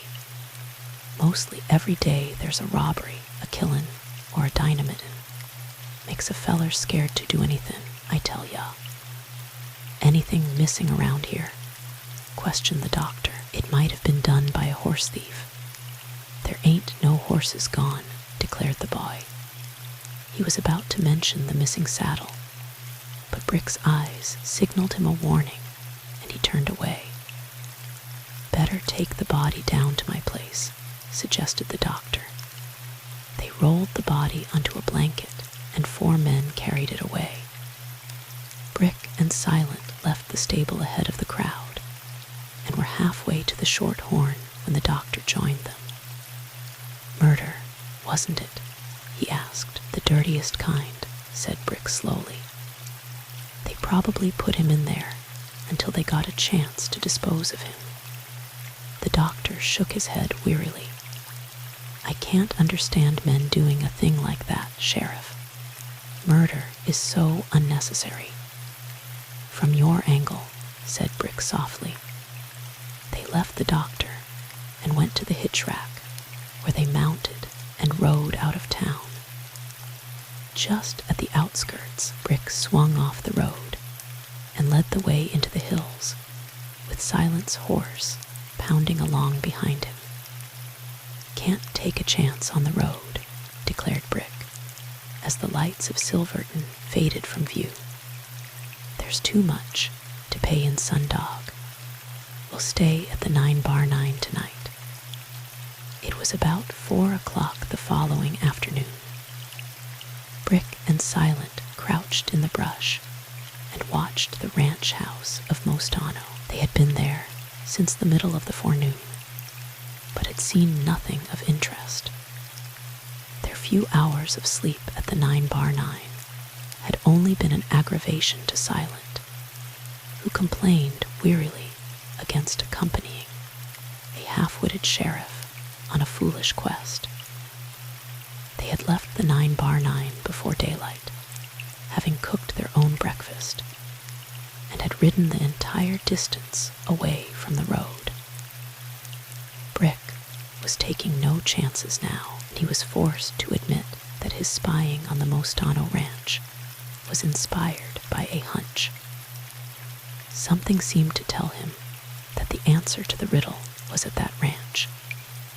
He knew that Mostano was not the only man at the ranch when he and Harp were chased out of the house. The dynamiting of his office proved that the criminals feared him and felt that he knew too much. Just why they would dynamite the Red Hill mine safe after stealing the payroll was more than he could figure out. In some way it was connected with the attempted killing of Soapy Caswell, he decided. Perhaps, he thought, there were 2 different gangs, or they might have blown the safe to make him think that there were 2 different outfits working. He grinned as he thought of Santle's findings. Still, the descriptions covered the 3 of them. Baldy Malloy, Ike Weldon, and Meacham had all been robbed by men of the same description. Suddenly, Brick laughed aloud, and Silent looked at him curiously. "What's so damned funny?" Silent was tired and uncomfortable. Something.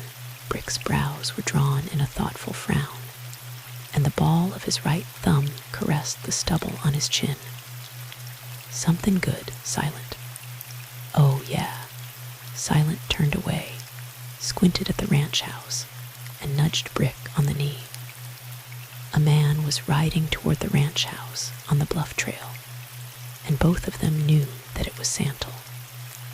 They watched him ride up to the front door and dismount, but before he had time to go to the door, Mostano came out.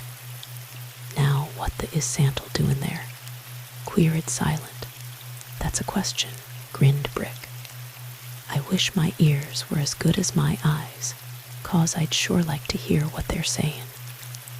After a few minutes of conversation, they walked around the house and back to the corral.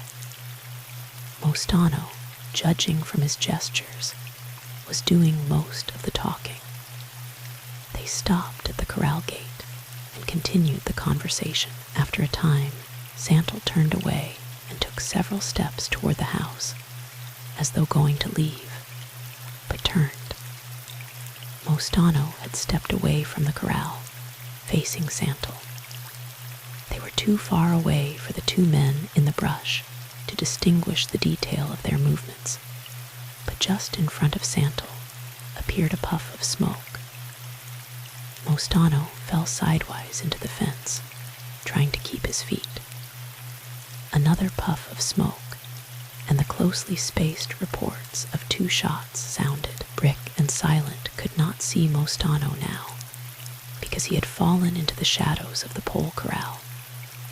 Santle stood still for several moments, looking around, before he turned and hurried to the house. He knocked on the front door, but no one let him in. Then he stepped back, took a short run, and hit the door with his shoulder. Brick grinned as Santle fell back. Brick knew that the oak bar was thick. "He's going to smash the window," observed Silent. Santle had picked up a short length of pole, and now he proceeded to demolish a front window. He made short work of it, tore the curtain away, and crawled inside. What is he doing in there? Wondered Silent. Brick shook his head and watched the house. In a few minutes, Santel came out, looked around, and mounted his horse. He did not seem to be in a hurry, but finally rode away up the bluff trail and disappeared toward the Red Hill mine. Well, said Silent dryly, we've got another dead man. They're almost as common as live ones around here, said Brick sadly, his eyes glued on a certain patch of brush about 100 feet to the east of the house. Something had caught his attention. Watch that patch of brush beyond the front of the house, Silent. There's something there. And as an answer to his statement, a woman left the patch of brush and went swiftly out of sight on the far side of the house, only to reappear going toward the corral. Brick got to his feet and motioned for Silent to follow him. They went swiftly down through the brush and out into the open, where they ran toward the house. The woman had discovered Mostano's body and was too interested to see anything else. They ran past the house and out to the brush patch before the woman saw them. She ran toward them, stopped, as though undecided what to do, and went back to the corral. Brick crashed into the brush and stopped short. Just at his feet was the entrance to a tunnel, and in this entrance lay the half-breed baby and little Whizzer Malloy. Silent crowded in beside Brick and stared at the children. Little Whizzer looked up at them, but there was no recognition in his face. His little feet were tied tightly together with a wang leather string, and he was as dirty as a child could possibly become. Brick lifted him out and cut the string. "Don't you know me, Whizzer?" he asked gently. But the child only whimpered, his eyes filled with fear. "My, I'll betcha they've treated him tough," declared Silent. "But how in did he happen to be here? Can ya figure it out, Brick?" Brick shook his head, his jaws shut tight. The half-breed woman was coming slowly toward them now, her shoulders drooped, her face set in lines of deep grief. She stopped in front of Brick, but would not look at him as she said, "My man dead shot." "Yeah, I know it," said Brick. "I reckon he had it common. He dead?" she repeated. "Where did you get this child?" asked Brick, not unkindly. He thought he could get more out of her by not adopting a threatening attitude. She looked blankly at him. "Where did you get this boy?" he asked again. "You tell me where you get him." "Don't know," she said slowly, blankly. "You don't know? Come on now, tell me where you got him." "Dawn know." "She sure is a good witness," observed Silent. "When her kind don't want to talk, they can sure ruin the parade. Ask her why Santel killed Mostano. She don't know that either." "Dawn know," she muttered blankly. "My man dead shot. Well, that's one thing she does know." Silent was inclined to sarcasm. Little Whizzer Malloy whimpered and looked at Brick, as if trying to remember who Brick was. "Don't you know me, Whizzer?" he asked. But the child only looked blankly at him. Brick noticed that the little fellow had a bad bruise on the right side of his head, and his right arm was painfully bruised. What was that hole over there? Silent pointed back toward the brush patch. "That's the tunnel that opens under the house," said Brick. They had a slick getaway. When Santel showed up, Mostano put the woman and kids into the tunnel and slid the bunk over the trapdoor. No wonder Santel didn't find anything. "What do ya reckon he was looking for?" Brick squinted at Silent and back toward the house. "Does seem kinda funny, Silent. I'll betcha this woman would know if she made a sneak with the kids." "Dawn know," persisted the woman blankly. "Is there anything ya do know?" snorted Silent. She looked blankly at Silent, and turned her gaze back toward the corral. "My man dead," she said simply. They walked over to the corral and looked at Mostano. Either of Santel's bullets would have killed him. Mostano's six-shooter was lying in the dust beside the corral, several feet away, proving that he had made an attempt to defend himself, but had dropped the gun as he fell. "There ain't nothing we can do for him," observed Brick, "so we'll just put the body in the house and take this kid back to Marlin." Little Whizzer's legs had evidently been bound ever since he had disappeared, and they were too weak to support his body. They propped him against the fence while they placed Mostano's body in the house, but made the woman accompany them. "We'll send somebody out here," Brick told the woman as they picked up Whizzer and started for their horses. "Don want nobody," she declared. "You keep away." "Write your own ticket," said Brick shortly, and walked away. They got their horses and rode back toward Marlin City, with Brick carrying Whizzer in his arms. The youngster seemed to be trying to figure out what it was all about, and Brick grinned encouragingly. "Don't you worry, Whizzer," he told him. "Yo are plenty safe now." They crossed the hills and came out on the grade at the little trail, just south of where Baldy had gone over the bank with the stage. Whizzer had straightened up a little and seemed less dazed now, so Brick led the way back to where the stage had gone over. The youngster looked around as though he recognized the spot, and finally looked up at Brick. "Where's my daddy?" he asked. "For the love of mud," exclaimed Silent. "He's rememberin'." "Do ya remember the stage, Whizzer?" asked Brick. "Remember what happened the day you rode with your daddy?" "I fell off."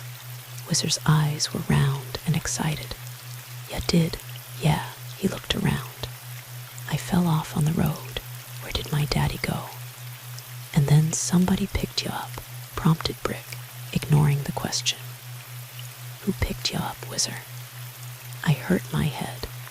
Somebody shoot a gun. Did you see anybody before you fell off the wagon?" Whizzer shook his head. "I hear the gun shoot, and then I fall off." "Where's my daddy?" "Whizzer, old timer," said Brick earnestly. "You've got to remember some things for me. After you fell off the stage, you hurt your head. When you woke up, who did you see?" Whizzer's forehead puckered as he stared at Brick. "I seen two mans in house. One man got something on his face, like stage robber. Woman and baby there. One man was masked, eh? It wasn't the Indian man, was it?" Whizzer shook his head and looked around quickly. "Don't you be afraid of him," said Brick. "He's dead." "He hit me," said Whizzer simply. "They make me stay in the mine, and I can't get out." He began crying softly, still terrified at what he had experienced in the few days. Brick swore softly and hugged the youngster. "Don't cry, buddy," he said. "Ain't nobody going to hurt ya agin, you betcha." They swung their horses around and galloped away toward town. "Do ya think Santel done it, Brick?" queried Silent as they swept along the grade. "I dunno, Silent. Me and Harp met Santel just below here that day. Anyway, he knows something about it, and I'm going to find out what he knows. If I have to drill him plumb full of lead to let the information leak out." Whizzer was asleep when they rode up to Wesson's home and dismounted. Mrs. Wesson met Brick at the door and gasped with surprise at sight of his burden. Whizzer woke up and began crying, but the sleep had refreshed him, and he quit crying as soon as he realized that he was no longer in the tunnel. In a few words, Brick explained how they had found him, and in less time than that Mrs. Wesson had placed him at the table behind a big bowl of bread and milk. He ate ravenously, while Mrs. Wesson sat across the table from him, her eyes filled with tears, and promised him a nice warm bath and a soft bed. "Gotta find my daddy," he told her. "They didn't give me no bread and milk." "What did they give ya, honey?" asked Mrs. Wesson. Whizzer swallowed a big portion of bread, almost choking over it. "They gimme," he said simply. "Ya can't beat him, can ya?" grinned Brick. "He's a buckaroo." "I lost him spur." "Meb," he smiled at Brick. "Meb, my daddy's got it. He said he was going to get me 'nother one." "Where's Harp?" asked Silent. "Him and Miss Miller went to the dance at Silverton," smiled Mrs. Wesson. Harp had a sweet time squaring himself with her, but he made Brick out to be the biggest liar in the state, and she believed him. By jinx, I think she likes him. Human nature is one queer thing. I'll betcha Leech will be sore as a boil. He sure did want to go with her. Whizzer laid aside his spoon and sighed deeply. "Had enough, buddy?" asked Brick. "Uh-huh, I can't hold no more." "Now I'll give him a good hot bath and put him into a nice bed," said Mrs. Wesson. "Meb, we better have the doctor over to fix up them bruises, Brick. He's sure been skinned awful bad. Don't hurt."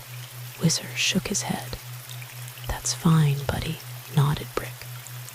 "Now, if ya could only tell us what that masked man looked like." Whizzer shook his head.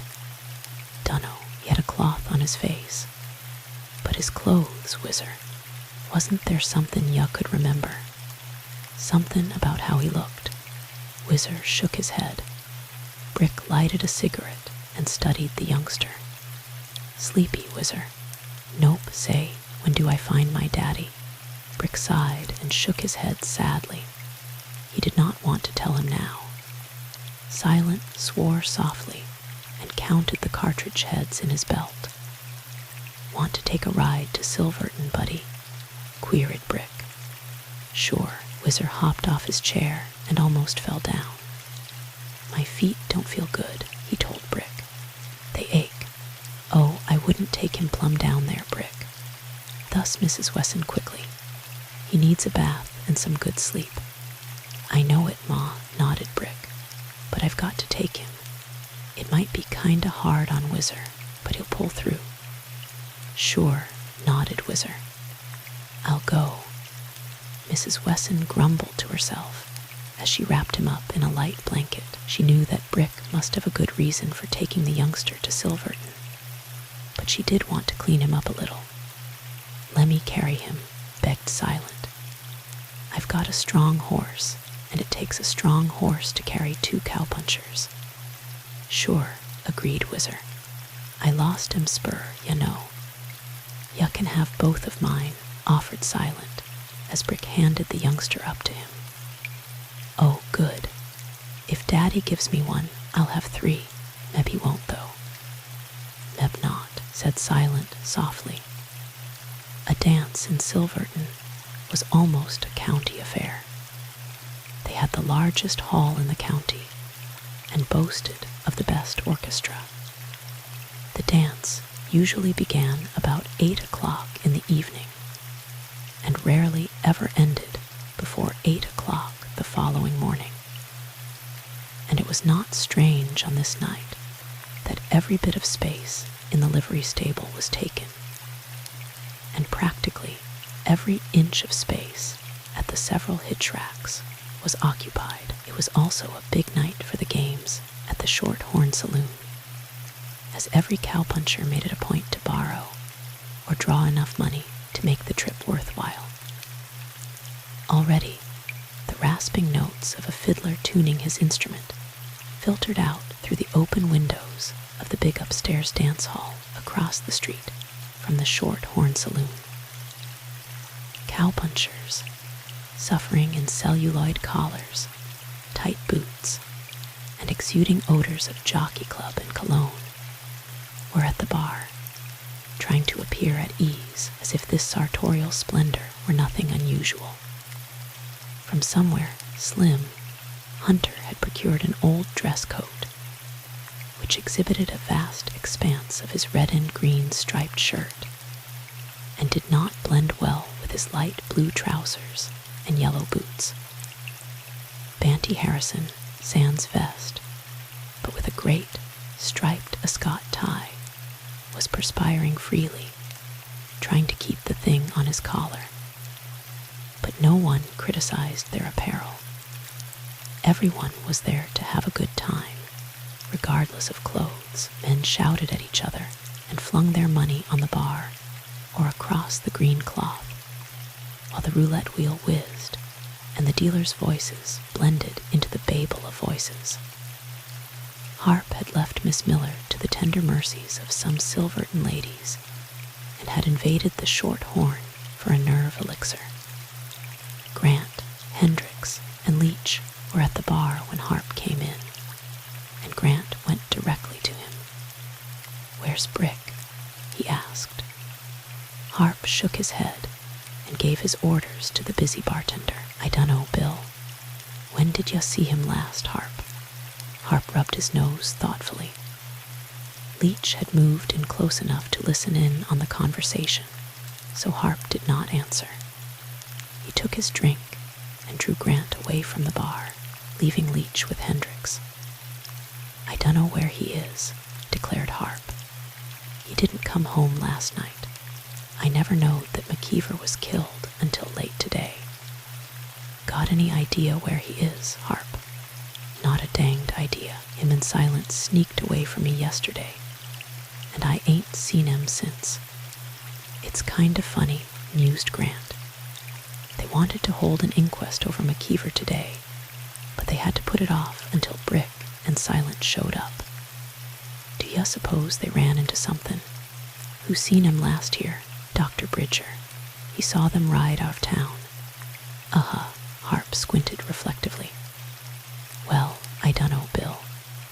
Leach walked up to them and spoke directly to Grant. "Well, does he know anything about them, Grant?" Grant shook his head and looked at Harp, who was looking curiously at Leach. Harp grinned softly. He could afford to grin now, because he knew that Leach had seen him bring Miss Miller to Silverton. "Seems funny that the sheriff would avoid the inquest," said Leach. "Perhaps he had a reason for not wanting to be here." "I'll betcha he did," said Harp. "Brick usually has a good reason for doing things." "Is that so?" "Yeah. Ya see, Brick ain't no detective. He's a manhunter." "Manhunter?" Leach laughed sarcastically. "Who did he ever catch?" "You better read local history," advised Harp. "Brick got a few of 'em," nodded Grant. "History, eh?" Leach grinned. "I suppose he has had it all written out and bound in books." "All except the last chapter," said Harp seriously. "He's written that now, I reckon." Leach laughed and walked away. "He don't like you, Harp," smiled Grant. "By golly, that just about breaks me all up, Bill. When I look at him and know he don't like me, I just tremble with emotion." "Yes, sir. It's just like having a chill." "Ya going to the dance?" "No, I don't think so. I ain't dressed for dancing." "Ya might borrow Slim Hunter's coat. He looks just like one of them their doctor's charts, which shows your insides, after you're kinda opened up that way. That shirt sure does correspond to them colored heart, liver, and lung things." Banty Harrison came shoving his way past, but stopped to shake hands with Harp. "Let's go over and dance, Harp," he panted. "It's too danged hot in here. I'm going to get a string, if I can find one, and tie this imported necktie to the top button of my pants. Dang anybody that would sell a tie like this. You got to be a civil engineer to even tie it. Come on." "Won't she stay down, Banty?" queried Harp.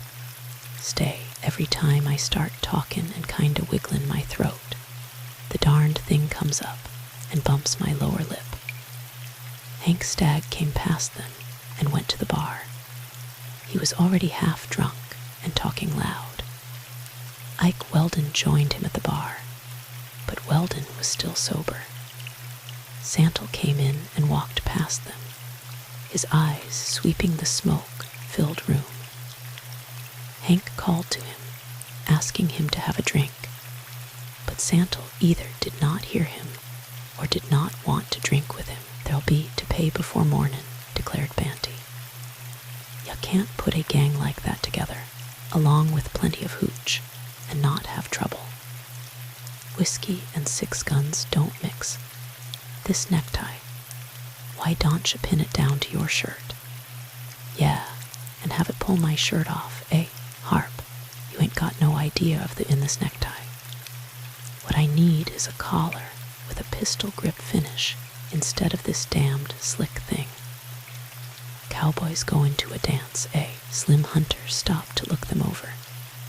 "Introducing to you," said Harp seriously, "the effect of tobacco and alcohol on the intestines." "Just when do I laugh?" asked Slim. "Next time ya go to the bar." "Uh-huh." Slim grinned and went on. He had no idea what Harp meant. "What'll make him laugh when he goes to the bar?" queried Banty. "He'll be fast in the bar," said Harp wearily, "and the back bar mirror ought to show him what I meant." "Haw, haw, haw. Aw, this tie can't even laugh. Come on and help me find a guy rope. By golly, I won't stand for my own clothes slapping me in the mouth." They crossed the street and procured a length of string at a general store, with which they secured the tie to a suspender button, much to Banty's delight. Then they went upstairs into the dance hall, where the floor was rapidly filling for the first quadrille. It was possibly an hour later when Brick and Silent dismounted at the hitch rack across the street from the Short Horn Saloon. Whizzer had slept nearly all the way, but he was awake now, and Silent turned him over to Brick. The music had just stopped in the dance hall, and a number of men were straggling across the street toward the Short Horn, laughing and talking. Brick heard Harp's voice, arguing with somebody over the proper way to hold down a necktie. "Come on," said Brick softly. He hoisted little Whizzer up on his shoulder and walked boldly into the saloon. The place was filled with men, hazy with tobacco smoke. Brick shoved his way to the bar and stood Whizzer on its polished top. It was several moments before anyone recognized the youngster, who was looking them over with his wide brown eyes. It was Mose Laclede, the big trapper, who made the discovery, and his voice boomed loudly above the roar of the conversation. "By de lost boy, look, I'm be a liar if it ain't de leetle boy himself." The roar of conversation broke abruptly. It was not a slowing down, but a sudden silence. Even the whir of the roulette and the rattle of poker chips was stilled as the crowd stared at the little overall-clad, dirty-faced youngster on the bar, who was looking at them. There was a cleared space of several yards between Brick and the crowd. Silent had halted nearer the door. Brick could see Santel in the crowd. Hank Stagg was at the bar, just beyond Brick, staring wide-eyed at the youngster. And before anyone could voice, a question leech came striding in past Silent, but stopped quickly, wondering at the silence. He turned his eyes and saw little Whizzer. Meacham, well-dressed, came in, glanced quickly at the crowd, and stopped almost against Silent. "Well, I'll be damned if it ain't the kid," exclaimed Bill Grant. "Where did ya find him, Brick?" But Brick did not reply. He was watching Whizzer. "Baldy Malloy's kid, eh?" Leach's voice sounded as if he were suffering from a cold. A man laughed, and Brick glanced in that direction to see Ike Weldon standing up in a chair against the wall. Ike was partly drunk, Brick's sweeping glance included Santal, who was leaning forward, his face tense, shoulders hunched. "Take her easy, Brick." It was Harp speaking from the far end of the bar. He knew that trouble was coming. A man began crying. It was Hank Stagg. Perhaps it was from the effect of liquor, perhaps not. Meacham started to back away, but Silent blocked him. Leech forced a smile and moved slightly closer. Whizzer was staring at Leech, and now he grasped Brick's shoulder. "Don't let him touch me." The childish treble sounded loud in the silence of the room. Leech stopped. "Why not, Whizzer?" Brick's lips barely moved, and he did not turn his head.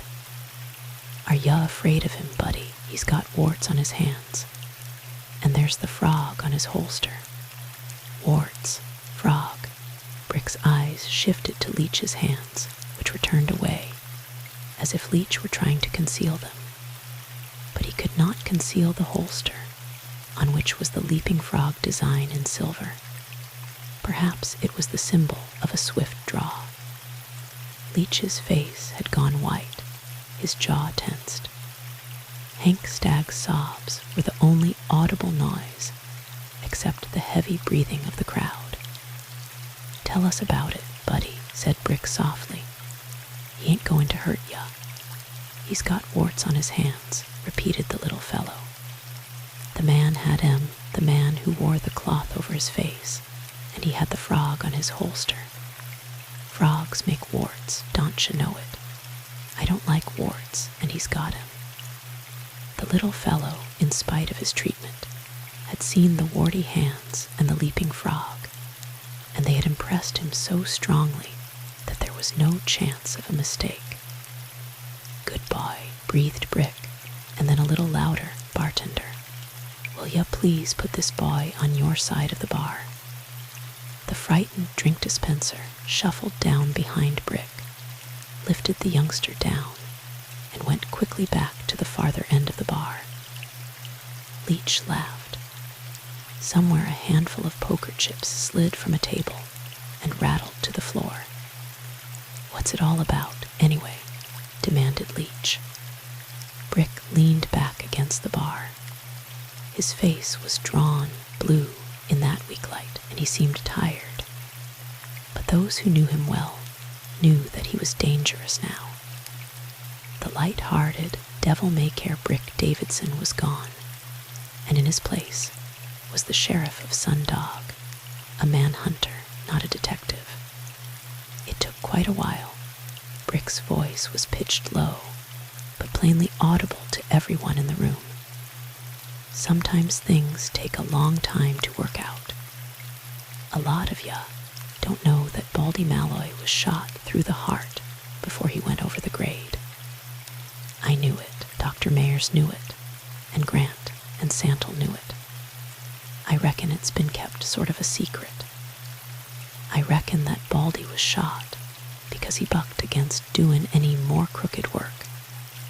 It kinda looks like Baldy wanted to go straight on account of his little kid, but they couldn't let him get away, 'cause he felt indebted to me for savin' his kid. "You ain't guessin' everything, are ya, Brick?" queried Bill Grant anxiously. "Not all of it. A lot of it is guesswork, Bill, but I'll bet my life that I'm close to the bullseye. It's a funny thing." Brick shifted slightly, and a grin passed his lips. "We've had several robberies, which never occurred. Baldy Malloy was held up, Ike Weldon was held up, and the Silverton Bank was robbed. The robbers in each case were described as being the same men. And the funny part of it all is the fact that the descriptions cover me, Harp Harris and Silent Slade. Nobody's seen M except Baldy Malloy, Ike Weldon, and Meacham. Gents, those robberies never occurred. That they didn't." Ike Weldon's voice squeaked like a discordant fiddle. "What in do you know about it?" Why, that is ridiculous," faltered Meacham. "And you better stay where you are. warned Silent as Meacham moved slightly backward. Baldy Malloy's shack caught fire just before the bank robbery, continued Brick. Everybody went to the fire. It sure was a good chance to rob the bank. Just what is all this conversation about? Queried Leach. He folded his arms and squinted at Brick, trying to cover his nervousness. Brick laughed at him with his mouth, the rest of his face tensed, serious. The crowd shifted audibly. "Maybe you don't get the drift of it, Leach," said Brick. "I'll start a little further back in history and give you a chance to follow me. It began in Idaho." Leach jerked slightly, and his eyes flashed to Hank Stagg, who was slouched at the bar, looking down at the floor. Hank had stopped crying now, and his thumbs were hooked over his cartridge belt. "Some folks got to understand each other in Idaho," continued Brick. "One of 'em came to Sundog and got in kinda solid. He made money, I reckon. But all the time he was looking for bigger money, so he got them Idaho folks to migrate down here, and they formed kind of a little corporation to loot Sundog. It sure worked, too, but they got scared of the sheriff's office. The big haul wasn't pulled yet, and they wanted to keep me quiet until that was cinched, so they imported a detective to handle the mystery. Every eye in the place flashed to Santel, but he never moved. His eyes were watching Leach. Even Brick's statement did not seem to impress him. "They got him in Idaho, too," said Brick softly. "He was known as a killer in that country. There's probably several sheriffs up there that would like to put handcuffs on him." But even the direct accusation did not affect Santel. Men moved away from him, but he remained as immovable as a statue. "I kinda blame myself for Soapy Caswell getting shot," said Brick. "You see, I lied about that holdup. I told him down here that Soapy got through to the Red Hill mine with the $27,000 payroll. When I knew better, it must have been that Soapy got hold of a dummy payroll, and that the gang couldn't get in touch with the man who was to pull off the job to see if he had failed.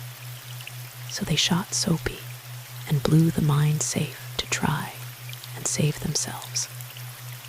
They thought that I knew it was a dummy payroll, and that I could trace him through the man who fixed up the dummy for Soapy. So they dynamited my office and burned half of the town of Marlin." Santel laughed hollowly, as if greatly amused. Leach shot a glance at Santel, and his hands dropped to his sides. "Didn't trust me, eh?" said Santel. "I seen you shoot Mostano today, Santel," said Brick. "Yeah," Santel nodded, but did not look at Brick. "What about the frog on the holster? What did the kid mean?" "He remembered that much," said Brick tensely. "When his dad was shot and the stage swung off the grade, Whizzer was dumped off onto the grade. He was kind of badly hurt, but he remembers hearing the shot fired. The man who fired the shot wore a mask, but the kid remembers that he had a frog on his holster." "Leach," Santel spat the name. I thought you was the one." As Santel spoke, he whipped out his gun. But Leach was not caught napping, and two guns thundered almost at the same time. There was only a short space between them, too short for either of them to miss. It was all being done in split-second time. Brick felt the burning shock of a bullet into the muscles of his left arm, which staggered him back against the bar. But his gun came up, and he fired at Ike Weldon, who was standing on the chair shooting at him. Leach was falling into Brick, who fended him away with his gun hand. Santel was on his hands and knees, coughing his life away, and Silent, with Meacham clutched in a wrestling grip, crashing down in the middle of the floor. Ike Weldon was still on his feet, trying to pull the trigger, a vacant look on his face as he leaned against the wall. The crowd had scattered like a covey of frightened quail. Some of them were flat on the floor, several were behind the bar, and many of them had faded out through the rear exit. Hank Stagg was the only one who did not show fight. He still leaned against the bar, dazed, half crying. The shooting had ceased now. Harp stepped away from the far end of the bar, a smoking gun in his hand, and stared at Ike Weldon, who seemed asleep, standing up in the chair. "He's dead, Brick," said Harp in an odd voice. "He's dead, but won't lay down." Then Hank Stagg suddenly came to life. With an animal-like scream, he sprang away from the bar, drawing his gun, and whirling on Brick, only to be met with a bullet that caused him to spin on his heel. And a second later he went crashing to the floor, with Harp on his back. Brick backed against the bar and looked at the wreckage. Leach was sprawled on his face, arms outstretched. Silent was sitting on the prostrate figure of Meacham, while Harp sat on Hank Stagg and tried to find out just how badly hurt his victim was.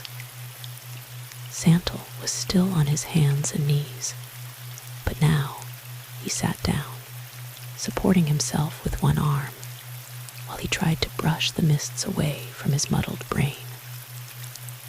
The crowd came drifting back in, questioning, wondering, coughing from the fumes of burnt powder which clouded the room. There was silence as the crowd realized the tragedy which had just been enacted. Came a crash as Ike Weldon fell from his standing position on the chair, and the crowd started to duck for cover again. "He decided to quit," said Harp blandly. "Takes some folks a long time to find out anything." Santel looked around the circle of faces until he found Brick.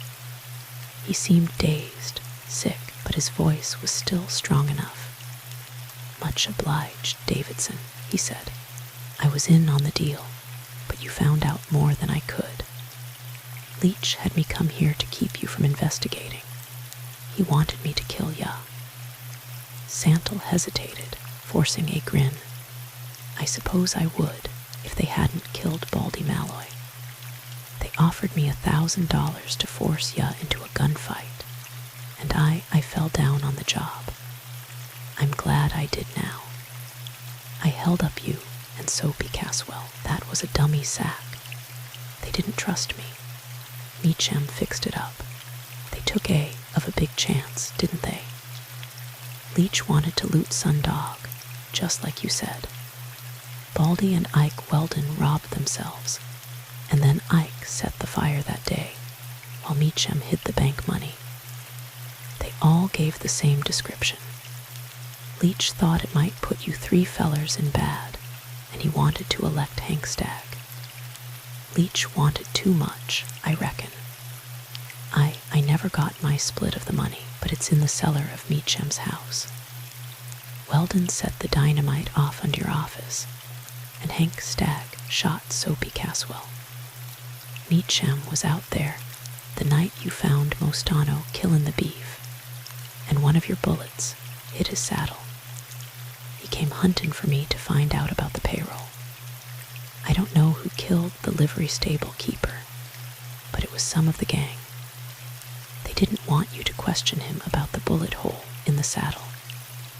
Thank ya, Santel, said Brick weakly. That all proves that I'm a good guesser. But I don't know yet why ya killed Leach. Santel smiled softly, and his eyes wandered around the circle of interested faces. Some of ya take care of the kid, will ya? His voice was weaker now. Baldy was my brother. I took the name of Santel because I was no good a killer. Baldy must have been led into doing wrong. They named the kid after me, Whizzer. Hank knew this, but Leach didn't until later, and he was afraid I'd find it out. I killed Mostano today, but I couldn't find the kid. By golly, that's where the resemblance came in, Brick, exclaimed Harp. Little Whizzer looks like Santal. I'll take care of Whizzer, said Brick. We'll all take care of Whizzer, amended Silent. Don'tcha never worry about that, Santal. Santal nodded as if satisfied, and little Whizzer came out from behind the bar, his eyes wide with fright, and ran to Brick. Jiminy gosh, he shrilled. Is all that shootin' over? It's all over, buddy, said Brick weakly. There ain't going to be no more shootin', not for a while, I hope. I hope there never will be again, said Santal slowly. It don't pay. He swayed sidewise on his hands and sank down on his face. When do I see my daddy? Asked Whizzer impatiently. Brick drew the youngster to him with his one good arm and looked around at the crowd as if appealing to them for an answer. You better see a doctor, Brick, advised Harp. You're lossin' a lot of blood. Ain't nobody going to tell me where my dad is, demanded Whizzer. Is he out on his trip? Yeah, he's out on his trip, whispered Brick. Whizzer turned his head and looked out through the open door into the darkness. He knew that his father always came home before dark. His eyes came back to Brick as he said, He must be tackin' a long trip this time. Yeah, a long trip, buddy, breathed Brick. There was a silence. Then, awa, the luck. It was Banty Harrison. Tears were trickling down his cheeks and his lips trembled. He started angrily toward the door, but turned and looked back at the crowd. What's the matter? Choked Harp. Banty pointed at his flopping necktie, which had crawled up above the top of his celluloid collar. That string busted, that's what's the matter. The rest of them had no alibi, but the looting of Sun Dog was over, and they looked at each other unashamed, while Brick, with Whizzer clinging to his one good hand, went hunting for a doctor, and the orchestra across the street struck up a waltz. The end.